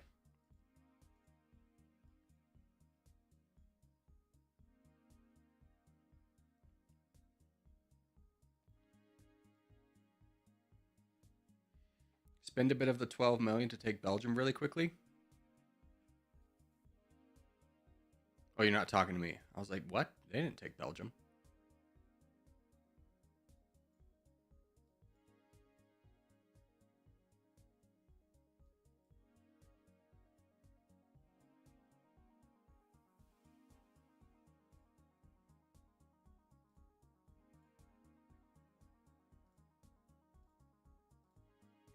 And with this new population, we can increase our production even more.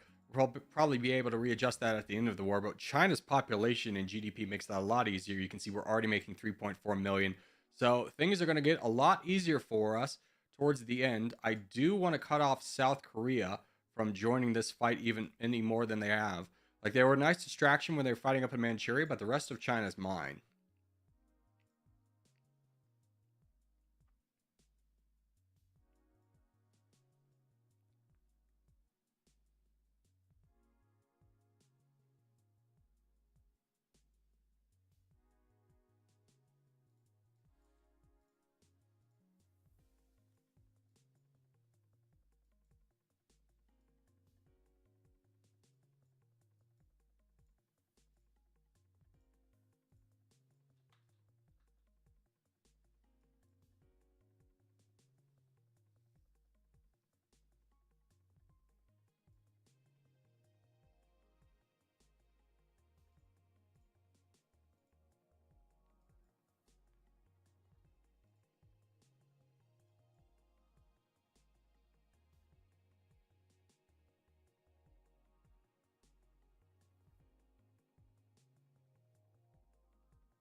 I'm also a new sub. I've been watching for like 2 years. You've been watching for 2 years, and in those 2 years, I never did one thing that would make you say, "Hey, this guy deserves a sub." You're a monster.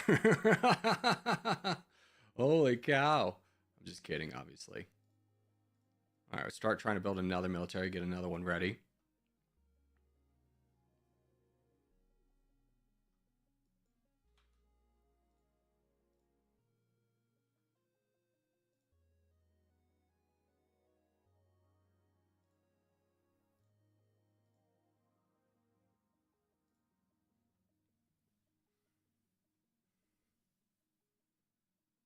I just made one to type in chat. I didn't even get your main account. Oh my gosh. Are you embarrassed to watch me? Now my feelings, my feelings. I'm just kidding. All right, this has got 10 million. Let's go ahead. Freaking South Africa. There's no way I can talk you out of this. No. All right, we'll buy some more rockets. We're going to unfortunately have a big fight with South Africa over here.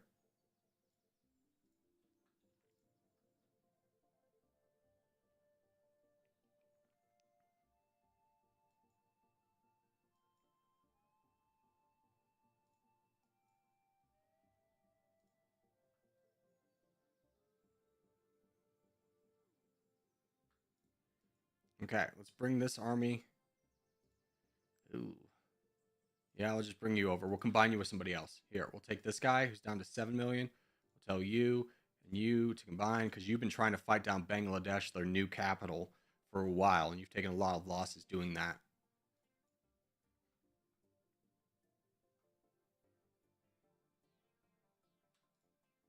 But with 15 million, let's see if we can get the push we need.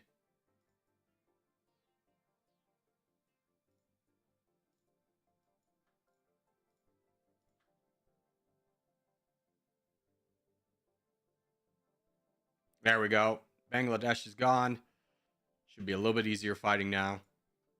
China should hopefully be running out of troops. What are we at after all this? I mean, we've slightly gained troops, but considering we've probably spent about 10 million to stay status quo, it's not exactly a amazing victory. Come fight freaking South Africa. How many troops does South Africa still have? They got 14 million more to throw on us. Okay. Well, then let's just combine you with somebody else.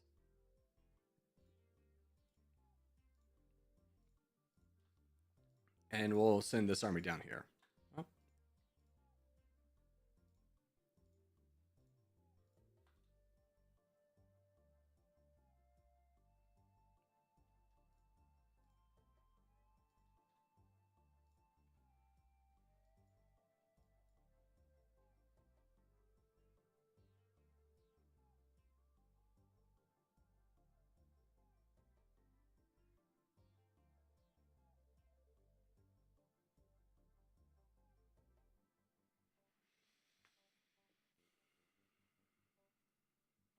When I said I made an account to type in chat, I don't even have an account. Oh, let's go!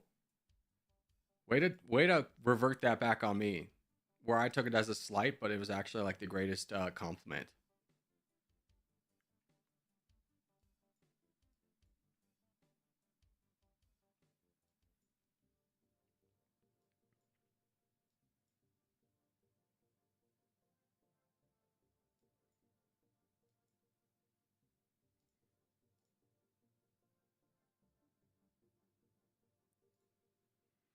Check Thailand's army. Do you not see me absolutely fully engaged, still fighting down China? And you think I can just fight somebody else? Are you mad?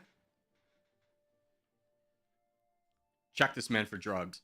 Mods, check this man for drugs. I'm fighting for my life over here, kid.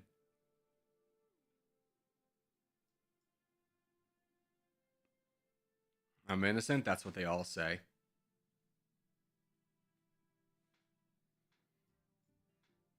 Here, let's get you to go get their Philippines territories.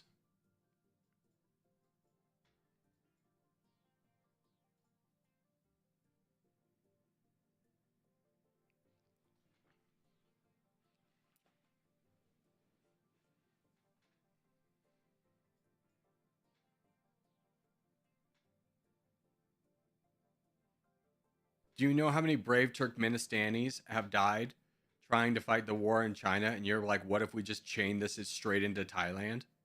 You're a monster. We found the Breaking Bad substance on him. Ah, I knew it. That blue glass or whatever they called it.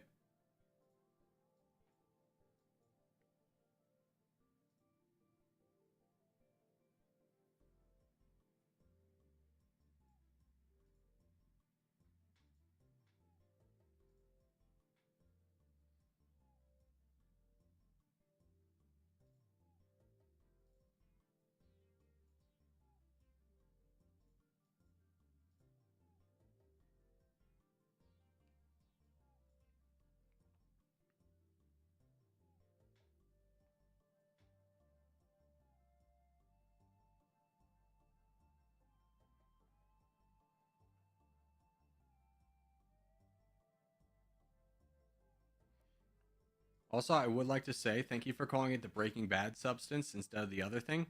Because number one, it's a lot more funny when you say it that way. Number two, it's a little more family friendly. Let's get over there.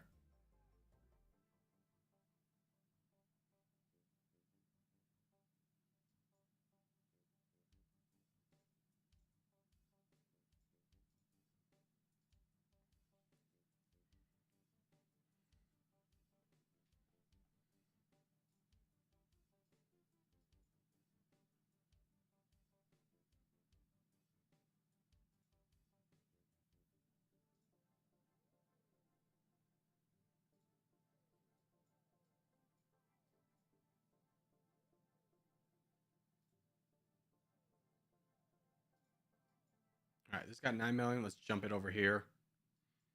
Try and help finish this war. I mean, this is like the last little bit of China has. Like, they've got Madagascar. I do not care about Madagascar. I just want to weaken China up to the point where, you know what? Let's just move their capital again so we stop bleeding reservists over here.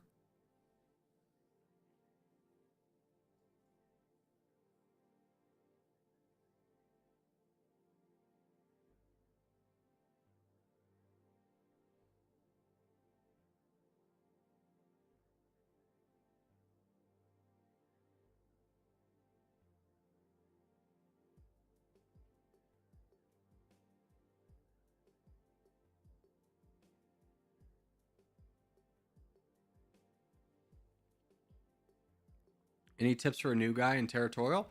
Yeah, I'm gonna be honest with you. I just put out a tutorial, not to like. I hope this doesn't come off as dismissive, but the tutorial for Territorial will give you a lot better information in a condensed time than I probably could here without like any kind of visual examples. So I would check that out first. It just came out like last week, so it shouldn't be super hard to find.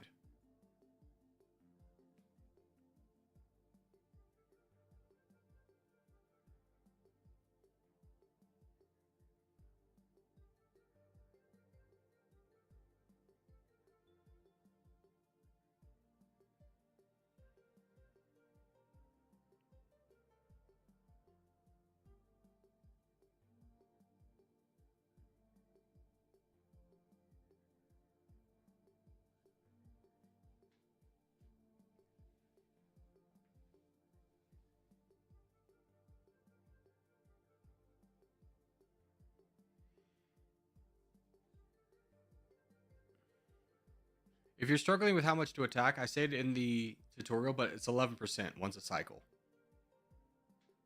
That might be the information you're looking for.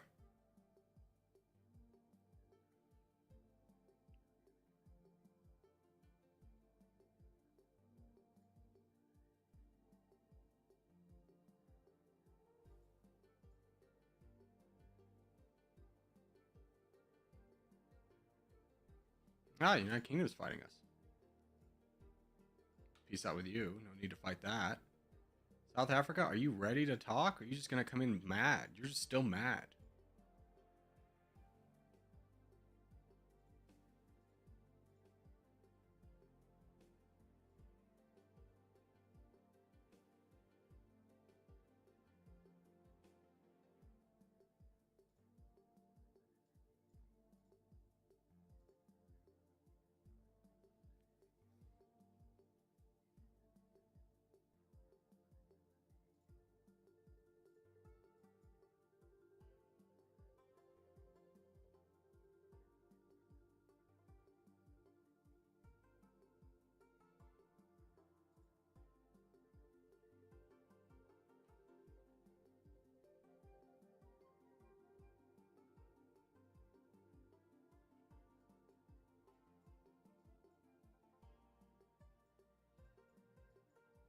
All right, mainland China's done. We begin the battle of fighting down the last little bit of holdings down here in Madagascar, and that should hopefully be the end of them. And unfortunately, I'm kind of thinking about South Africa. They've been such a pain in my side. It's not really super beneficial to fight them. They are friends with the United States. We should peace out with the United States. I don't know why, when we went to war. I haven't seen them, but that's the end of China. Huzzah, let's go home. 60 million. That's okay. What is our awful, awful, awful ammunition shortage? Not that bad. Not that bad at all. We've got great morale too. So we have about 9,000 tanks, 4,000 rockets, 500 helicopters, and 2 combat aircraft. Let's spend the 7 million we have right now and just get a little bit more combat aircraft. And go ahead and spend that money on more Art of War. So now we are in second place firmly with 41%. Germany's right behind us with 10%. Russia somehow has never been able to manage to get into double digits economy. It blows my mind. And we'll look for kind of another target. South Korea might be good. Yeah, we could definitely do South Korea. They've got some pieces of China that are valuable. And we do need to fight Tajikistan because they're in the way of my beautiful empire.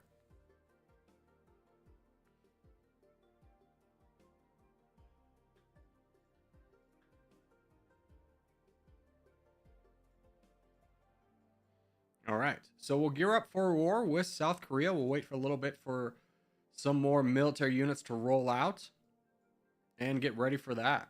Now, taking a look at their army, they do have a good amount of tanks. They have some rockets and some helicopters, so we're going to need to overwhelm them if possible. Definitely need a lot more rockets out there, but you can see how much more we're making right now. It's just a ungodly amount. Almost 5 million. Auto production? Yeah, we can revisit that. We're at 31%.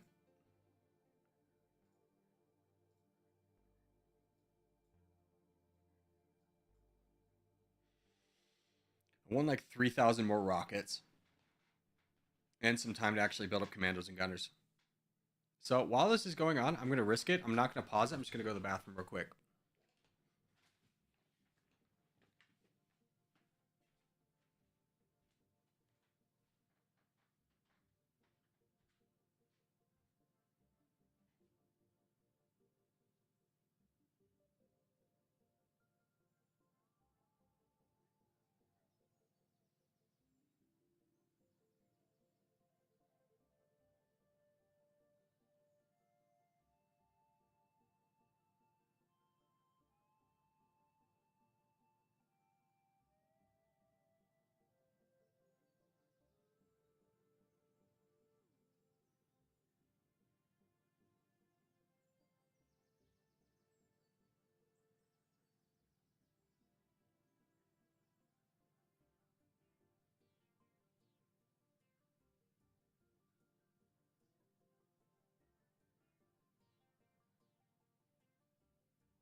Okay, we in this?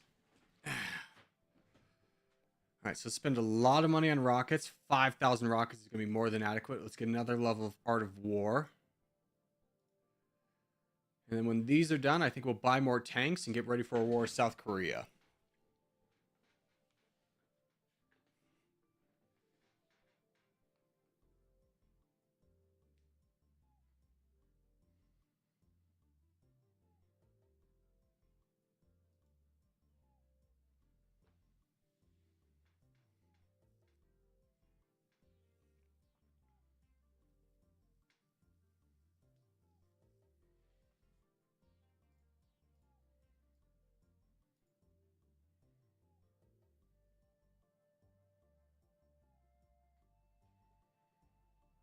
What happened to Tajikistan? I ate them.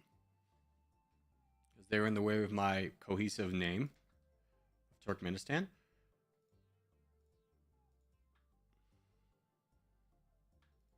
I'm going to go ahead and buff up these numbers manually.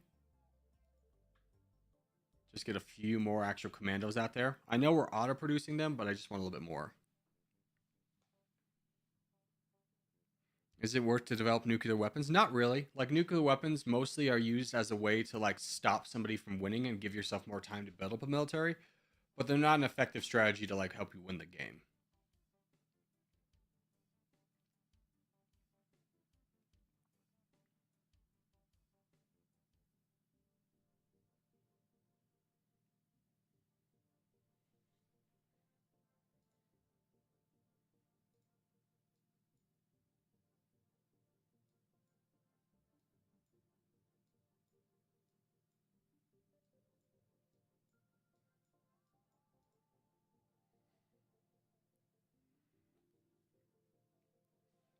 In single player, no. In multiplayer, people mainly use them to lower morale. Oh, that's a good idea.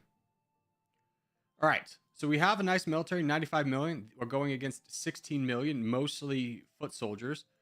You did not have a lot of friends, if I remember correctly. You've gained a lot of friends recently. That could be a problem. How about you? You have less friends.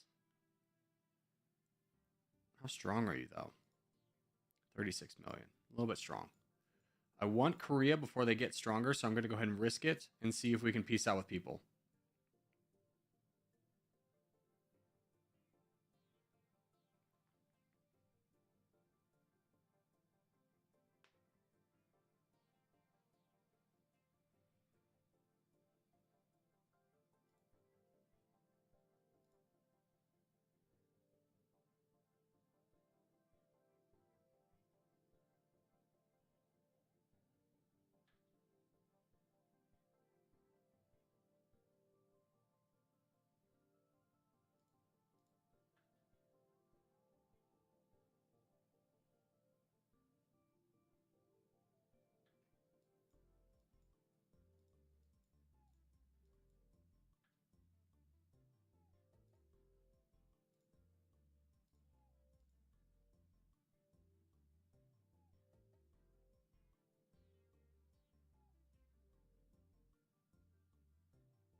All right, South Korea has been defeated. Nice.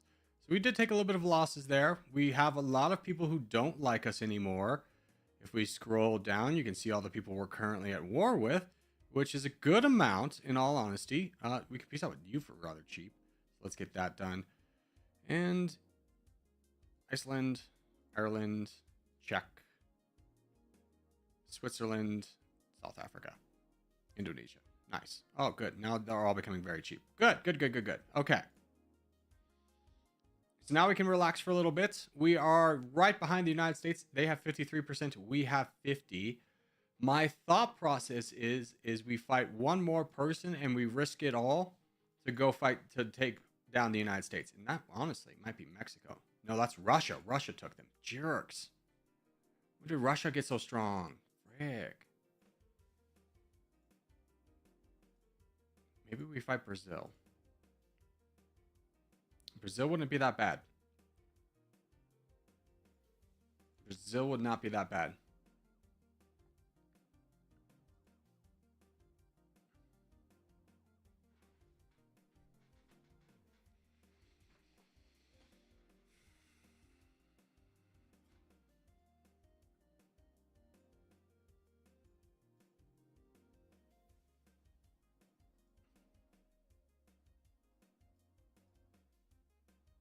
Brazil would be 8%. Yeah, I think we fight Brazil and then we fight the United States. we go for the quick win. Because Brazil's at a weakened state. They only have 21 million firepower and 4 million reservists against our almost 100 level. I think we could get away with that one.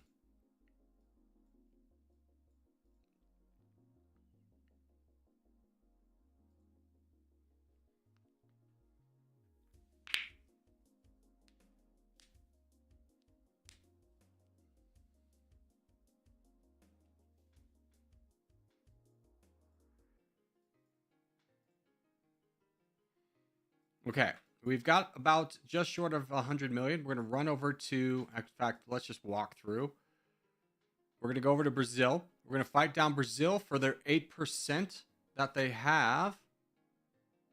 Yeah, 8% right here. And then with the 58%, I think will be enough to capture the United States, who has not gone much into Africa. So most of their 50% is going to be in the mainland. I don't know how many troops they have. They have 50 million with another 29 million reservists. So while we're doing this fight with Brazil, we're going to be building up an army in the back line, continuously going down Art of War. In fact, let's kind of risk this here. Let's increase R&D spending and try... Oh, if I could get to the right menu. To do war tactics along the way. Strengthening the capabilities of all your troops by 20%. So, boom. Now, this will slow down our overall research, but it's fine. It's not that bad.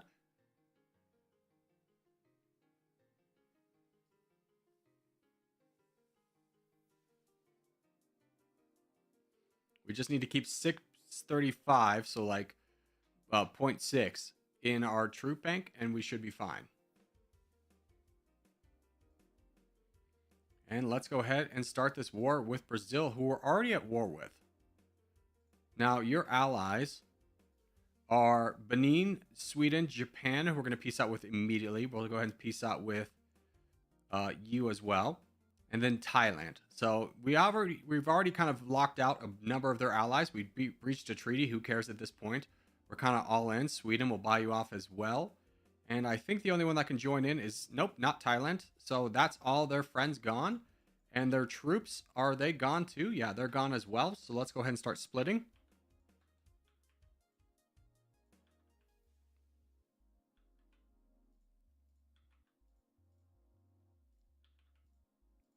Into groups of 12 million and just feast on Brazil's land.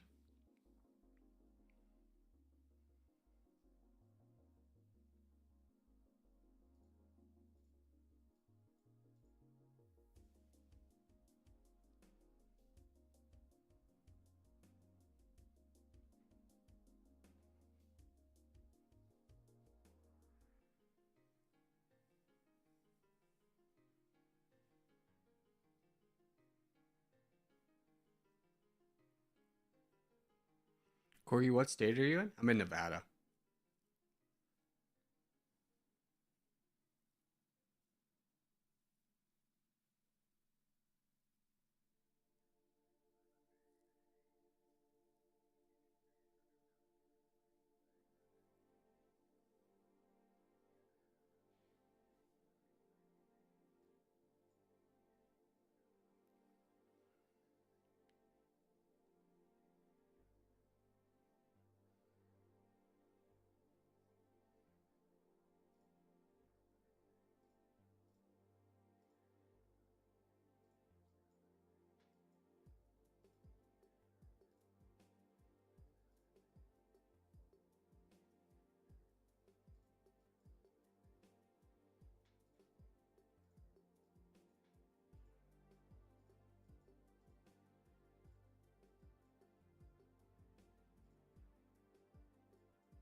All right, Brazil has been defeated. We have 58% of what we need. We need 100%. We're going to get these last rockets. We're going to gather everyone to fight in the United States. They only have 52 million, 30 million in reservists, but most importantly, they don't have any real friends, like friends that are going to hurt us a lot. So that's going to work out really well for us.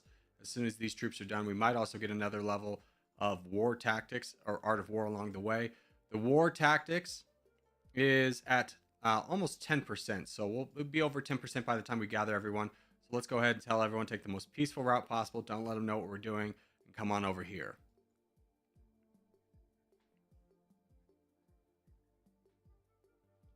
Nevada, Area 51. Yeah, Area 51's down by Vegas, though. I'm not near that. Nevada's a big state. Reno to Vegas is 9 hours in driving.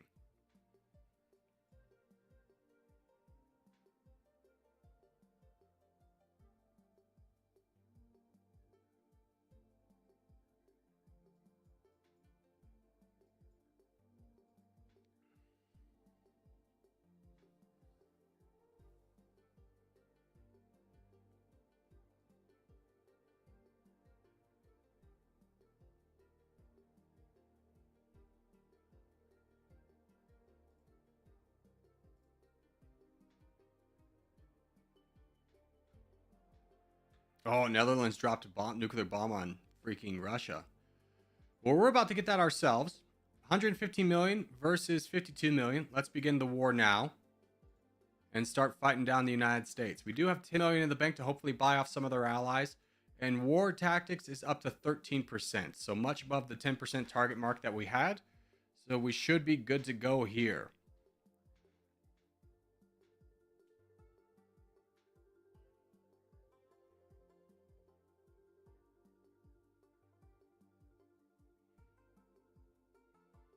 Let's just take a look at who's all declared war on us. We'll actually go here.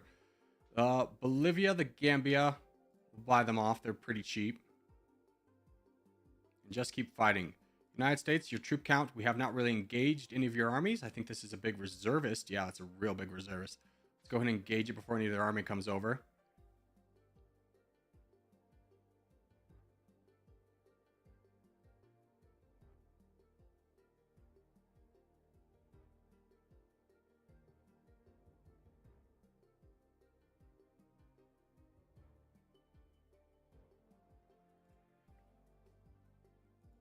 Now their army's down to 18 million. The reservists are down to 13 firepower we're talking about. So it shouldn't be much of a threat. I'm looking for one more engagement with their actual military before we fully engage, and that looks like it's going to be it. Yep, their military is down to 17 million. We're going to go ahead and start splitting, though, into groups of 4. Not try and overextend ourselves, but try and speed things along as well. Yeah, here comes a little bit of their military. They're starting to lose a lot of the south. They're panicking. And how's your military looking? You're down to 2 million. Wonderful. Okay, let's go ahead and split again.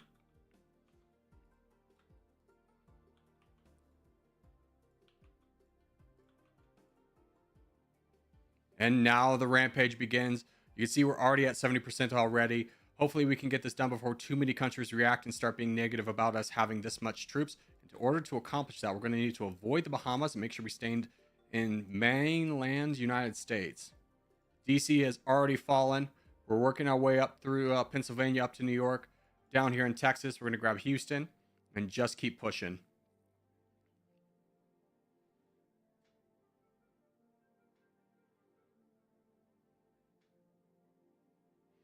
We're at 85%, which is kind of the mark when the AI starts to really get aggressive towards you. So let's just keep pushing.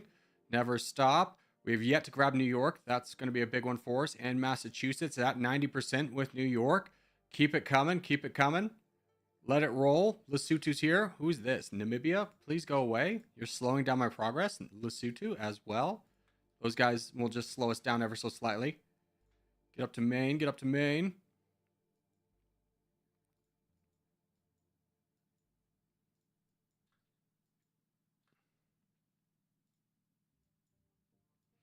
%, wonderful. Let's just keep pushing into the west. Forget about the Bahamas. I promise you they will not bring us glory. Not the same that taking mainland United States would. 96%. Keep it coming.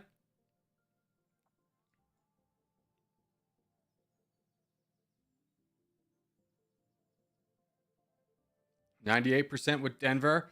Keep going. Push to Phoenix. Push to Phoenix. Get it! I don't even know if we're going to need California. We're so close to victory right now.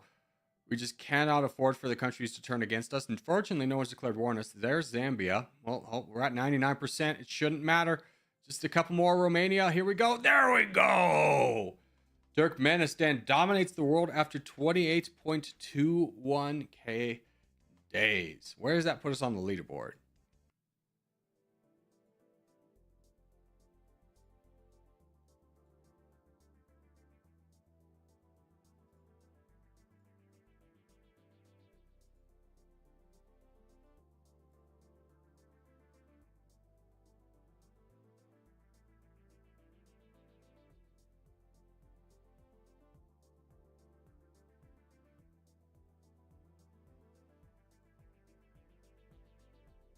Oh, that puts us in third place. Second place is Craft, friend of the channel, mod and everything. But a good game nonetheless. Pretty happy with our performance here. And as we do start to wrap things up, just want to say thank you guys so much for watching, especially made this far in the video.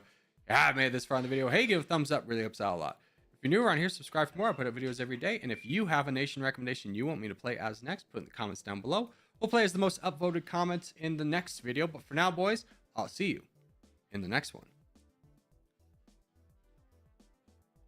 All right, chat. That's going to do it for today. Hope you had fun. I'll see everybody tomorrow.